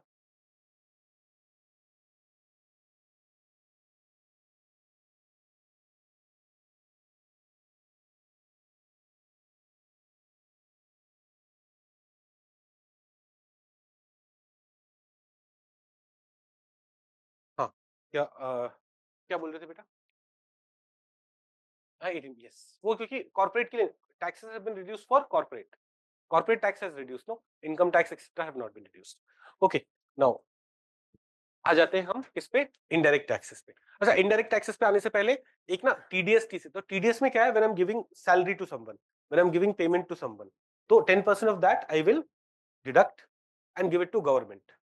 कि इस पर्सन का 10% टैक्स मैंने ऑलरेडी भर दिया है. Now this person will file ITR and से कि और कितना इनकम आया, ज्यादा भरना है, कम भरना है, वापस लेना है. टैक्स कलेक्शन एट सोर्स में ना, जैसे sometimes you go and buy some luxury goods, buy some jewellery. उस सिचुएशन में क्या हो सकता है ना, when you are spending 5 lakh rupees there, what the seller may do, the seller may keep some more money and pay it as to government as tax. That is tax collection at source. Tax collection at source. बाकी इसके बारे में थोड़ा और detail में मैं बाद में समझा दूंगा, बट टैक्स कलेक्शन सोर्स का मतलब रफली होता है. And all idea is what? Idea is जितना भी हो सके, जैसे टीडीएस में क्या हो रहा है? Information is reaching government, information is reaching government कि this person is being paid this much money. ऐसे ही टीसीएस में इंफॉर्मेशन इज रीचिंग गवर्नमेंट कि this person is spending this much money. Got it? Okay. Now let's come to indirect taxes. देखो, indirect tax में एक फंडा तो हमें पता है, impact and incidence would be at different points. Indirect taxes के we have seen example, excise duty was indirect tax, sales tax was indirect tax, है ना? Excise duty, sales tax, which is also known as VAT, is indirect tax. Now we'll come to GST. Yes बेटा. नहीं, बस corporate tax कम हुआ है. नहीं, income tax सब बताया हमने. कहाँ पे होता है? कौन से, मतलब रीड करो कहाँ बताया. अरे बेटा, इनकम लाइक देखो, जो कॉर्पोरेट का इनकम होता है उसी पे तो इनकम कॉर्पोरेट इनकम टैक्स लगता है. हाँ, सरचार्ज रिड्यूस हुआ ना, इनकम टैक्स नहीं ना. सरचार्ज पहले 37% तक था, जो for for people whose income was above 5 crore, surcharge was up to 37%. Now 5 crore के ऊपर वालों का भी सरचार्ज कितना है? 25%. 2000 उसके आगे लिखा भी है ना, 2024 से 5 करोड़ से ऊपर वालों के ऊपर भी सरचार्ज 25% है. और वो तो 2024 से हुआ ना, दैट्स नॉट 2019 का major tax rate change, that's surcharge change. Okay. Now पहले कैस्केडिंग इफेक्ट थोड़ा समझ लेते हैं.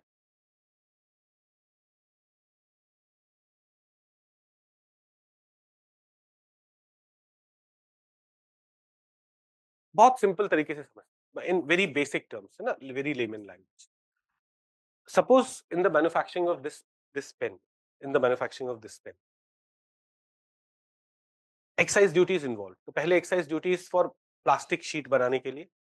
तो प्लास्टिक शीट बनाने वाले ने 10 रुपीज का वैल्यू ऐड किया एंड उसने 2 रुपीज का टैक्स दिया. एक्साइज ड्यूटी 2 रुपीज का, तो अब ये प्रोडक्ट 12 रुपीज का हो गया. Now to manufacture, pen manufacturer bought this 12 rupees का product and let's say he made pen out of it. he added value of another 10 rupees. तो 12 rupees का तो इसने इनपुट खरीदा 10 rupees plus 2 rupees and he added value of 10 rupees, तो 22 rupees हो गए. Now if government comes and says ki I will charge tax on 22 rupees excise duty because this product is of 22 rupees, so government will come and charge 4.4 rupees. 22 rupees का 22 rupees पे अगर 20% excise का charge करते हैं तो government will come and charge 4.4 rupees. तो overall tax payment that has been given is 2 rupees plus 4.4 rupees. कितना हो गया? 6.4 rupees. But the value that has been added is 10 rupees and 10 rupees 20 rupees. Excise duty was supposed to be 20%, but we have paid 33%. नहीं, let एक example is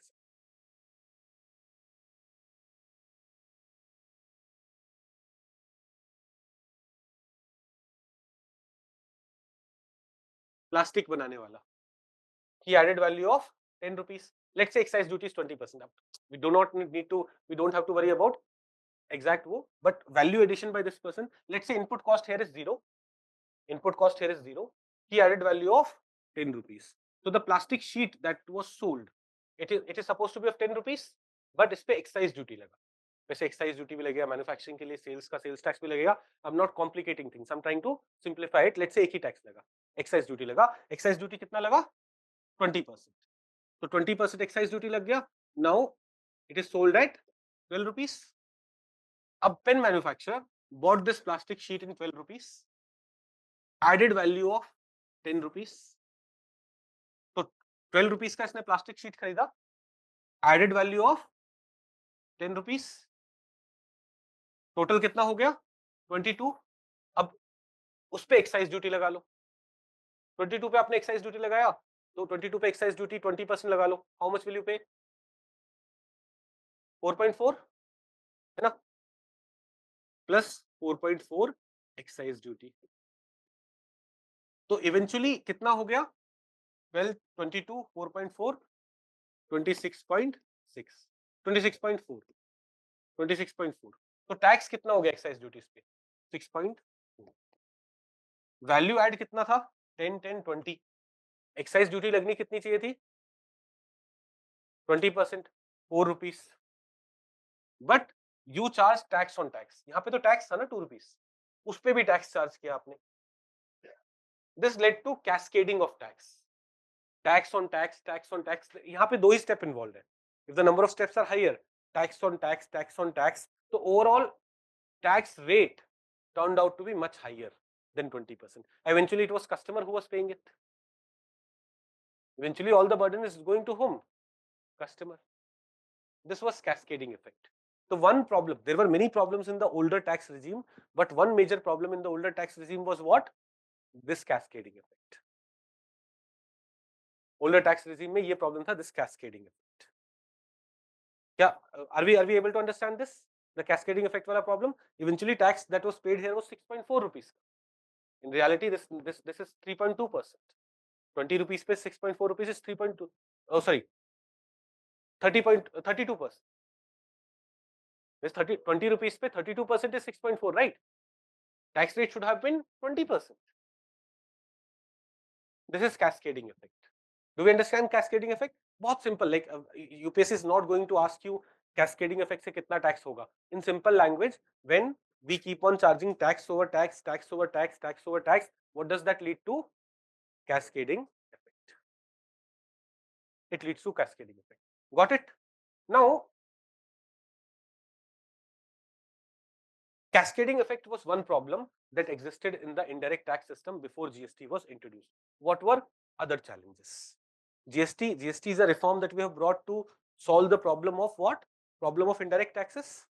तो एक कौन से challenges थे, कौन सी problems थी in indirect taxes which GST is solving? पहले problem समझ लेते हैं. First is cascading effect. Do all of us understand cascading effect? Second was divided powers between center and state. अब excise duty लेने centre आता था, union excise duty was the role of centre. Sales tax लेने state आता था. We have to deal with multiple authorities. This created problems. Then distinction between goods and services. Service tax was different, goods was different. Service tax के लिए अलग authority. This created problem. Similarly, multiple tax rates and arbitrage on rates across the country led to fragmentation of the market. कैसे? Because sales tax was different in different states. So suppose I'm manufacturing this pen in 10 rupees. Sales tax in Delhi is different. Sales tax in Haryana is different. Sales tax in Rajasthan is different. So I have to, as a seller, I have to sell this product in different states at different rate. For me, they're kind of different market because different tax rate, different tax regime, different authorities have to be dealt with. This also created problems for me. So rather than India being seen as a huge single market of 100 crore plus population, it was seen as a fragmented market where we had to deal with tax complication in every state differently. और ऐसे समझो, suppose I'm making a bottle of cold drink, उसके ऊपर मैं stick करता हूँ ना कि मैक्सिमम रिटेल प्राइस इतना है. Will that change in different states? That may change. तो मेरे को प्रिंटिंग ही अलग अलग स्टेट के लिए अलग करवानी पड़ेगी और माय प्रॉफिट फ्रॉम अलग अलग स्टेट विल बी अलग. If I'm not changing my prices, then my profit from different states will be different, thus my accounting. So this created a fragmented market and also hampered ease of doing business. And because there were divided powers between center and state, there were multiplicity of assessment also. This also created problems. So to solve this problem, GST regime was brought. To solve this problem, GST regime was brought. पहले कुछ factual चीजें, जैसे GST system was introduced by 101st Constitutional Amendment Act. 101st Constitutional Amendment Act was passed in which year? 16. The act was passed in 2016. GST regime came into force on 1st of July 2017. Constitutional Amendment Act was passed in 2016. पहले amendment होगा, उसके बाद उसके implementation पे steps ले जाएंगे ना. Amendment हुआ, उसके बाद बहुत सारे और एक्ट्स आए, not the Amendment Act but some other acts at central government level, at state government level, and then the GST regime came into force on 1st of July 2017, solving the above problems. So 101st Constitutional Amendment Act, you may be given Constitutional Amendment Act is related to which of the following? This kind of match the following thing comes, economy se kam, it's a polity thing, but GST is 101. That you should be very comfortable about, very clear about. यहाँ पे mistake नहीं. GST has been introduced in India through which Constitutional Amendment Act? 101st Constitutional Amendment Act. Okay. Now, what are the key features? देखो, one problem that existed earlier was there were multiple taxes, multiple indirect taxes. This was a problem earlier. GST has subsumed a number of indirect taxes. एक बार ना mains में आया था एक question. Which are the taxes which have been subsumed under GST? In mains they ask this question. अब mains में they don't ask factual question but they still asked it. Can they ask it in preliminary examination? Prelims में तो factual चीजें ज्यादा पूछने के chances होते हैं ना. तो while studying this many of you would ignore it, but I feel कि अगर mains में ही पूछ सकते हैं कि which are the taxes which have been factual चीज अगर वो mains में पूछ सकते हैं, you should also be preparing it for preliminary examination. तो सेंट्रल गवर्नमेंट लेवल पे central excise duty has been subsumed except for fossil fuel and tobacco. Fossil fuels and tobacco पे अभी भी सेंट्रल एक्साइज ड्यूटी लगता है. Rest central excise duty has been subsumed under GST. Similarly duties of excise on medicinal and toilet preparation. तो medicinal and toilet preparation पे जो alcohol containing medicinal and toilet preparation होते थे ना, उस पे एक अलग ड्यूटी ऑफ एक्साइज लगा था. That has also been subsumed under GST. अब जो अल्कोहल पीने वाला है, दारू है, उसपे तो एक्साइज ड्यूटी कौन लगा रहा है? स्टेट. बट इस पे excise duty of excise centre लगाता था. That has been subsumed. Then additional duty of excise on goods of special importance have also been subsumed. So all these complicated things have been done away with. Now all this tax has been replaced by GST. ऐसे ही custom duty. So not all custom, basic custom duty is still there. Basic custom duty is still there. Other than basic custom duty, we had additional duties, जिसे हम countervailing duty बोल रहे हैं, या special additional duty of custom. All these things have been replaced by GST. तो अब जब when you import something, there will be a basic custom duty that is there, but उसके अलावा additional custom duty, all that thing, it has all been replaced by GST. We charge IGST there. We charge what? IGST there. So it has been replaced. Similarly, service tax. Service tax is gone. Now there is no service tax. India में service tax नहीं लगता क्योंकि GST is goods and उसमें already it has been subsumed by GST. Service tax was introduced in India only in 2003, but now GST has replaced it. So central level पे these taxes have gone. These indirect taxes have gone. States cess and surcharge, which were applicable on these taxes. अब ये tax ही नहीं बचे तो इनके ऊपर के cess surcharge are also gone. State taxes that GST has subsumed. State VAT. VAT was sales tax. Sales tax किसका था? State का. State tax state का था. It is gone except for fossil fuel, tobacco. नहीं. State VAT. Tobacco पे भी नहीं लगा, टोबैको पे भी है क्या? यहाँ पे accept for fossil fuel, tobacco एक बार मेरे को let me verify, but alcohol पे तो अभी भी सेल्स टैक्स लग ही रहा है ना?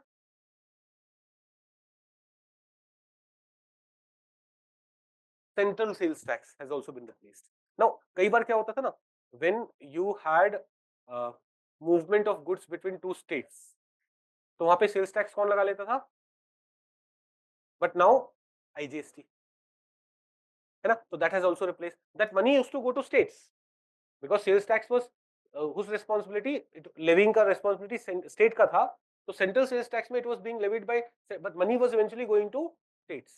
That has been replaced. That has also been replaced by GST. Purchase tax, luxury tax, entry tax, all forms of entry tax. कहीं पे किसी state में घुसने के, किसी area में घुसने का, all kind of those taxes have been replaced by GST. Entertainment tax, very important. पहले states could impose entertainment tax, that has been replaced by GST.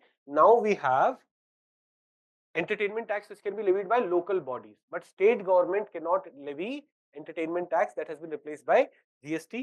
Tax on advertisement, tax on lotteries, betting, gambling, state cess, surcharges, they have all been replaced by GST. तो पहला feature GST का क्या है? बहुत सारे indirect taxes थे, it has subsumed them. Now you will say, has it subsumed all indirect taxes? No, not all indirect taxes. Custom duty is an indirect tax. Is it still applicable? Custom duty है, custom duty के अलावा additional custom duty and वो those things have been replaced by GST. ऐसे ही all नहीं बोल सकते, all indirect taxes have not been subsumed. Similarly, union excise duty on petroleum products are still there, no? Union excise duty on tobacco is still there. State excise duty on alcohol is still there. State का sales tax on alcohol is still there. Right? तो सारे taxes have not been subsumed, but बहुत सारे tax have been subsumed under one tax, GST, simplifying life for businesses. Is it simplifying life for businesses? Yes. Second, it has removed cascading effect. It has removed, GST has removed cascading effect. Now, how has it removed cascading effect? Let's look at this example. यहाँ पे business one, इसने value add किया 100 rupees का, right? तो when he'll be selling it in 100 rupees, 18% GST is charged, तो eventually invoice 118 rupees का बनेगा. Invoice will be of 118 rupees. जैसे when I sell a course in 10,000 rupees, invoice कितने का होता है? 10,000 plus 18%, and government को कितना टैक्स हम भर देते हैं? 18%. तो 10,000 rupees में 1,800 rupees goes to government. ऐसे इस person ने 18 यहाँ पे भर दिया. Now business 2 bought it in 118 rupees. Business 2 added a value of 500 rupees. But business 2 will get input tax credit of 18 rupees. That is business 2 को क्या मिल जाता है? Business 2 बोलता है कि when I bought it in 118 rupees, when I bought it in 118 rupees, यहाँ पे एक ये invoice 118 कर लेना please ना, this 118, I hope you understand this. Tax is 18 rupees and invoices will be of 118 rupees. Now what happens is, let's understand input tax credit थोड़ा सा. When this business paid 118 rupees to whom? To the previous person. वो previous person will deposit 18 rupees to government, but it will also tell government, okay, government, this 18 rupees came from this business. It is this business which has paid 18 rupees. So government will know that that business has already paid 18 rupees. Second business has already paid 18 rupees. Tax eventually second business ने दे दिया 18 rupees. Now Second business has paid 118 rupees here. It added value of 500 rupees, right? But while selling, it will keep a sale price of 600 rupees. Why? Because uske na GST wale system mein 18 rupees has already been credited, input tax credit mechanism. So in a way, it will sell it in 600 rupees. It will apply GST of 108 rupees. And jo bhi buyer hoga, final buyer will buy it in 708. Final buyer will buy it in 708 rupees. Now, when it will go and pay 108 rupees of tax, already 18 rupees has been paid. वो already इसके account में credited है because he has already paid. So how much will he pay? 90 rupees. He'll pay 19 rupees. पहले वाले ने 18 rupees pay कर दिया है. Eventual government ने tax कितना लिया? 108 rupees. What is the value of the value that was added? 500 rupees here, 100 rupees there. So cascading नहीं हुआ. This is called input tax credit mechanism.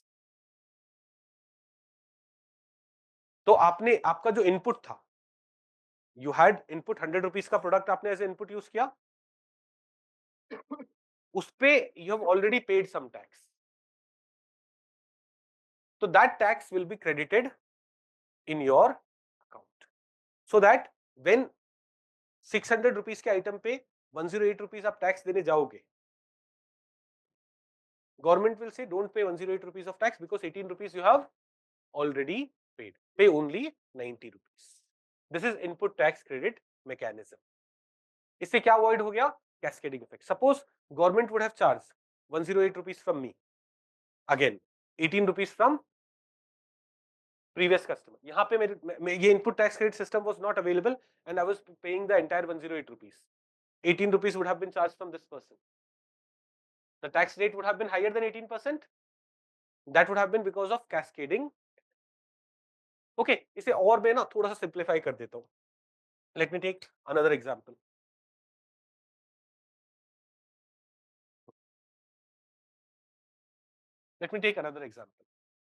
जैसे any business, it is providing services. Let's say worth 1 crore rupees. When it provides services worth 1 crore rupees, government will say GST लगेगा 18%. तो 1 crore rupees of services plus 18% of GST. तो जिसको भी service दिया जा रहा है, that person will be paying 1.18 crore rupees to this business. It will be paying 1.18 crore rupees to this business. And this business is supposed to pay 18 lakh rupees to government. ये normal circumstance है. But suppose to provide this service of 1 crore rupees, it had taken service from 3 other people. 1 crore rupees का service provide करने के लिए it had taken service from 3 other people. जैसे पिछली बार manufacturing की बात कर रहा था मैं, 100 rupees का वैल्यू, 500 rupees का value. So they have given value of 1 crore rupees, but they took services from other people. इसने 20 लाख का सर्विस दिया, इसने 20 लाख का सर्विस दिया, इसने 20 लाख का सर्विस दिया. They would also charge GST. So they will charge 18% of GST, 3.6 lakh, 3.6 lakh, 3.6 lakh. So when I paid them 60 lakh rupees, I also paid them 3.6 lakh rupees as GST. They will go and deposit this with government. And they'll also tell government, where did it come from? It come from this business. We provided 20 lakh rupees of service to this business, and this business has given us 18% GST that we are depositing to you. The government would know that I have already paid 3.6 lakh, 3.6 lakh, 3.6 lakh as GST to government. And using all that input, eventually I am producing 1 crore rupees ka service. So 1 crore rupees pe, when I go to government and say I want to pay 18 lakh rupees, government will say no, don't pay 18 lakh. You have already paid 10.8 lakh rupees. You pay how much? 7.2 lakh. क्योंकि वो input tax has already been credited in my account. Now please note something. देखो, What is the value that this business added? 60 lakh came from here. Eventual final values of 1 crore rupees. Only 40 lakh was added by this business. 40 lakh का 18% कितना होगा? 7.2. सिर्फ 7. जितना add किया value उस पे tax गया, rather than टैक्स पुराने टैक्स पे दोबारा टैक्स भरो. Did we understand? जैसे we don't have to become CA, but फिर भी थोड़ा fundamental, like how does input tax credit mechanism function, we should have a bit of clarity, right? It avoided cascading effect. If input tax credit was not given to me, then देखो 3.6 3.6 वहां पे tax चला गया, then 18% यहाँ पे tax, 18 crore यहाँ पे tax चला गया. Eventual tax that has gone is 24-25 crores, right? It would 18 plus 10, 28, 30 crore rupees. That would have been a problem. Do we get this? Okay. So first advantage of GST was what? It has replaced a number of indirect taxes. Second advantage of GST is it avoids cascading effect by input tax credit mechanism. Then there are some other features of GST that we should be aware of. It is applicable on supply of goods and services. Supply of goods and services, that's a very important part. Supply, or it's a consumption based tax.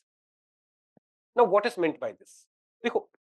When goods and services are being supplied or when it is going to the consumer, tax is eventually paid from there. Or ऐसे नहीं बोलना चाहिए. Excise duty. Who was paying excise duty? When was excise duty being paid? Manufacturing के time, जहाँ पे manufacturing हो रही है, right? But eventually, suppose the car was manufactured in, suppose it was a source based tax system. तो जहां पे car manufacture हुई वहां पे टैक्स दिया गया, tax went to that states government जहां पे car manufacture. Now let us think automobile companies in Tamil Nadu, it paid tax source based. अभी it's a destination based tax, but suppose destination based tax ना होता, पुराना source based tax mechanism was there, तो तमिलनाडु का state government ने tax collect किया, but eventually that car was sold where? In Uttar Pradesh. तो who paid the tax, final tax? A resident of Uttar Pradesh, but tax किसके पास गया? तमिल. अब resident of Uttar Pradesh is paying tax, so that tax will benefit him, so that tax should have gone to government of Uttar Pradesh. Only then that will benefit, because tax ka purpose, why am I paying taxes? I'm paying taxes because it will be spent on me. So now it has been made a destination based tax. GST, so GST regime is a destination based tax regime, or it is applicable on supply of goods and services instead of earlier concept of tax on manufacture, or manufacture पे नहीं, sale पे नहीं, supply of goods and services पे it is applicable. It's a destination based tax or consumption based tax. Earlier indirect taxes were origin based tax or source based tax. Now it is a destination based. Third feature of GST, it's a destination based tax. At times GST is payable. अच्छा ये ना reverse charge mechanism भी थोड़ा सा समझ लेते हैं. इन pre दे में आस्क, मेंस के लिए बहुत इंपॉर्टेंट नहीं है, प्री दे में ask it. We understand abhi tak 3 features. First feature, it has subsumed a number of taxes. Second feature, it avoids cascading effect by input tax credit mechanism. Third, it's a destination based tax and not origin based tax. Destination based tax, not origin based tax. Now, notice something. Who pays tax to the government? It is the supplier of goods and service. देखो, LevelUp IAS is supplying services to you. Tax eventually final consumer से लिया जा रहा है, but who is paying tax to government? Service provider. Service provider is paying tax to government. Right? You're taking services, you're paying GST to us and we are paying it to government. So who's paying taxes to government? Service provider. Normally this is how it functions. When you go to a hotel, you pay GST. Hotel will pay it to government. Hotel is the service provider. It is paying the tax to government. When you go to Chroma, you buy something. You give them money. They will pay tax to government. यहाँ पे भी they are the service provider. They are the service provider. Right? उन्होंने आपको ये sales की service the. They are the service provider. So generally GST is paid by whom? Service. Eventually pay कौन करता है? Pay तो उन्हें final customer ही करता है. Pay उन्हें final customer ही कर रहा है, but government को कौन दे रहा है? Service provider. But in some cases, receiver of service pays GST. In some cases, receiver of service pays GST. समझे इसे कैसे? जैसे suppose अब LevelUp IAS is the service provider for you. It is paying GST to government. Now, I am providing service to LevelUp IAS. Individually, मैं अपना service LevelUp IAS को दे रहा हूं. तो a teacher is providing service to LevelUp IAS. कौन GST भरता है government को? Service provider. तो टीचर बोलेगा my salary is 1 lakh rupees. Also give me 18% GST because I will pay 18% to government because I am the service provider. In case of LevelUp और teacher relation में कौन service provide कर रहा है? Teacher. In case of LevelUp और student relation में कौन service provide कर रहा है? LevelUp. तो LevelUp is taking GST from you and is paying it to government. But in case of teacher and LevelUp, teacher is providing service to LevelUp. तो teacher will take GST from you and will give it to government. ये normal situation है. Service provider paying tax to government. अब आ जाते हैं CA के पास. CA is also providing me service, providing LevelUp IAS service. But GST regime में बोला जाता है CA, you don't pay tax. Service receiver will pay tax. For CA, who will pay tax? Recipient of the service will pay tax. So when he charges me 1 lakh rupees, CA charges me 1 lakh rupees. He will just take 1 lakh. He will not take 1 lakh 18,000. He will just take 1 lakh. और इसके bill pay लिखा रहेगा यहाँ पे reverse charge लगता है, मैं नहीं ले रहा. रिवर्स चार्ज मैकेनिज्म से मैं वो ले रहा हूँ. GST will be paid by reverse charge mechanism. That is, rather than service provider paying GST, service receiver will pay GST. So in case of teacher, I paid GST. Oh, sorry, teacher paid GST. Teacher charged GST from me and paid it to government. In case of CA, CA will charge me 1 lakh rupees and I will go and tell government, I'm paying you 18% GST for this service. Recipient of the service paying GST. ये क्या delete क्या हो गया?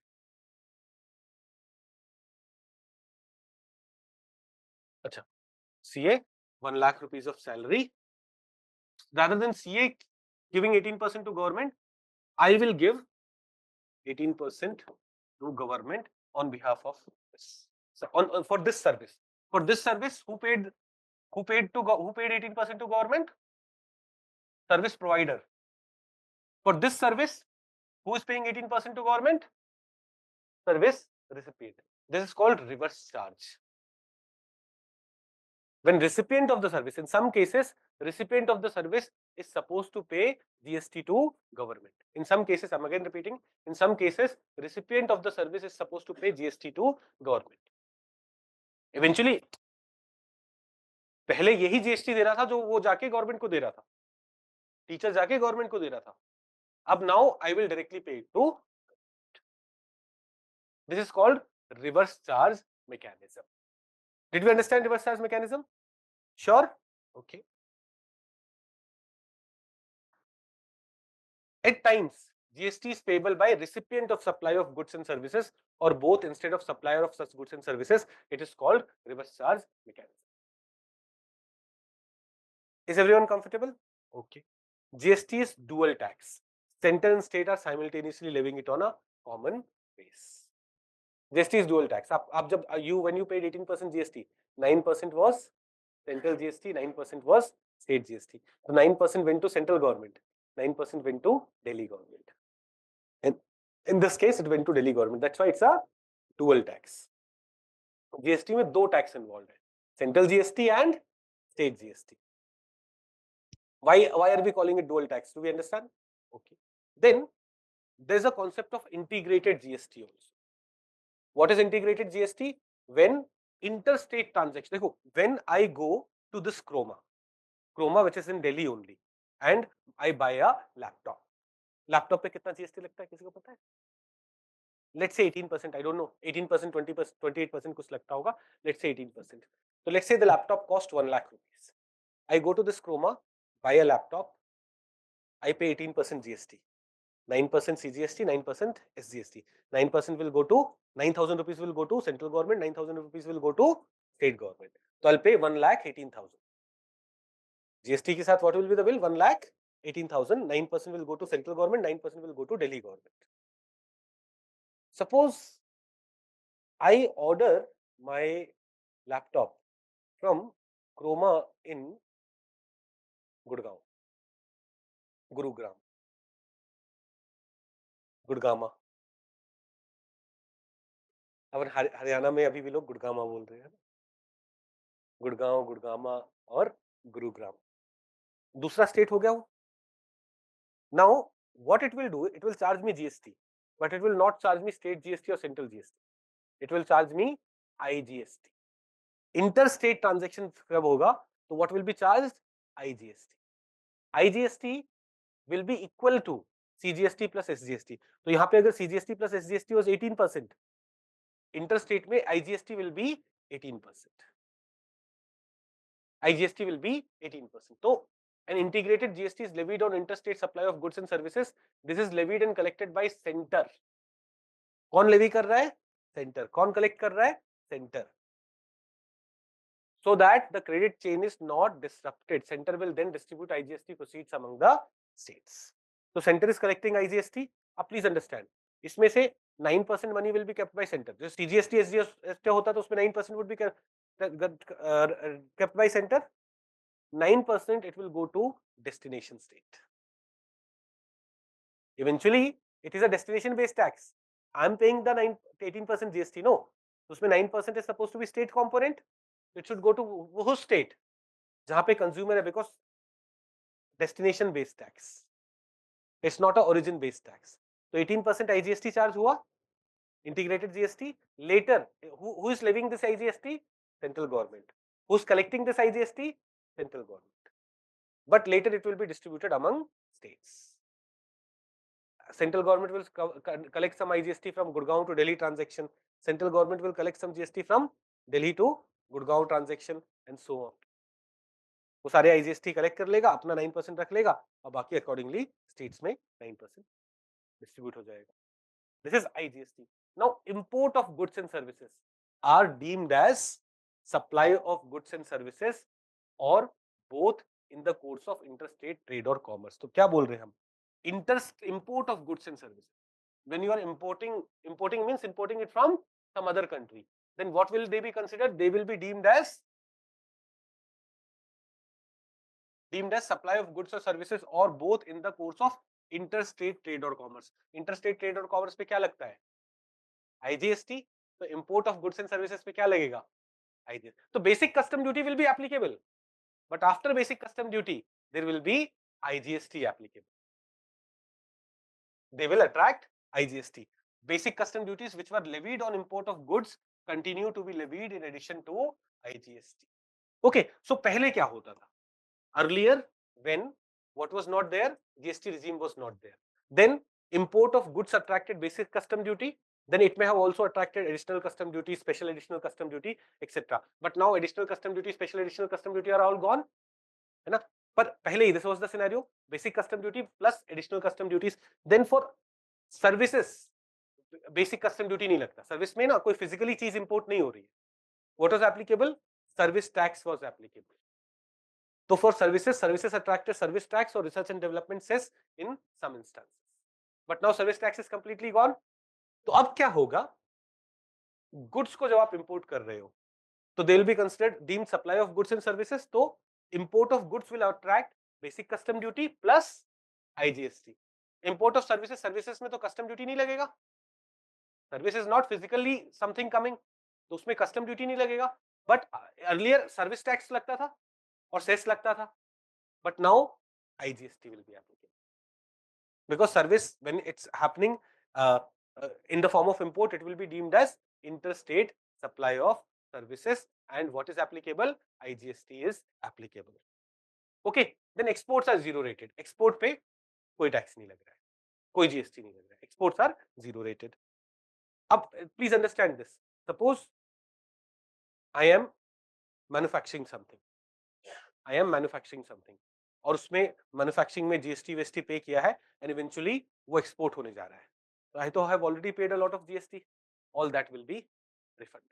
Export is supposed to be zero rated, so GST paid in the entire value chain and IGST paid at the border is refunded, credited back to the supplier. So effectively there is no tax on export, and hence we can say that exports are zero rated supplies. Got it? Now you say sir ये IGST क्या दे दिया होगा exporter ने? Suppose exporter ने raw material import किया होगा, उस time उसने IGST भरा होगा रॉ मटेरियल इंपोर्ट करने के लिए. But if the product final product is going for export, तो exports are supposed to be zero rated. तो even IGST that was paid by this person will be refunded. कोई भी GST जो आपने पूरे वैल्यू चेन में pay किया होगा that will be refunded. Exports are supposed to be zero rated. Do we get it? Okay. Then it has also set up, the 101st constitutional amendment has also set up a GST council. GST council is a constitutional body. Article 279A है कहाँ पे? अच्छा यहाँ पे नीचे हम पढ़ेंगे. When we go to constitutional provision, it's there in your notes. I want you to read that yourself. एक बार आप read करेंगे. But there you will see that एक constitutional body बनाया गया है and it's a federal constitutional authority created to give recommendation on rates of taxes on different goods and services. It is chaired by Union Finance Minister. फिर एक deputy chair भी होता है इसका. Deputy chair comes from one of the finance minister of the states. Now some exceptions are there. Note them very carefully. People keep on making mistakes. पहला, GST is applicable on all goods and services except alcohol for human consumption. Now you will say, sir अभी तो आपने बोला था कि petroleum products पे GST applicable नहीं है. पेट्रोलियम प्रोडक्ट पे GST applicable है whenever GST council says it. GST council कल डिसाइड करता है कि पेट्रोलियम प्रोडक्ट पे GST लगा दो, लग जाएगा. But on alcohol, even in the law, alcohol has not been kept under GST regime. So this is the only item mentioned as an exception. All other sectors goods will be included under GST eventually. All other things will be included under GST eventually. So GST on petroleum product would be applicable from a date to be recommended by GST council. Abhi it's not applicable. Abhi GST is not applicable on petroleum products, but it will be applicable whenever GST council recommends it. But as per the law only, what is an exception? Alcohol is an exception because states are like, ये नहीं छोड़ रहे हम.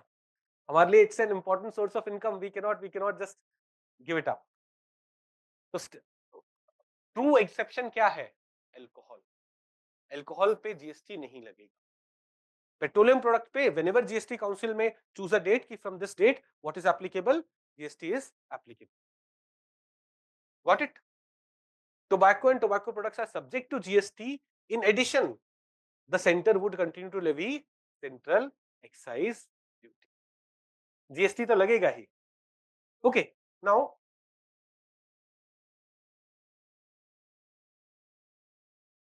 एक minute, doubts है ना?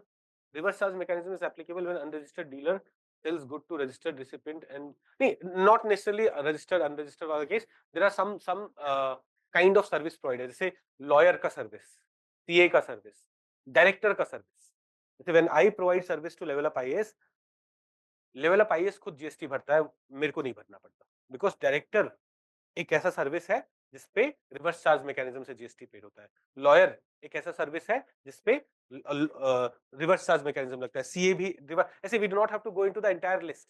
We should know what is reverse charge mechanism of paying GST. Okay. The difference between imported service, imported goods with simple example. Simple example, let's say this pen. ये good है, हम import कर रहे हैं. When we are importing this, port से आएगा, ये custom duty दो, basic custom duty. and because you are imported, you will also pay IGST. This is a good. अब service में what kind of service can be imported? Education नहीं service, जैसे import, जैसे आपने कोई ऑनलाइन सॉफ्टवेयर खरीद लिया, या फिर नहीं वो वैसे नहीं होगा, आपने कोई ऑनलाइन सर्विस ले लिया या फिर कंसल्टेंसी सर्विस ली है, तो कंसल्टेंसी सर्विस में you will not see physically things coming in, है ना, तो बेसिक कस्टम ड्यूटी एप्लीकेबल नहीं होगा, but even then when you will be making payment, I'll pay you 1 crore rupees for this consultancy service. आपने service ली है, I'll pay you. Government will say 18% GST. 18%. When you import some service, you will also have to pay 18% GST. Okay. Let's come back to this. So the exception. Now electricity, as per the notification of 28 June 2017, transmission or distribution of electricity may by an electricity transmission or distribution utility are taxable under GST at the rate nil. Now cross utilization of credit को थोड़ा सा बस बहुत briefly समझेंगे. देखो GST में कहां जा रहे हो, रुक जाओ, क्रॉस यूटिलाइजेशन पढ़ लो फिर चले जाना, जोर से आ रही है. देखो जीएसटी में सम जीएसटी स्टेट जीएसटी, सम जीएसटी सेंट्रल जीएसटी, है ना, कुछ टैक्स सेंटर को जाना है, कुछ टैक्स स्टेट को जाना है, right? Do you understand this? अब सपोज इनपुट टैक्स क्रेडिट आया, इनपुट टैक्स क्रेडिट आया मेरे को कुछ सेंटर से कुछ स्टेट से, because I had already paid some taxes, so I got input tax credit. So suppose I have to pay 18,000 rupees as GST and I have received 9,000 as tax, 9,000 as input tax credit. So I only have to pay 9,000. So while paying this 9,000, I cannot do this कि मेरे पास 9,000 input tax credit है ना, तो let me pay just 9,000 और पूरा 9,000 मैं centre को दे दूं. नहीं, your input tax credit that has come, 4.5 thousand rupees has come from center, 4,000 has come from state. So when you have to pay taxes, 9,000 to center, 9,000 to state, so you will have to pay 4.5 to center, 4.5 to state.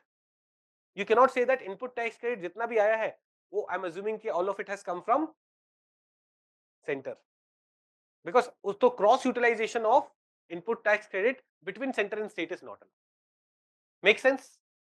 क्योंकि वो पैसा दूसरों का था तो उसका cross utilization is not allowed, but cross utilization between goods and services is allowed. अब आप सेंटर को पैसा दे रहे हो, स्टेट को पैसा, चाहे गुड्स के लिए दे रहे हो, सर्विसेज के लिए दे रहे हो, इनपुट टैक्स क्रेडिट किसी के लिए भी आया हो, उसका cross utilization is allowed. For example suppose I am you are paying me for services, paying LevelUp IAS for services, you are paying LevelUp IAS for services, and LevelUp IAS is supposed to pay tax to government, but let's say LevelUp IAS bought this TV, business के लिए हमने TV खरीदा, उस पे भी paid 54,000 rupees of GST. अब ये goods है जो हमने खरीदा, इससे हमें इनपुट टैक्स क्रेडिट मिला, हम आपको क्या दे रहे हैं, सर्विस दे रहे हैं. Can while paying tax for this service we utilize this input tax credit? Yes, eventually government को पैसा जाना है गुड्स के लिए, तो cross utilization between goods and services are allowed, but cross utilization between what is not allowed? Centre and state. Centre का पैसा state को, स्टेट का पैसा, they will all fight with each other, तो cross utilization to some extent is allowed. Okay, तो these are some of the features of GST. हम इसको ही फटाफट कंटिन्यू कर. सी साइड की क्लास है क्या आपकी? है, चलो ठीक है. I'll see you tomorrow. I'll see you tomorrow. इतना भी फास्ट करो. चलिए एक काम करिए, you know try to read, ये जीएसटी वाला पार्ट तो मैं करवा दूंगा. Go home. हाँ, कल 7 बजे आ जाए. आ जाए क्या? नहीं मारेंगे. देखो even if 5% students will be unhappy, वो बोल देंगे सर 9 बजे की क्लास अपने 7 बजे कर दी, हमने एडमिशन लिया था 9 बजे के लिए, है ना. तो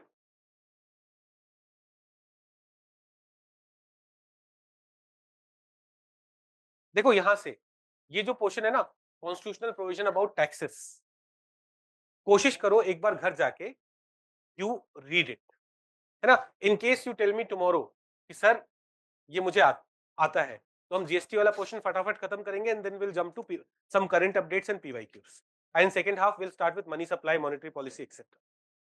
ठीक है, तो एक बार कोशिश करिए जाके, क्योंकि in polity you must have studied it, we have to do it because when we will solve PYQ we will see in सबसे क्वेश्चंस पूछे हुए हैं, कॉन्स्टिट्यूशनल प्रोविजन से क्वेश्चंस आए हुए हैं, कौन-कौन सा टैक्स लगाता है, ऑल दोस थिंग्स, तो रीड इट वंस। कौन सा? Constitutional provision, GST will complete, but I want you to read this yourself so that थोड़ा सा टाइम बच जाए, तो tomorrow I will ask you if you are able to understand these things, I will keep it. Okay, thank you very much. Hello friends, I hope you enjoyed the economy video. In this series, between 10th of March and 17th of March, we'll be releasing 2 videos every day and ensure that your entire syllabus of the basics of economy for preliminary examination is getting completed. Please share your feedback in the comment section and do share this video more and more so that more students would be able to reach it and we would also be able to reach more students. In the feedback section, in the comment section, we have seen some requests for science module, environment module as well. Now, it won't be possible for us to put the whole course on YouTube, but what we have done is we have made the courses or individual modules available in only 1000 rupees till 20th March.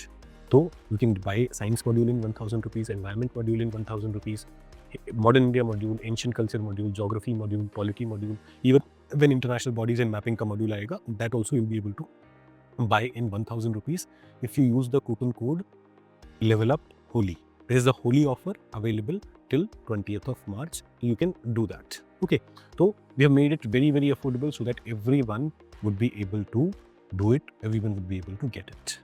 So I hope you enjoy these videos a lot, learn a lot from it, and clear your preliminary examination. In the end, I also have one more announcement. Our GS Foundation course for 2026 have also started. So not for you people, the people who are watching this video are already preparing for 2025 exam, but your junior, your other friend who may be preparing for 2026. If you have good experience at LevelUp IAS, do recommend us. Do tell your friends about us because for us, word of mouth is very important. I promise you here that at LevelUp IAS, we will provide the best GS Foundation program, the most comprehensive GS Foundation program in one of the most affordable cost for everyone. We will make sure that your juniors, your younger brothers and sisters who are studying with us at GS Foundation for the exam 2026 will be the best prepared people for 2026 preliminary and mains examination. So this is another request. Please do share, do subscribe to our channel, and please do recommend our GS Foundation program also to your juniors or your younger brothers and sisters. Thank you very much.